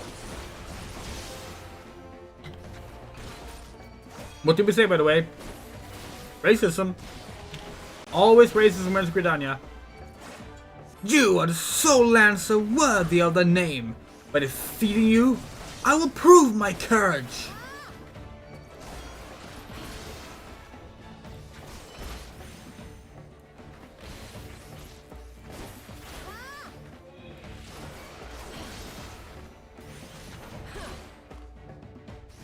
You will not get the better of me! Oh. Just to burn souls. There. You think me without honor? To hell's with your honor! I fight for victory, and I will stop at nothing to attain it!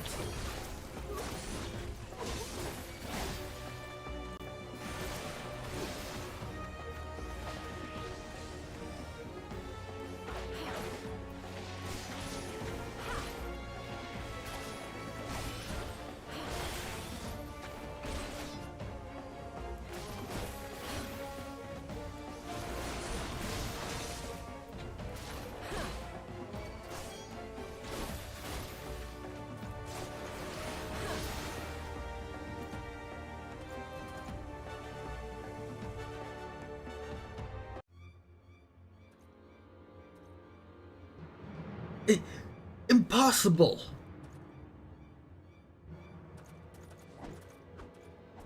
My courage is absolute!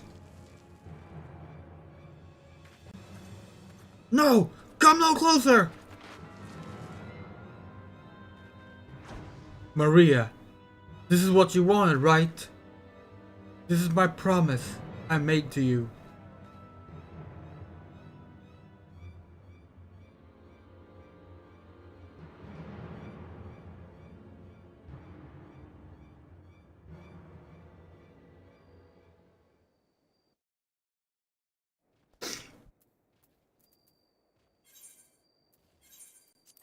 The voice went somewhere far away from Shadow in those last cutscenes, by the way, we know. But we still wanted to go back to it at the end.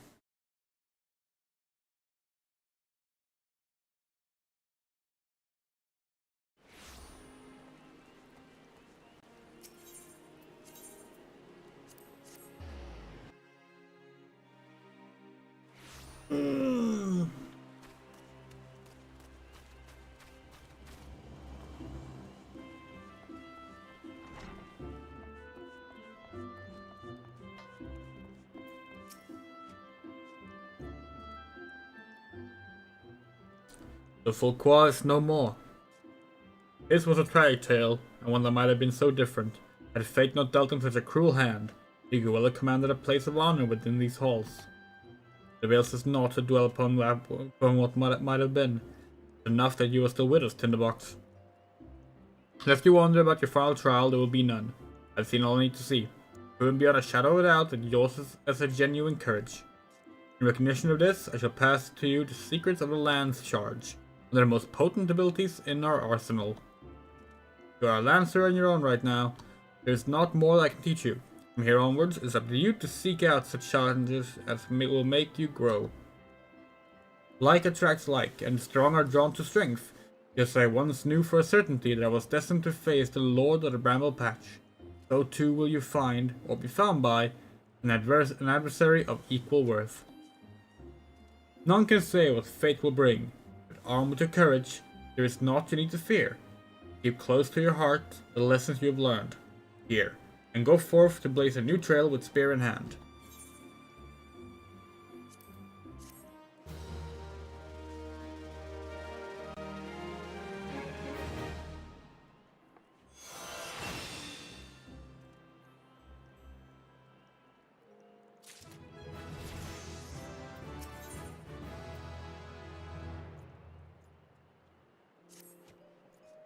I dare say you might just be the right woman for the job.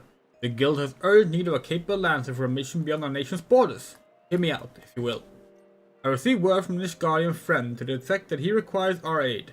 I would have you go and provide that aid. You may already know, due to her ongoing conflict with the dragons, Ishgard has kept her gates closed to outsiders for some time. The occasional dragoon on patrol duty is about all folks see these days. In spite of her self-imposed isolation, however, the Holy See has never failed to honor her obligations to her allies. It's only fair that we answer the call and lend assistance we can. To the end, we offer dispatch of a contingent of wood whalers with all haste, who were politely informed they would not be welcome, much to our initial confusion. Later explained that we're dealing with a matter of some sensitivity, best handled by individuals who are capable and trustworthy, yet unbound by allegiance, and who fit the description save adventurers. Secrecy being paramount, I can provide no details as to the nature of the task. All you need to know will be revealed at the rendezvous point. Should you accept the mission, take yourself to the observatorium. A knight by the name of Sir Alberic will receive you upon arrival.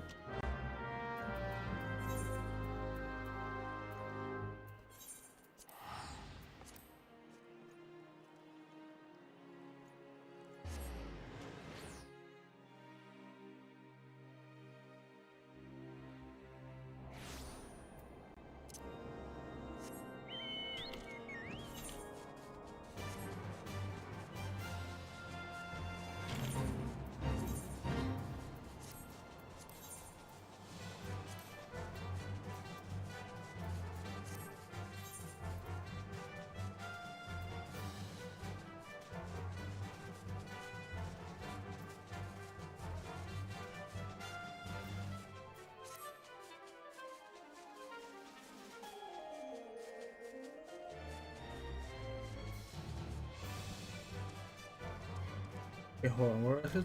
Down here. Whee!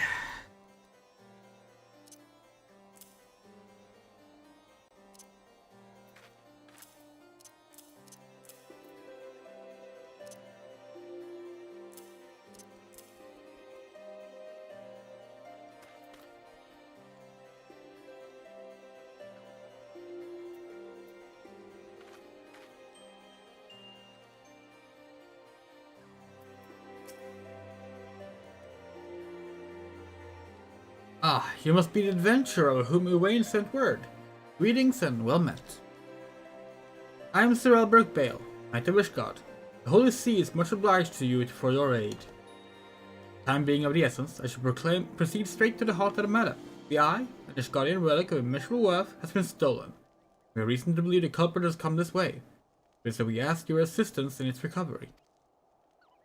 The thief has been identified as a man named Estinian, a dragoon sworn to the service of the Holy See.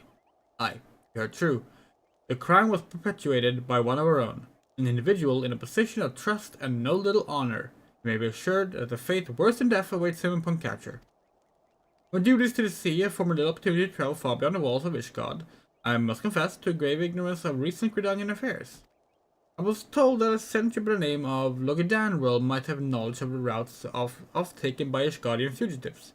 I would prefer to keep my identity a secret, and thus have you gather what information you can from the man. We decide quickly.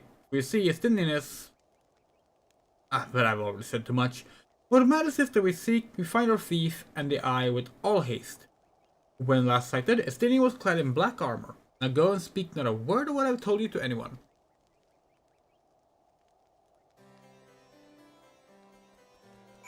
So this is basically a remake of the original Dragoon quest in 1.0. So as a result, it's kind of one of the few things that's been retconned there. Because,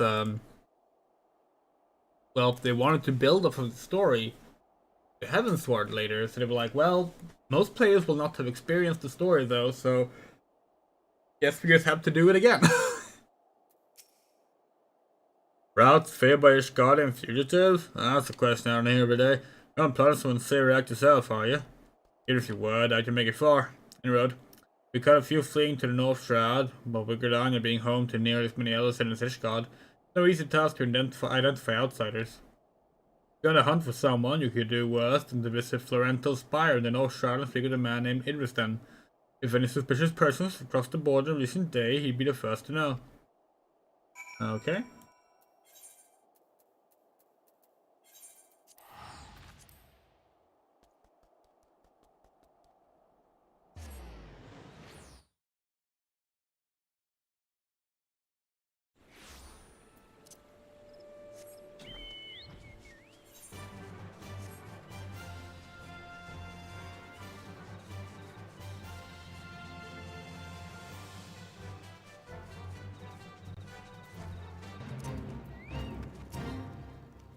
Hail, adventurer.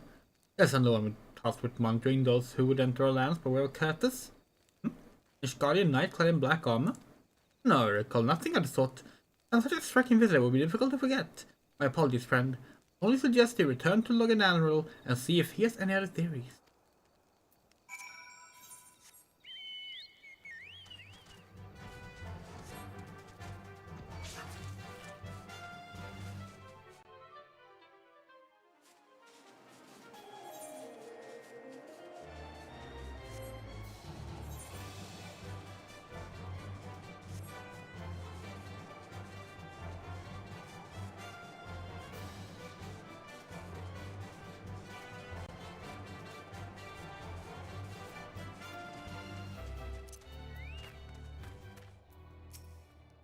Look, you say? Curious. Why, it's nigh impossible that a fugitive could make it this far without being inspired from Florental's Spire. It's possibility of managed in Ishgard. It runs counter to good sense, with a fugitive no one to put a distance on grounds between him and his pursuers. By possible deduction, it is a possibility. The climbs of Ishgard are not kind to drifters and vagabonds. That said, there have been talks of curious smoke wafting from a cave east of here at night. Try you, I might begin my search there.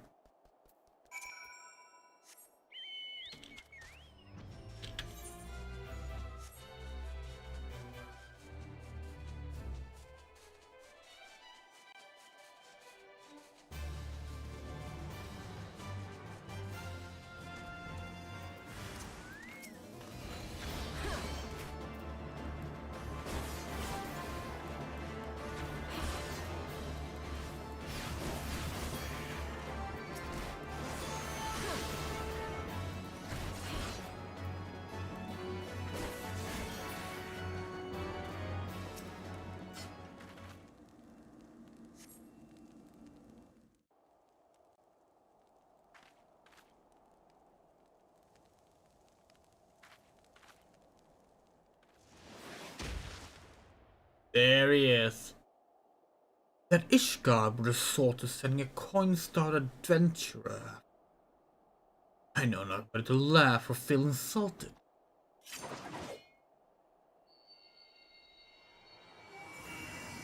The eye arouses for the preposterous. Our paths shall cross again. You can be sure of it.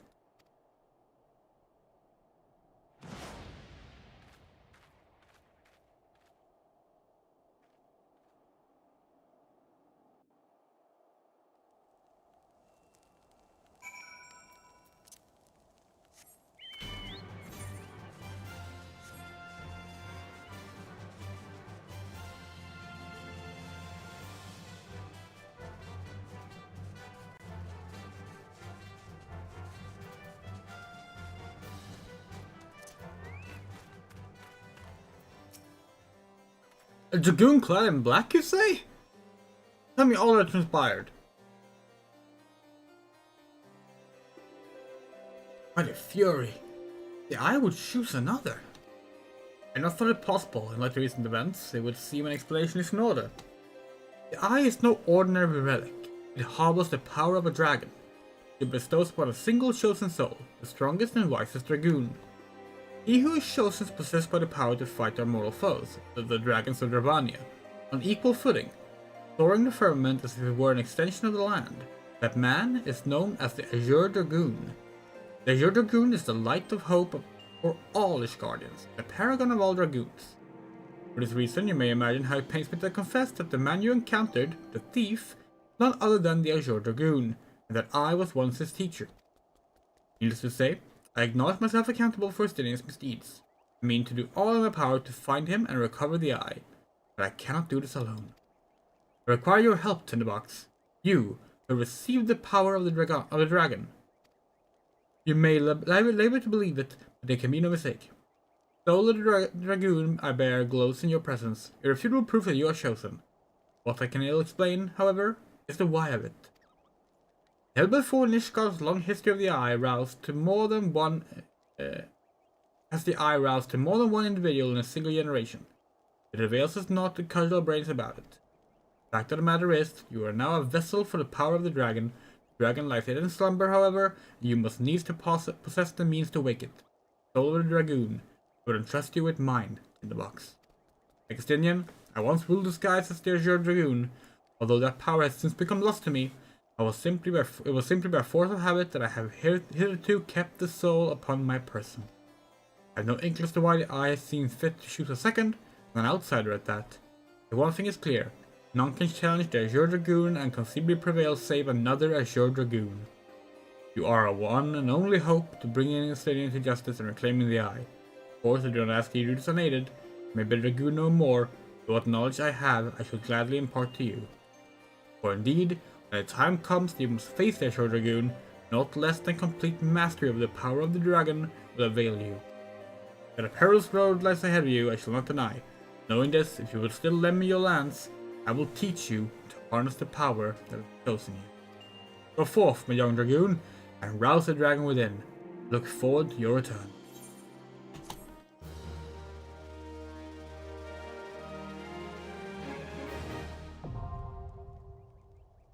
Dragoon unlocked! Nice!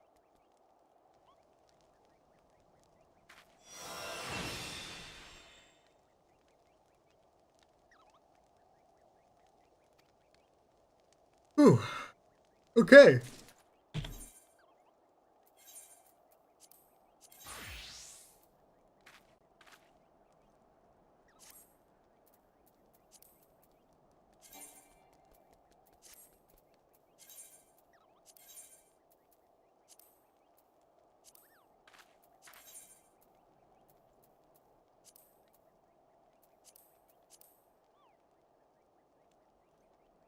Okay, so we need to accept the new action here.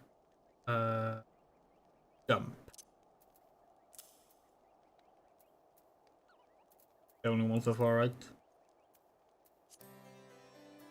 Of course, the classic jump ability that dragoons have, which they got in Final Fantasy III, I believe. But they were made more famous in 4 because that's the one I released in North America.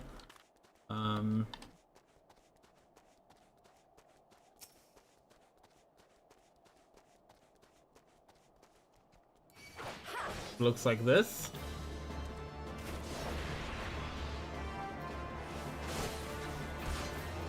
That wasn't the best way to show it off. Barely even saw it.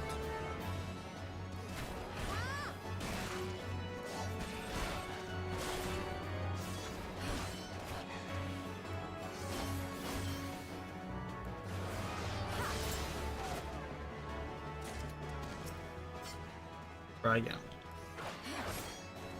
Okay, so it looks like this. And it's so fast! The hit part is so fast now, it barely even registers. It used to be slower, for sure. Oh, there are cooler jumps later.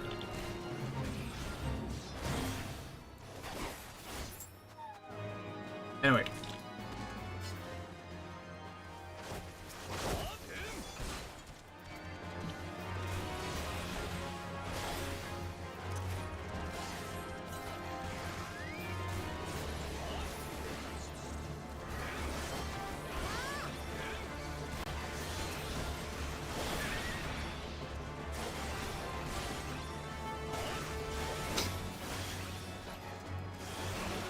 We were going to just go log off now, but then we saw this fate, which was kind of perfect for us because it gives us a hunting log and a fate, you know?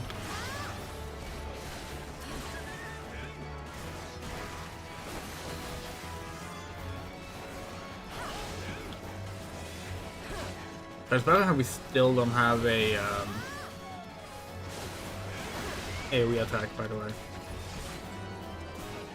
That is absolutely ridiculous.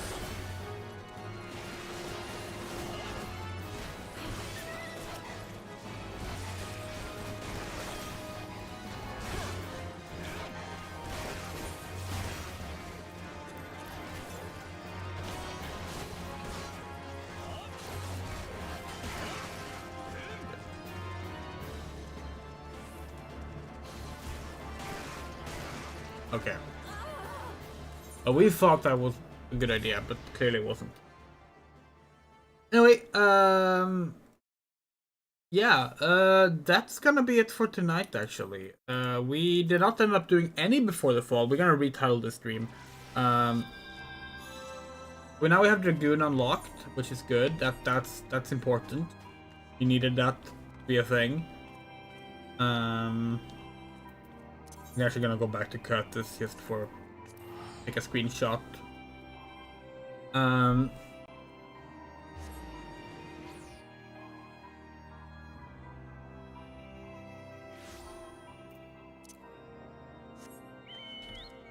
think we're gonna go. I won't be able to see cut, right? I'm gonna go a little bit more to the west.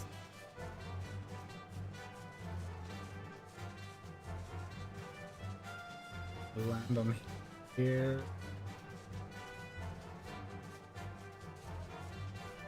This train you can walk on? No. This is though, right? Executed this time. What? Yeah, thank you.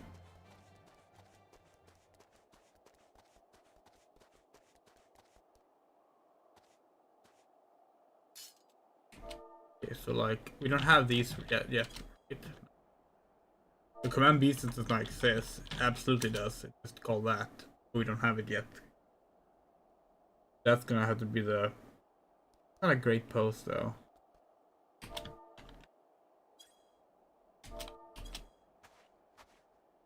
Yeah, I'm really not a fan of that post, to be perfectly honest.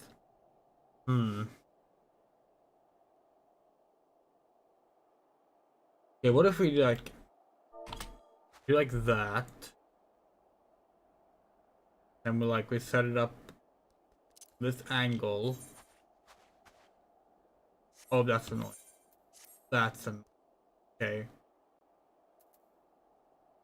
That's annoying.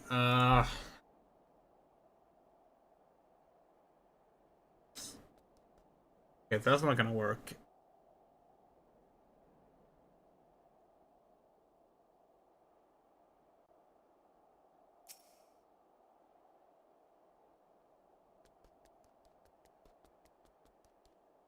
Okay, that might work actually.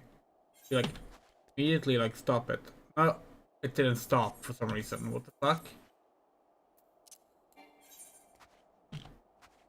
No, it doesn't want to stop.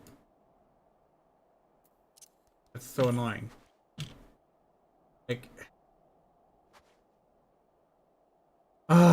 We hate the fucking group post system.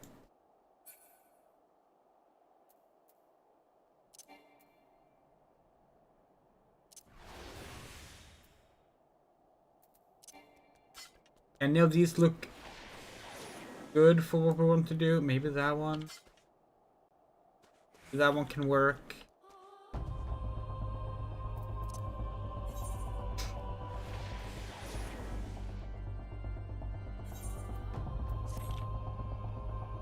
No, this is not a good place to be. Check the other side of the gate.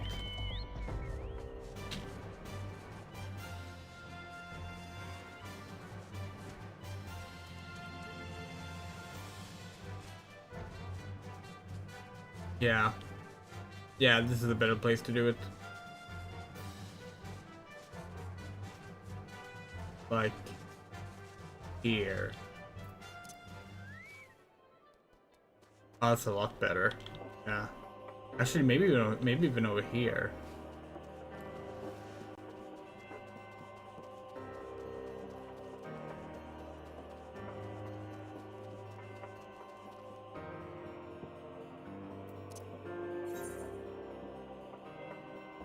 What? All right, we've done that again.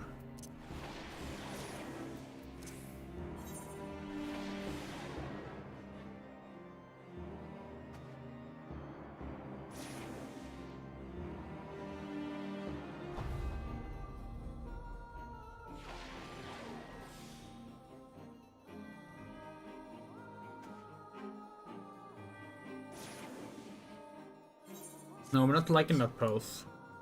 Gotta be a better one. There's gotta be a better one.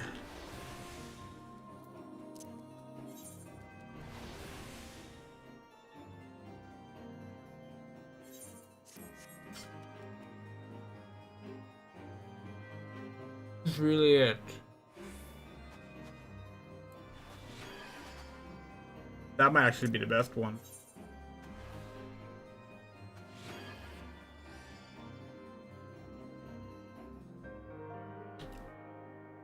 You know what? Sure. The closest to what we were going for, so.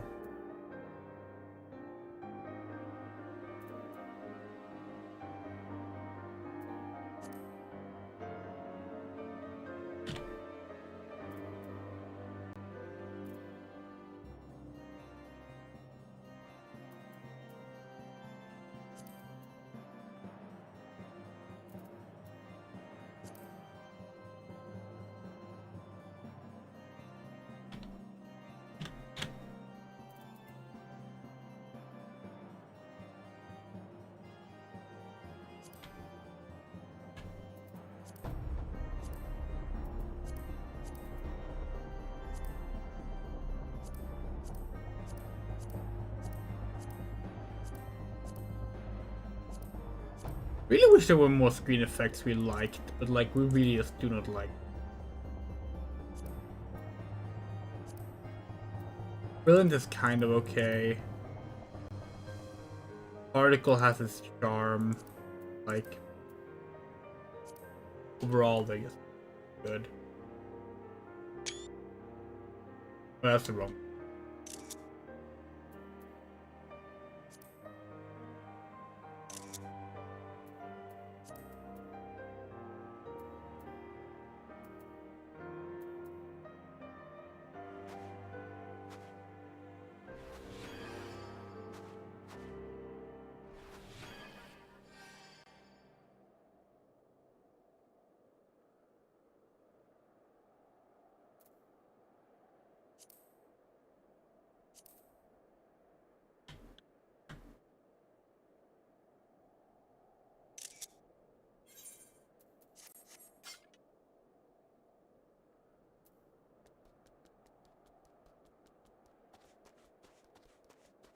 I really wish we could just like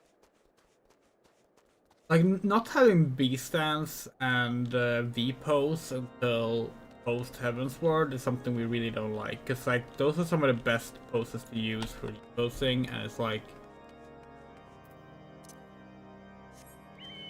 the amount of hours you need to put in to get them is kind of silly. Oh well, let's ship back our squad. Actually, I forgot about them. I've been to Olda since the start.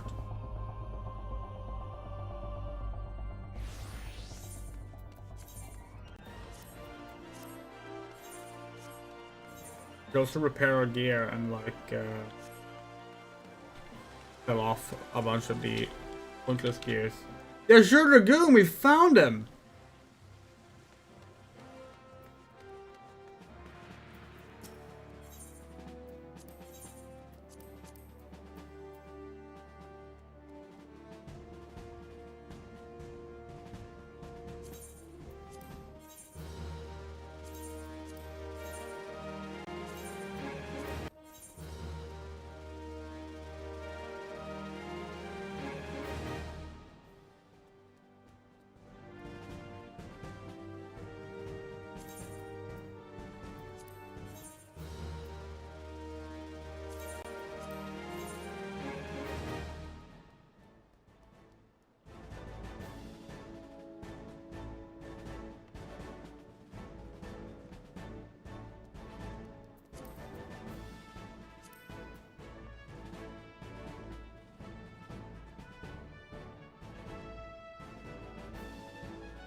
item type. We probably have a bunch of earrings to sell off.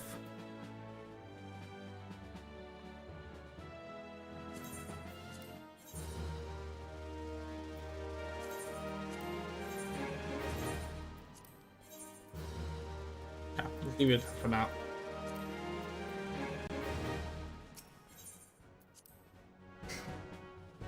Mm. 12 hours? Oh. Guess we'll check on them next time. Which was gonna be in over a week, so that's yeah, okay. Maybe we'll log on and send them off on an mission tomorrow off stream just so they can level up a bit.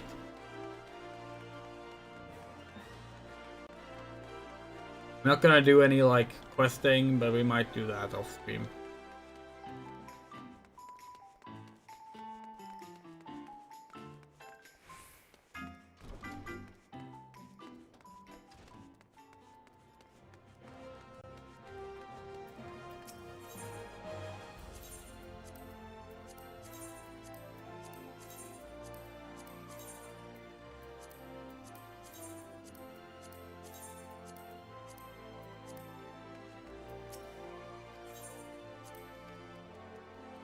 Okay. Anything we need to store in the armoire?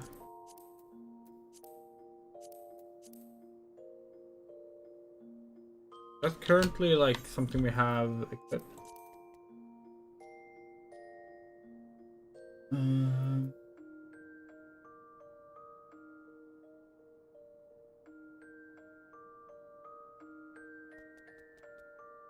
I didn't even see it. Where is it? Oh, there it is. Yeah, we do. Okay.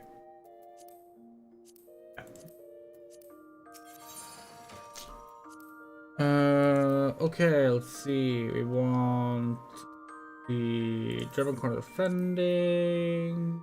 Birds have maiming.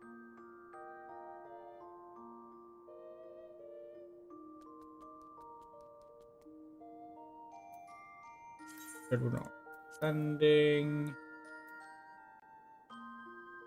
Augmented ironwork stuff in there.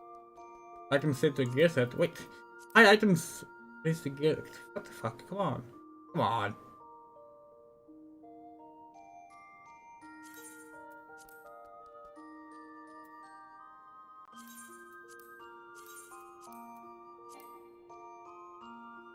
Not that don't possess any glamour prisms. Fuck. What? That's a problem.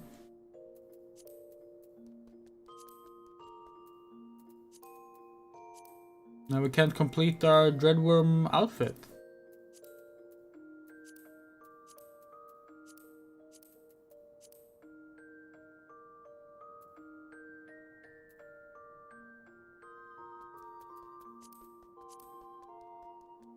What do you mean there are no glamours? Oh no, it's complete armor for the rest, right? Oh, we need to buy glamour prisms. That's also for another day. Okay, well, let's log off. So, let's talk a little bit before we actually end the stream for the night. So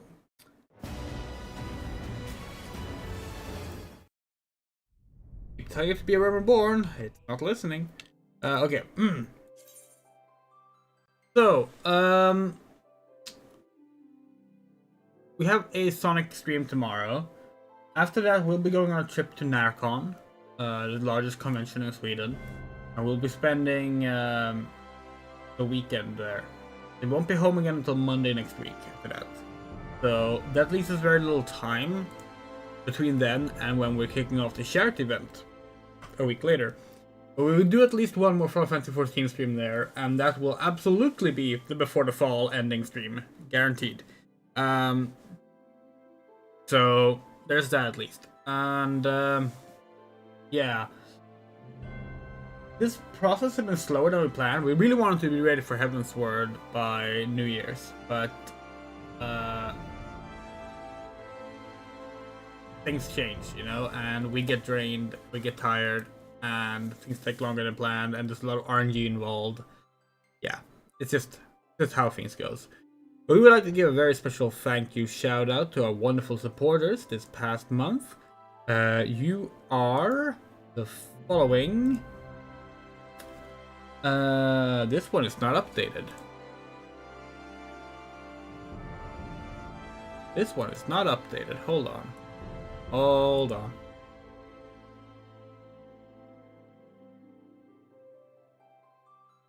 Streaming. Credits.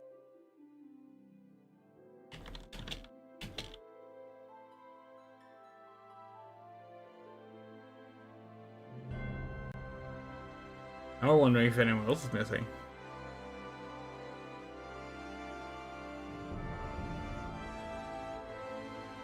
Doesn't seem like it.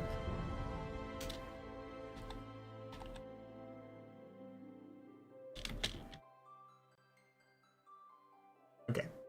There we go. Ahmed G. Aya. Barrow of Dirt. Haley. He's King 21. Garden. Haruhase. Ikiriniume. Kase. James M. Yos. Dubs. Loose Queen. Michael Rosenblum. Moto. Rain. Rumray. Tiger Music. Semi-Random Sevens. Shadow Winchester. John Peterson. Spiderable News. Turbot 11. And the Coyote. Thank you so much for supporting us. If you would like to support us, we have a Patreon, a Coffee, and a PayPal. Links are on screen and in the description. And any amount you give gets the name here in credits for at least a month. Love you all. Take care. Good night.